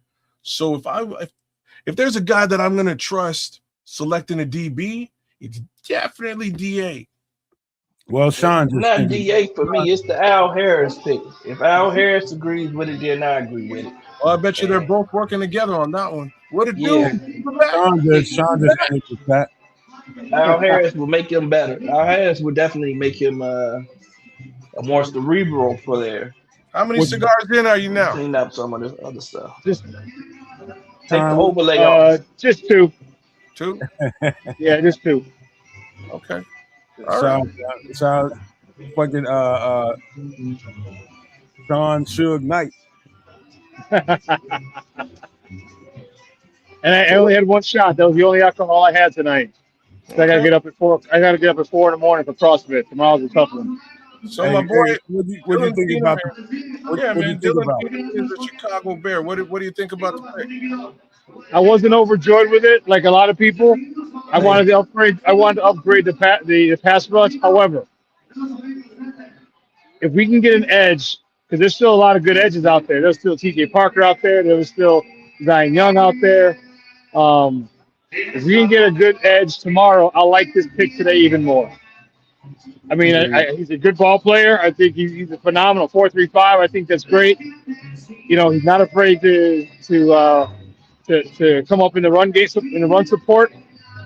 But I really just wanted to strengthen a defensive line. I think that might be saying, Ryan Poles might be saying, I've invested money into that position, and these guys got to show out. That might be what he's saying. But this guy's a stud. Guy's a stud. Yeah. So we'll see. Again, I wasn't overjoyed. I was mad at the Chargers like a mother hubbard. Me when too. They took that. Man, you saw the text I sent you, man.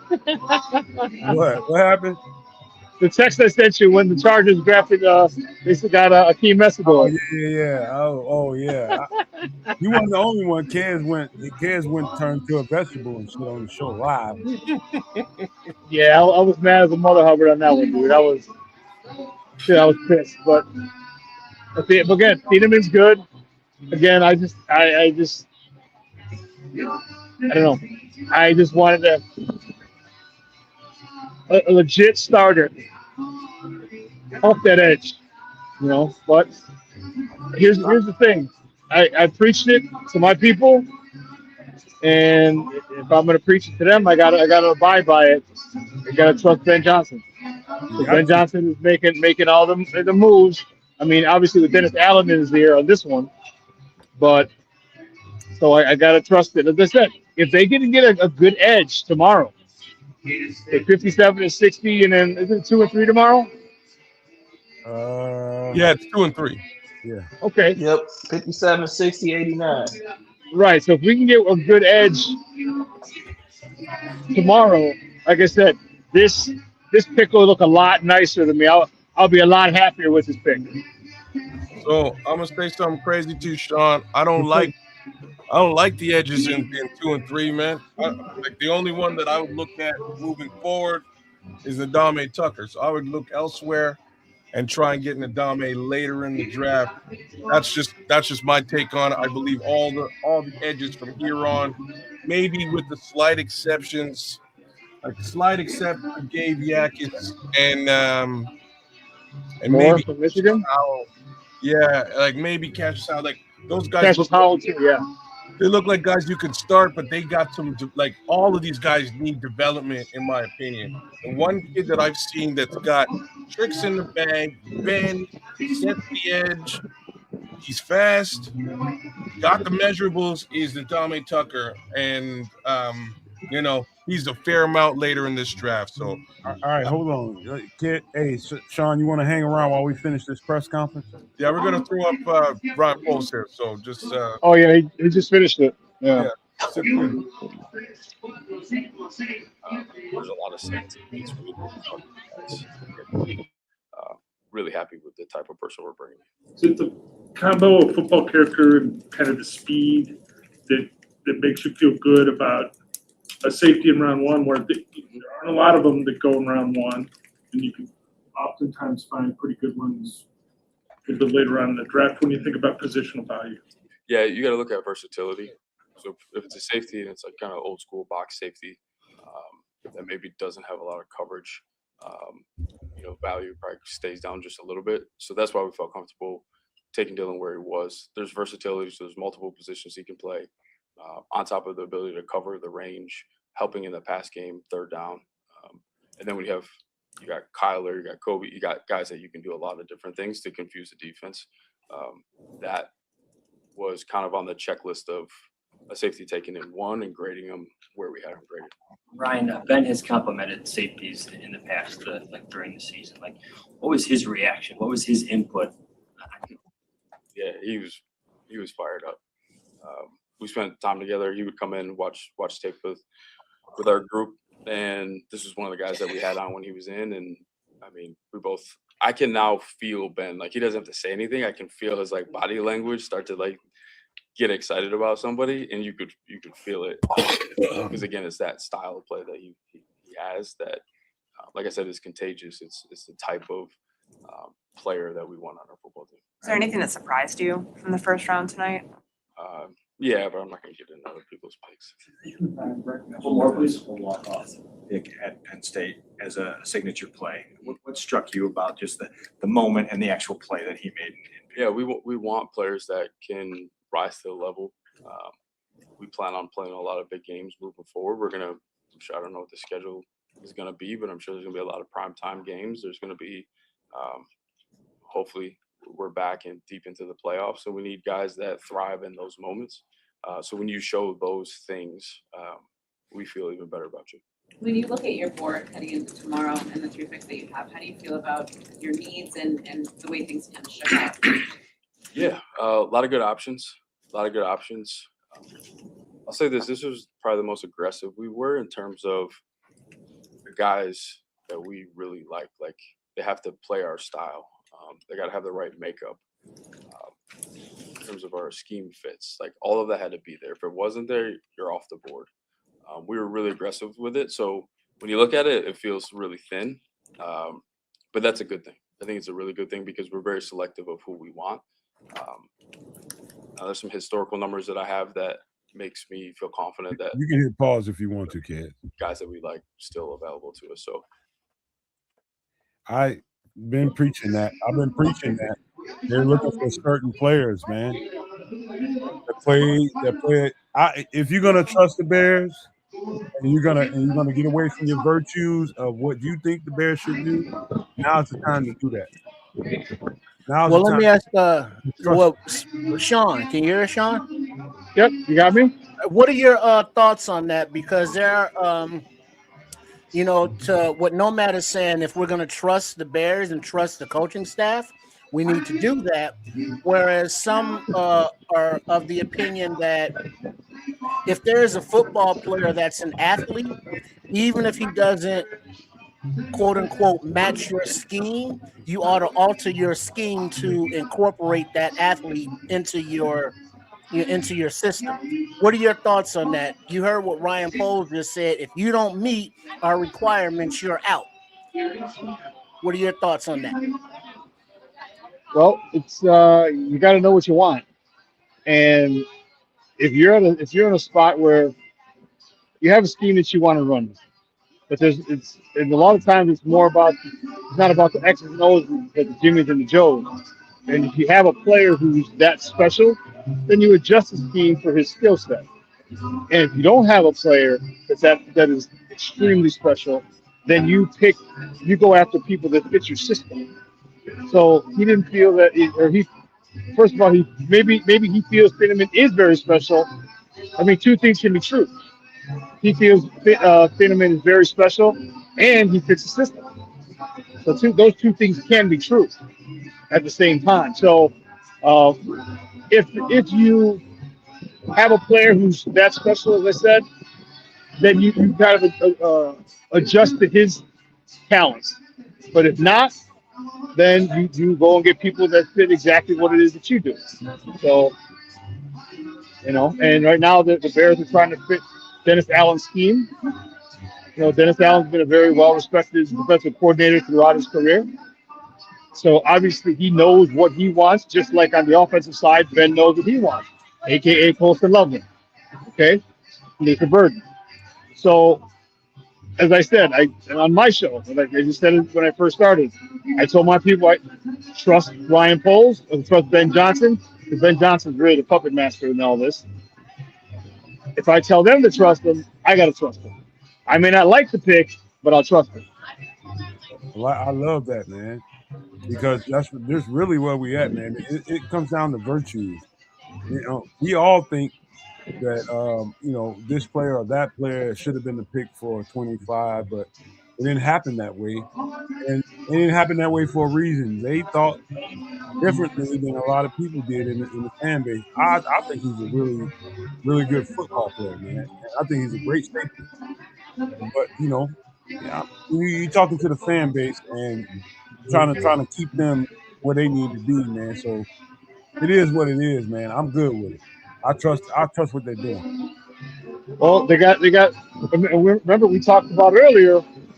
If it kind of falls into line what we talked about earlier, Grady Jarrett's going to be a completely different player this year. He's going to be more productive, we assume, because of the fact that he'll be training and not rehabbing. And that's going to spill over into Shamar Turner. That's going to spill over into Austin Booker. That's going to spill over into Big Nev. That's going to spill over into some of the other one of the other defensive tackle they got as well. So that's spillover, because you can be a good locker room guy as a veteran, but your influence goes a lot further if you're productive. And I think Grady Jarrett's going to be a very productive defensive tackle this year. And I think that by that alone, other guys are going to really listen to what he's got to say, because he's a consummate pro. And just watching him go about his business, maybe they feel with another year in the system that Booker can really take off, Shamar Turner can take off, Javon Dexter's really got to take off. Maybe they think all these guys can really take off, and they have enough to at least an improvement on that front seven.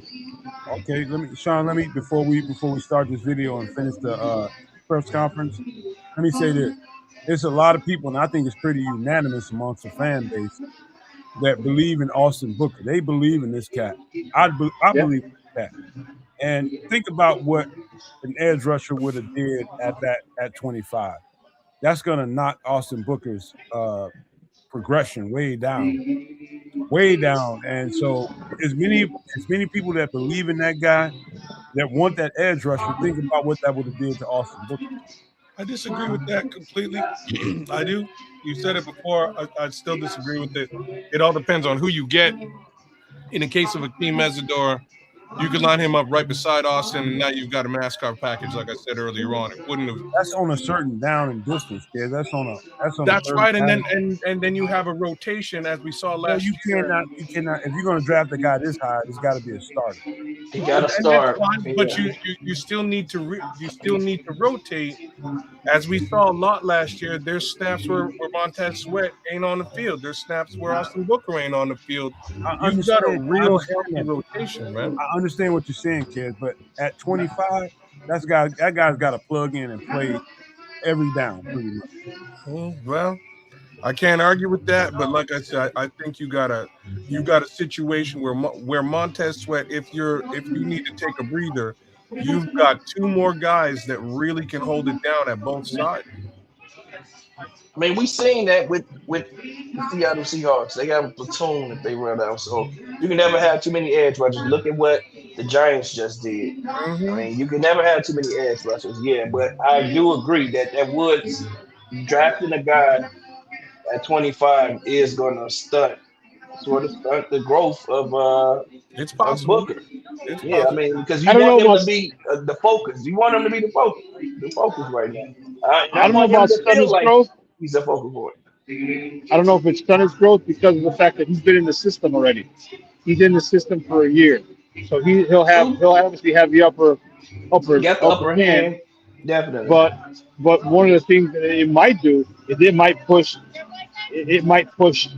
Montez Sweat because he's getting paid a lot of money for not a lot of production. Like I said, I know he has double-digit sacks, and people look at double-digit sacks and they get excited, but that's not the issue. That's not. Those are empty calories. Those are empty calories.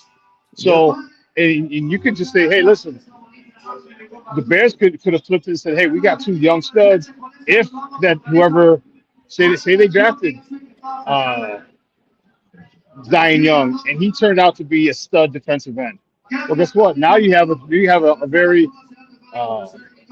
you got a defensive end that you can trade, you can dangle around. Because there's going to be people as the trade deadline gets closer, they're going to need it. They're fighting for a playoff spot, or they're fighting for a deep run of the playoffs, or they're fighting for they have Super Bowl aspirations, and they need that one player, and they could be able to move.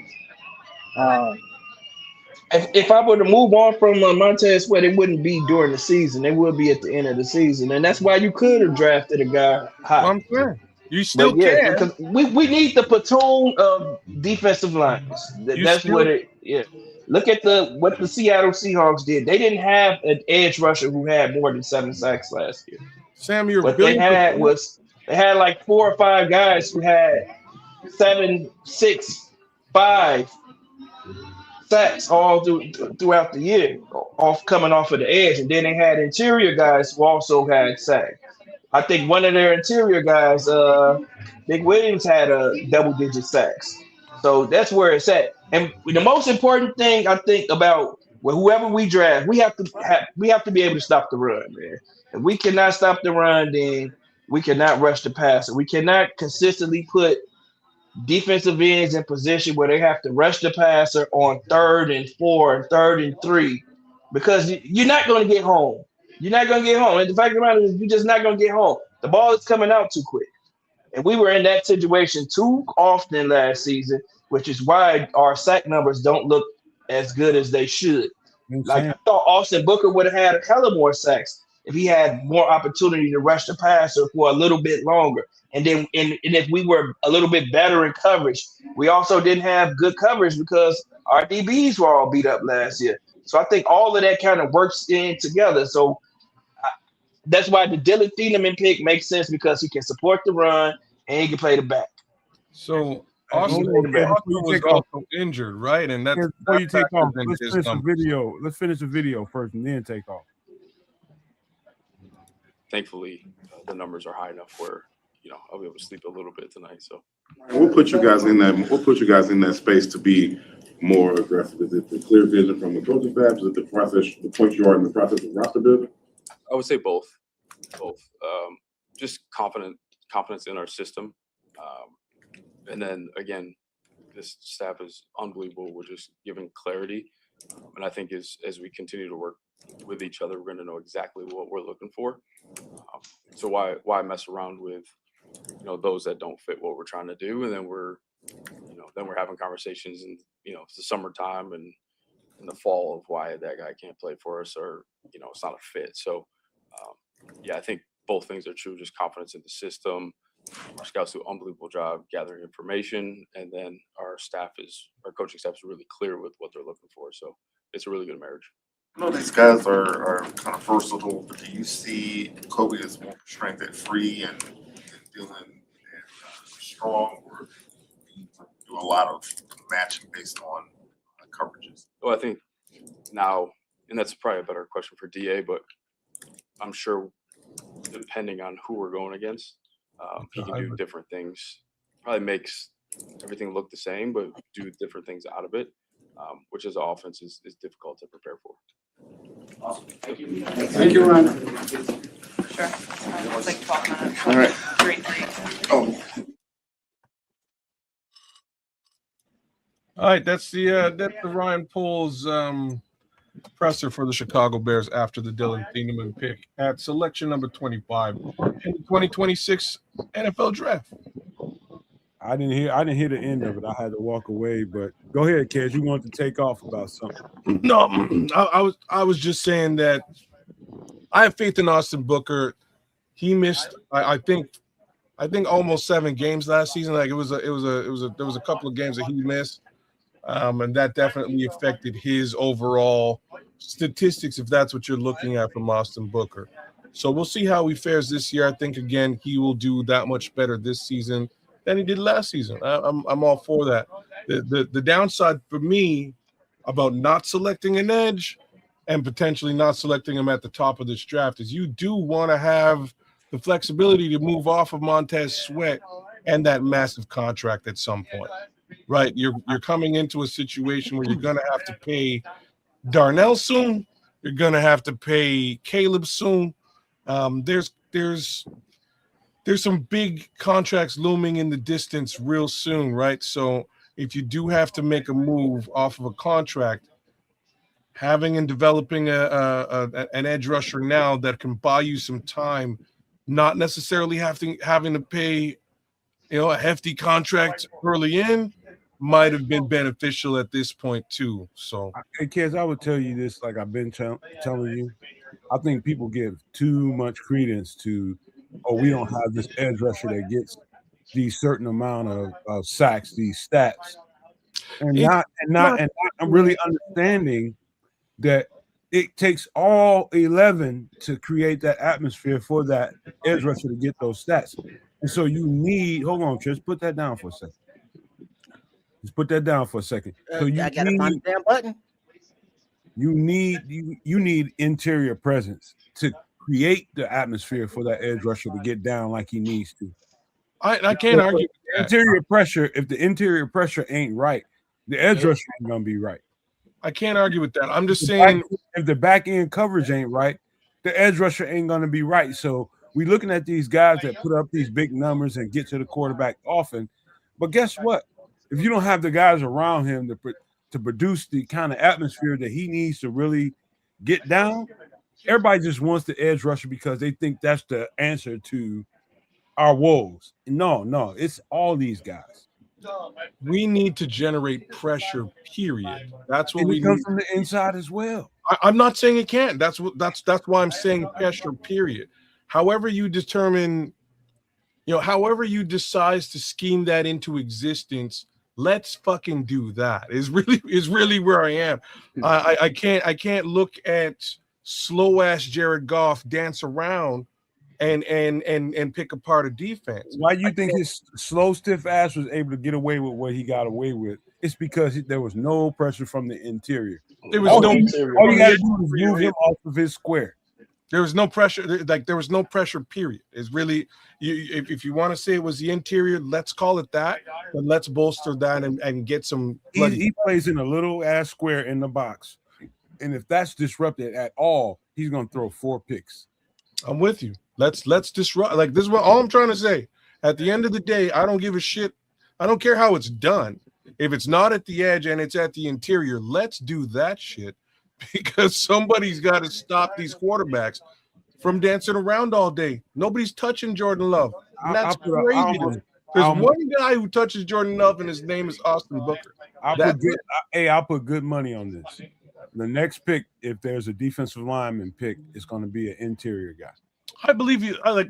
Again, given what I've seen thus far, I would almost be angry that they go at the edge right now. This is what I'm saying. Like, I don't think these edge rushers right now from 2 to 5 are developed enough to really do the 3 things that they need to do.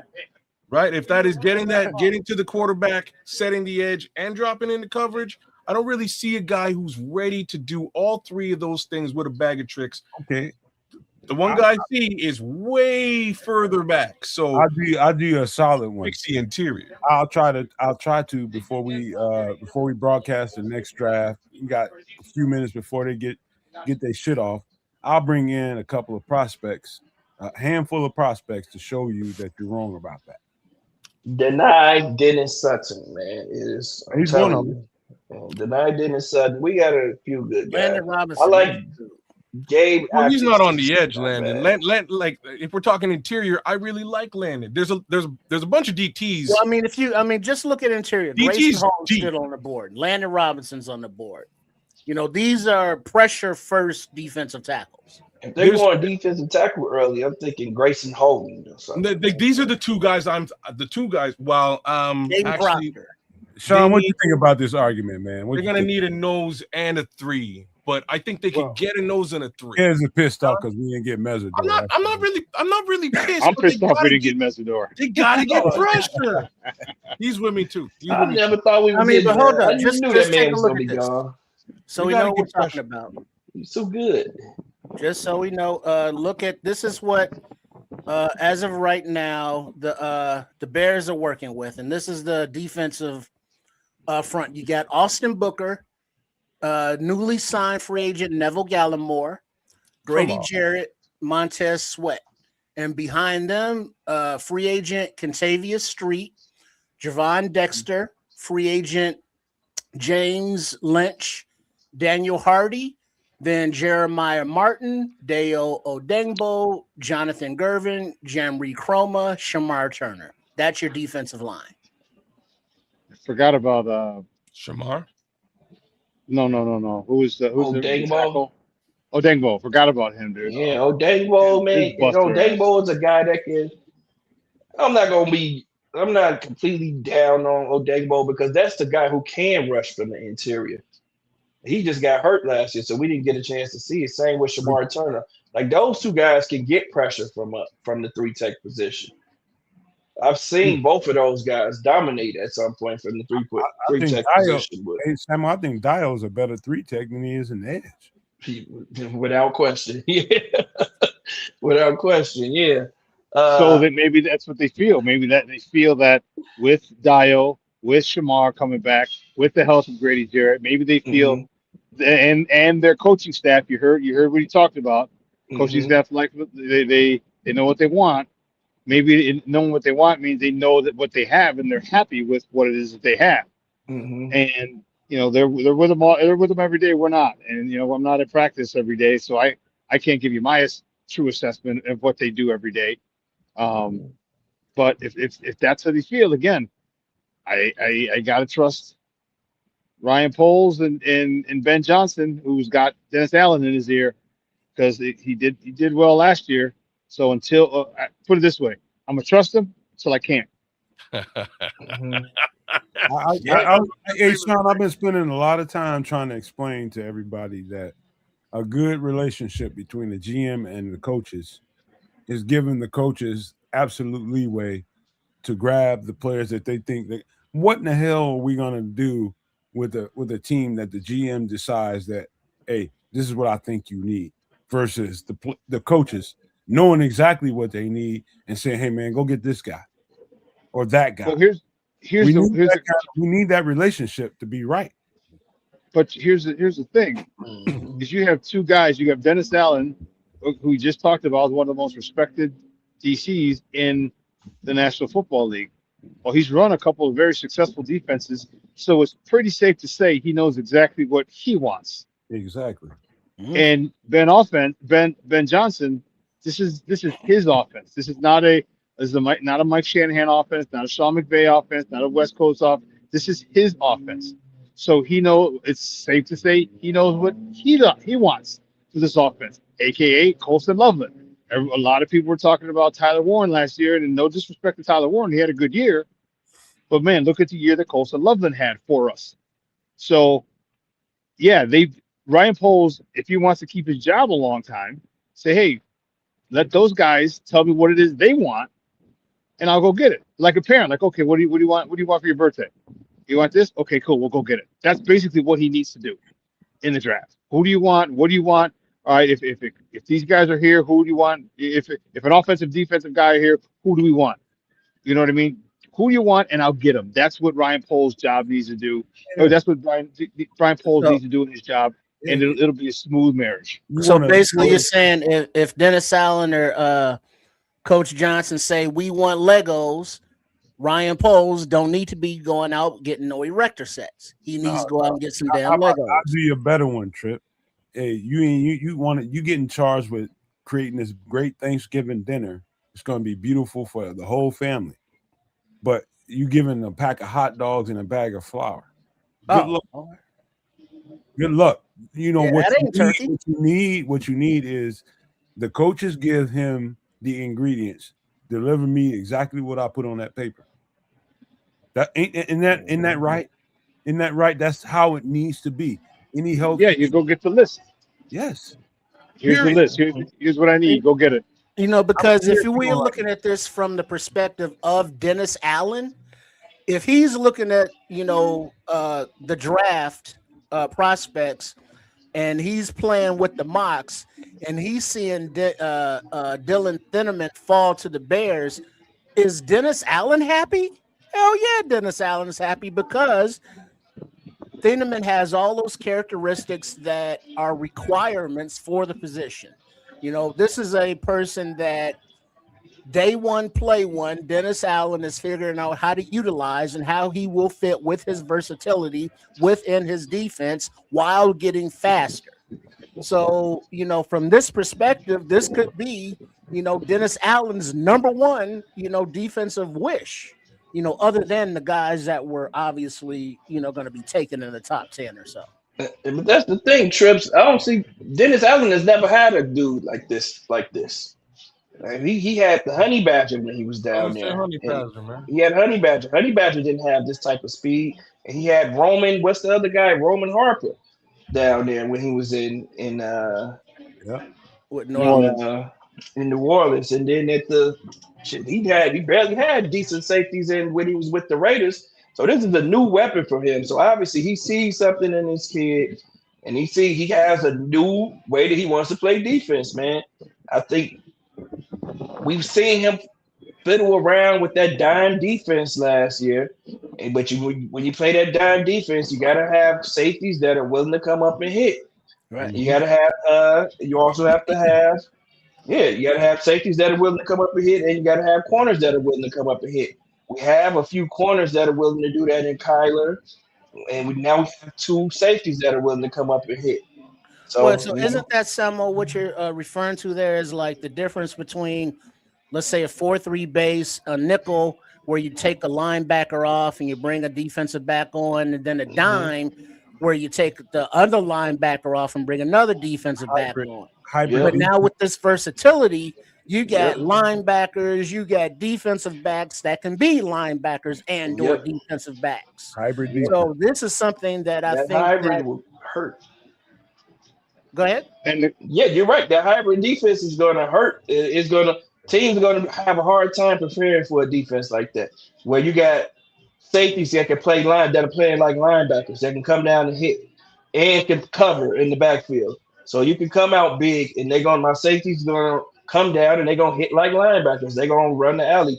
They're going to Wait, but hold up, peep game now. Hold on. Wait, 1 second, y'all. As we go along this thought, look at this roster again, and now we're talking about the safeties, obviously. But speaking about the linebackers, look at the linebackers and what kind of speed that they have. And now you got linebackers that can cover like defensive backs. Exactly. Well, not TJ Edwards.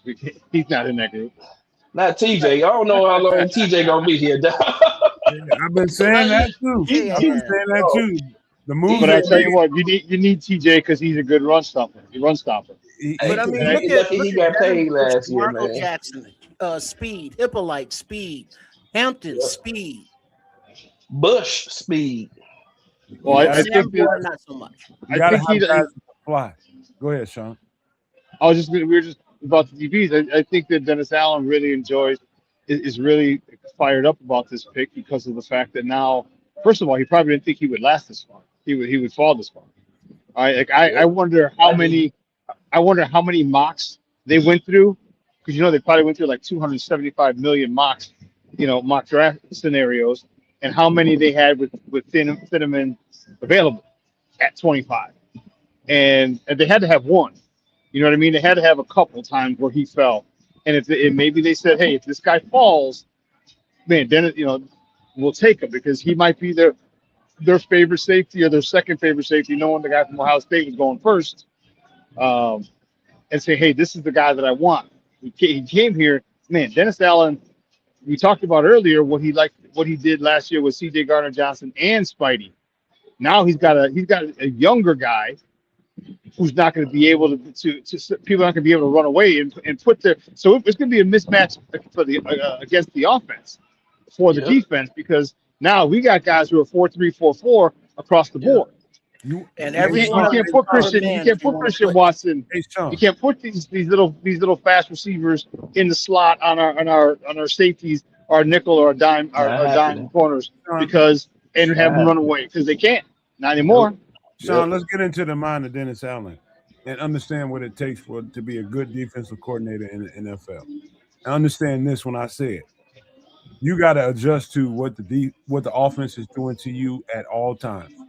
And the ball is coming out a whole lot faster, right? The ball is coming out there. It's a lot of short game. People are attacking you with screens and different kinds of bunch formations, and people are going in motion and trying to disrupt the defense. And you got to respond to that as a defense to maintain what you are on your level. You better make sure that you have speed to match it. Yeah, and I'm telling you, the ball comes out really, really fast. And so all the people that want the edge rusher to get 100 sacks every year, guess what? The chances are he ain't going to get very many sacks in a year because the ball's coming out too fast. Yep. They're throwing the ball to kind of running back type receivers that can catch the ball and run because of the block formation that's set up for them. You got to respond to that. As a good defensive coordinator, you need speed. And so he's responding to what he needs. Speed. We've been talking about it all offseason.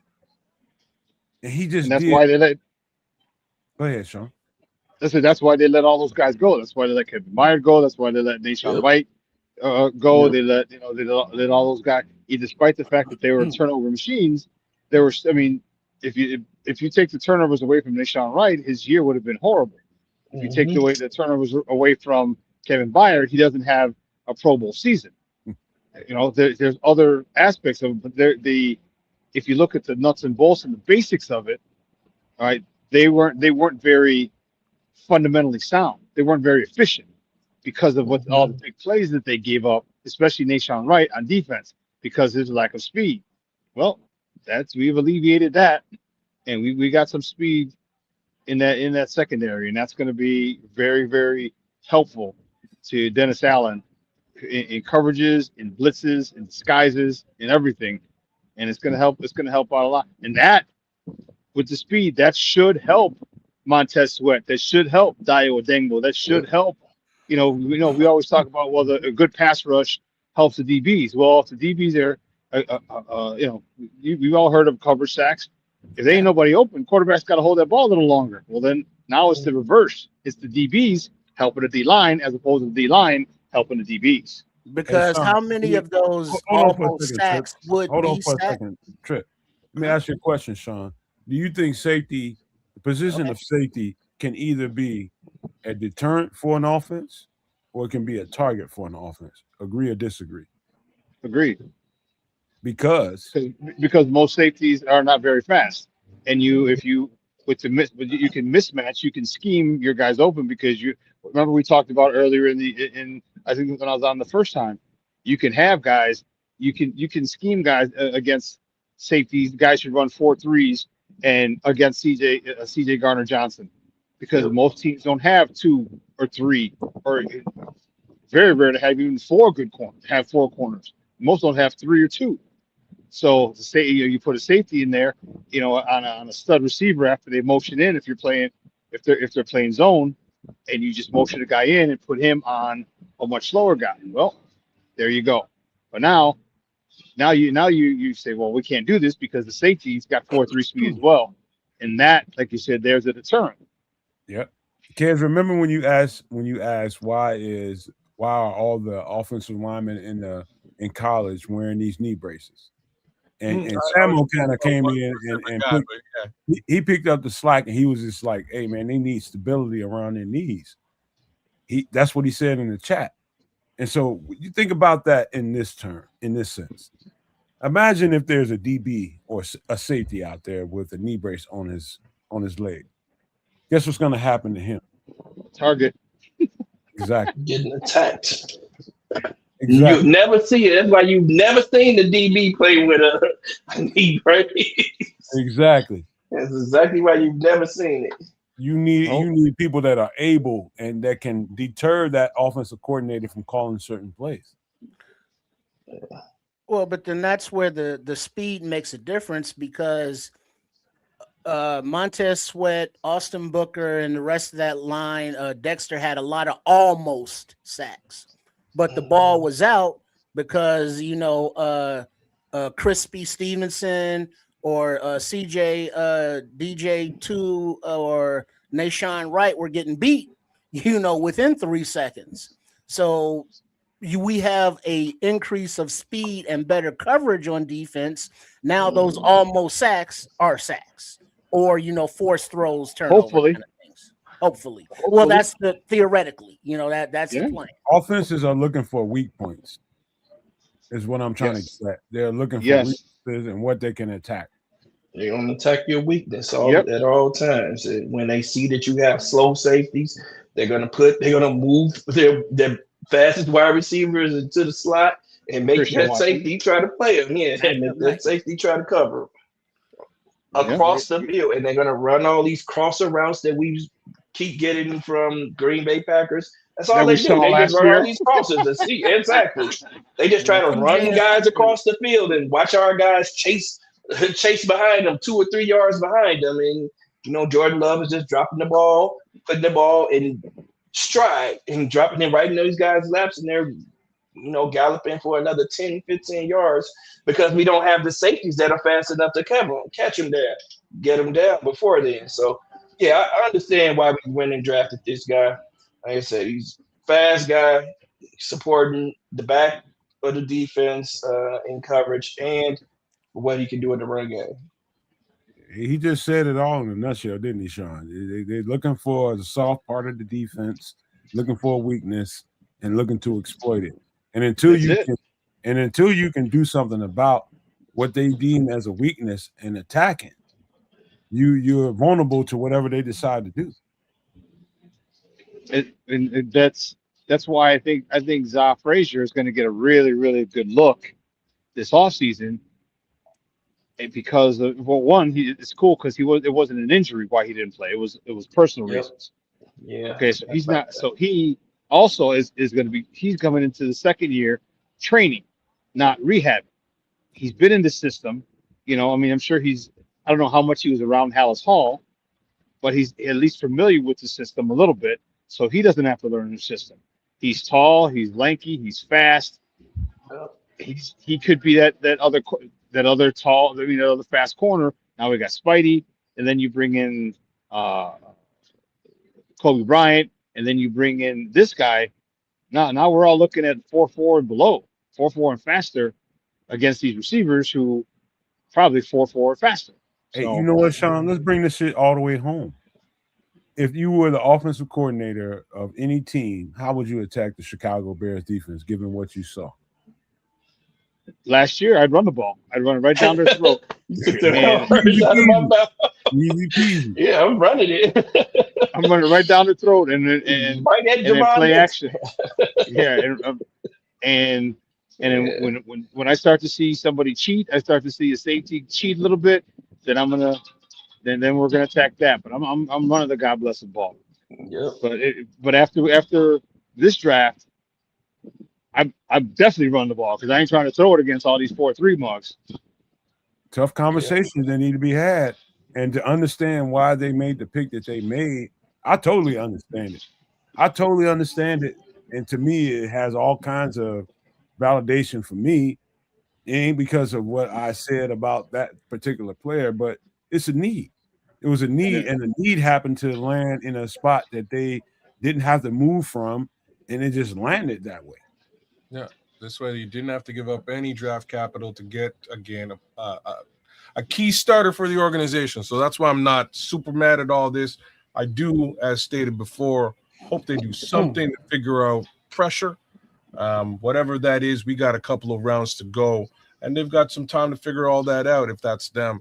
But end of the day, adding additional speed to the secondary, I think that's going to go a long way because you can hold the ball all day long, even if the pressure ain't coming. If nobody's open, where do you go?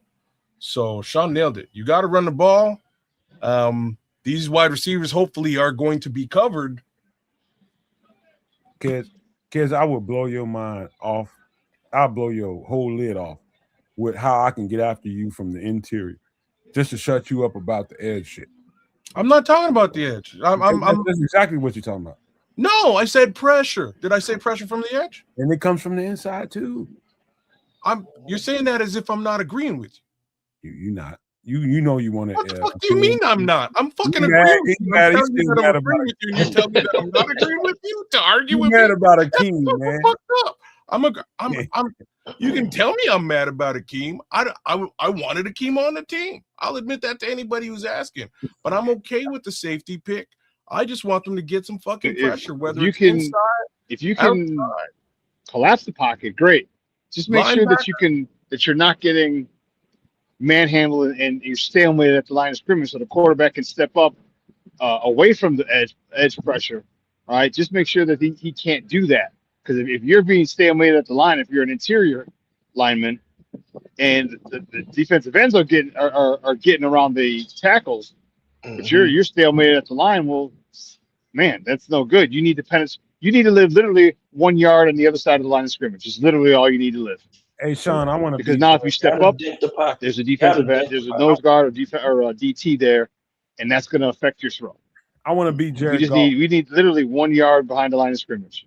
I just want to beat Jared Goff weak, soft, and all you got to do is move him off a little bitty square that he accepts as a pocket. He's a pocket quarterback that can't move. You guys got me?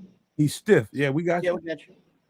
We got you. I just want to whoop Jared Goff's ass, and it's going to be so easy to do it. And all you need is interior pressure to do it. And like we could potentially take the Lions right on off. You take the Lions off. Can you hear me, guys? Yeah, we got you, Sean. We hear you. Did you hear us? No, he can't hear us. I don't think he can hear us, man. But he can't hear us. Like Nomad, I'm so in agreement with you that I think we can get some of that out of Grady. I think Grady was really. Can you hear me? Yeah, bro, we got you again. If you can't see, you have to drop and come back. We probably got a phone call.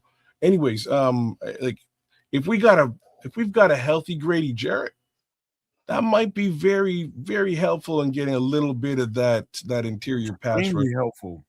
Right? Like, so on the rotation, yeah. Get him in you the know what I'm saying? rotation, Like, keeping I'm him not, fresh. I don't care how you do it. I don't give a shit how you do it. I don't care what his name is.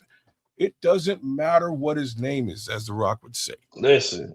You know what I'm saying? Just get the pressure. We should not be losing to Jared Goff weak ass. No, the main thing, you know why we losing to Jared Goff is because of that running game, man. We have to stop the run. Well, we committing guys to stop it. We have to commit too much to stopping the run, and we not able to get Jared Goff in those second and long, third and long situations to make him hold the ball a little bit longer. Jared Goff too good for that, man. We have to stop the run first. Kids think I'm getting on him because he's hyper focused on the edge. And it's no, true. I'm not fucking I hyper. am. Jesus Christ. Can I say it? Can I say it in Chinese? I don't know Chinese to say it. I don't give a shit. Thank you. That translated means I don't give a shit how you get pressure on the quarterback, but I don't want to see Jared Goff standing around there dicing up That's our. what I'm trying to sell it to you, kid. You're not selling me anything. I've already bought it, bro. I'm just saying I've already bought it. Get to them interior, then get to them exterior. I don't care. Just get to the quarterback. Yeah, we got to get out of here for the night. But before we go, check out this piece of report. The Steelers, Pittsburgh Steelers, were on the phone with Mekhi Lemon, telling him they were about to pick him when the Eagles traded up and stole him. The Eagles were trying to call him, but he didn't answer because he was on the phone with the Steelers. Damn, they needed him too. Problems in PA, you know. Yep, in Philly. I mean, in Pennsylvania too, right? And so their pivot was the offensive lineman. They needed that cat. Yeah, that's sure. Yeah, they did. You know, It's but all good. there was some trade ups, there were some trade downs. You know, the Jets get 3 first-round picks. Buffalo recouped that DJ Moore trade by trading back into the second and picked up more picks.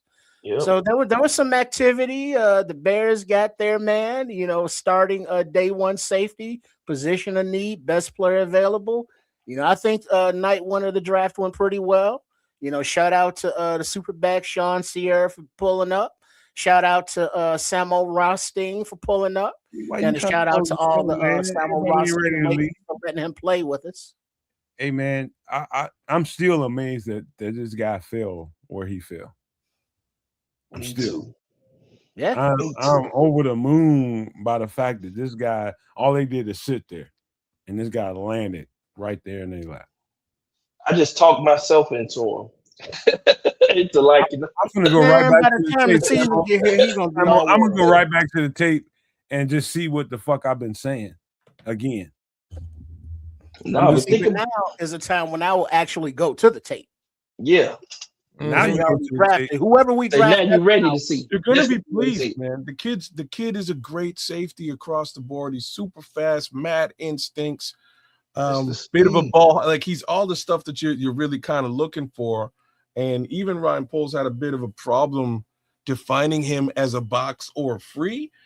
You're gonna have a problem with that because he'll do either and or. So I'm telling you, I expected this pick if the other guy didn't get shown up. Like if he showed up, I expected it to go the other way. He was gone.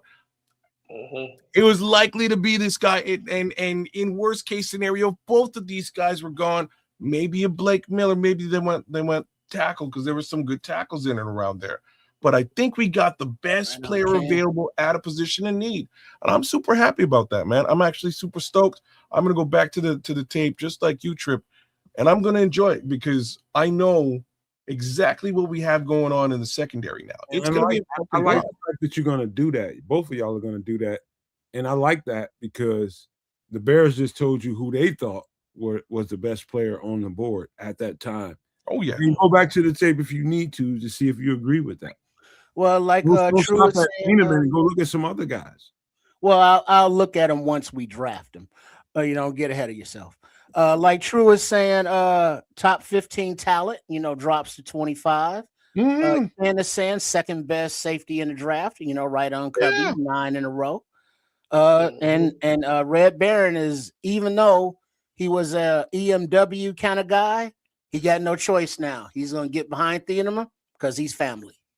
I thought he should have been one of the first 10 players off the board. 10 to 15, like he's up there, man. Think He's about the really up receivers there. that got Let's took just before like, if we're talking about, like, if you're running a mock draft and you're talking about grades, this is easily an A grade selection by the Chicago Bears. Like, I don't, folks out there have mixed reviews, etc. Easily on any mock draft that you can run. Y'all might be tired of listening to me, but ask Samo if he thinks that a couple of receivers that came off the board before Thieneman is a better player than Thieneman. Nah, we know that. Yeah, Thieneman should have been top 15 pick easily. Yeah, I mean, for his ability and what he can do and what he can dictate what defenses can't do because of his speed. Just think about it. Even his speed is going to help so much in the run game. We can sit him in the box, bro. You can say dare a team to run dare a team to run, and they can say, "Nope, we're not going to run," and he can still drop back into middle coverage deep. Because he has that type of speed. He can still get back. He has that type of speed, man. So, yeah, I think it was a good pick. It was a good pick for sure. I like it. A+ easy, right? Like they didn't trade up. They didn't do anything foolish. They waited for a guy to drop, who's for the most part looked at as a number 2 safety in the draft. He fell to them. They washed their hands of the deal and pressed that button and made that call. All right. That's awesome. Last question I got for you guys, and we do probably need to go and save a little something for tomorrow. I don't know exactly what time the draft starts, but we'll be on here 30 minutes beforehand. 6 tomorrow, I think. It's really good. So 6 Central? Yep. So 5:30 Central? Yeah, it'll be 5:30 for us. We get on here 30 minutes before the action. What do y'all think is the more pressing need? Kez, be honest. If you think it's edge rusher, go ahead and say it. Say what you think it is. I'm gonna have a hard time answering this question. I'll tell you why very quickly. I don't like the edges in the second and third. I don't. So I do believe that edge is a requirement, but I also know that the defensive tackle market in this draft is deep as all hell.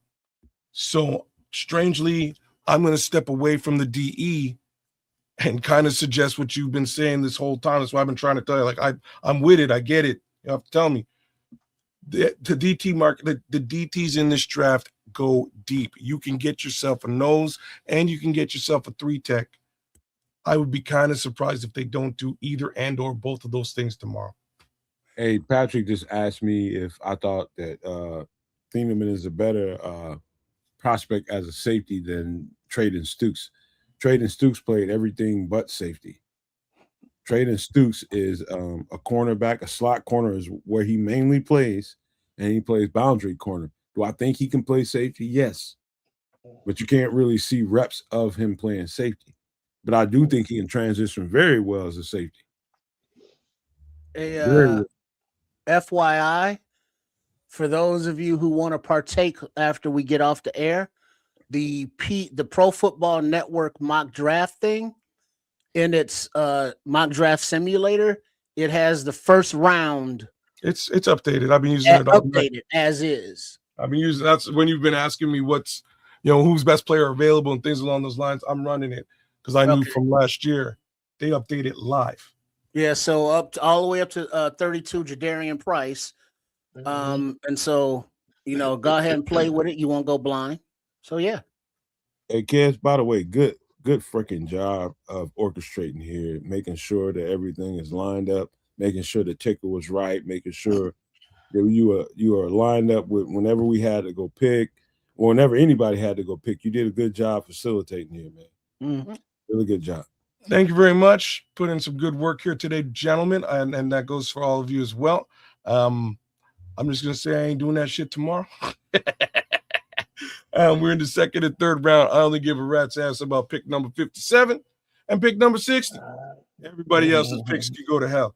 How come you won't do it tomorrow, man? Because I'll be That's a lot to do tomorrow. I'm just saying that's like 200 plus picks, like or something like that. It's a good 60 yard. Like 64. 90. I'm bullshitting. It's 64 picks. It's a lot of Now selections. you got the third round tomorrow too.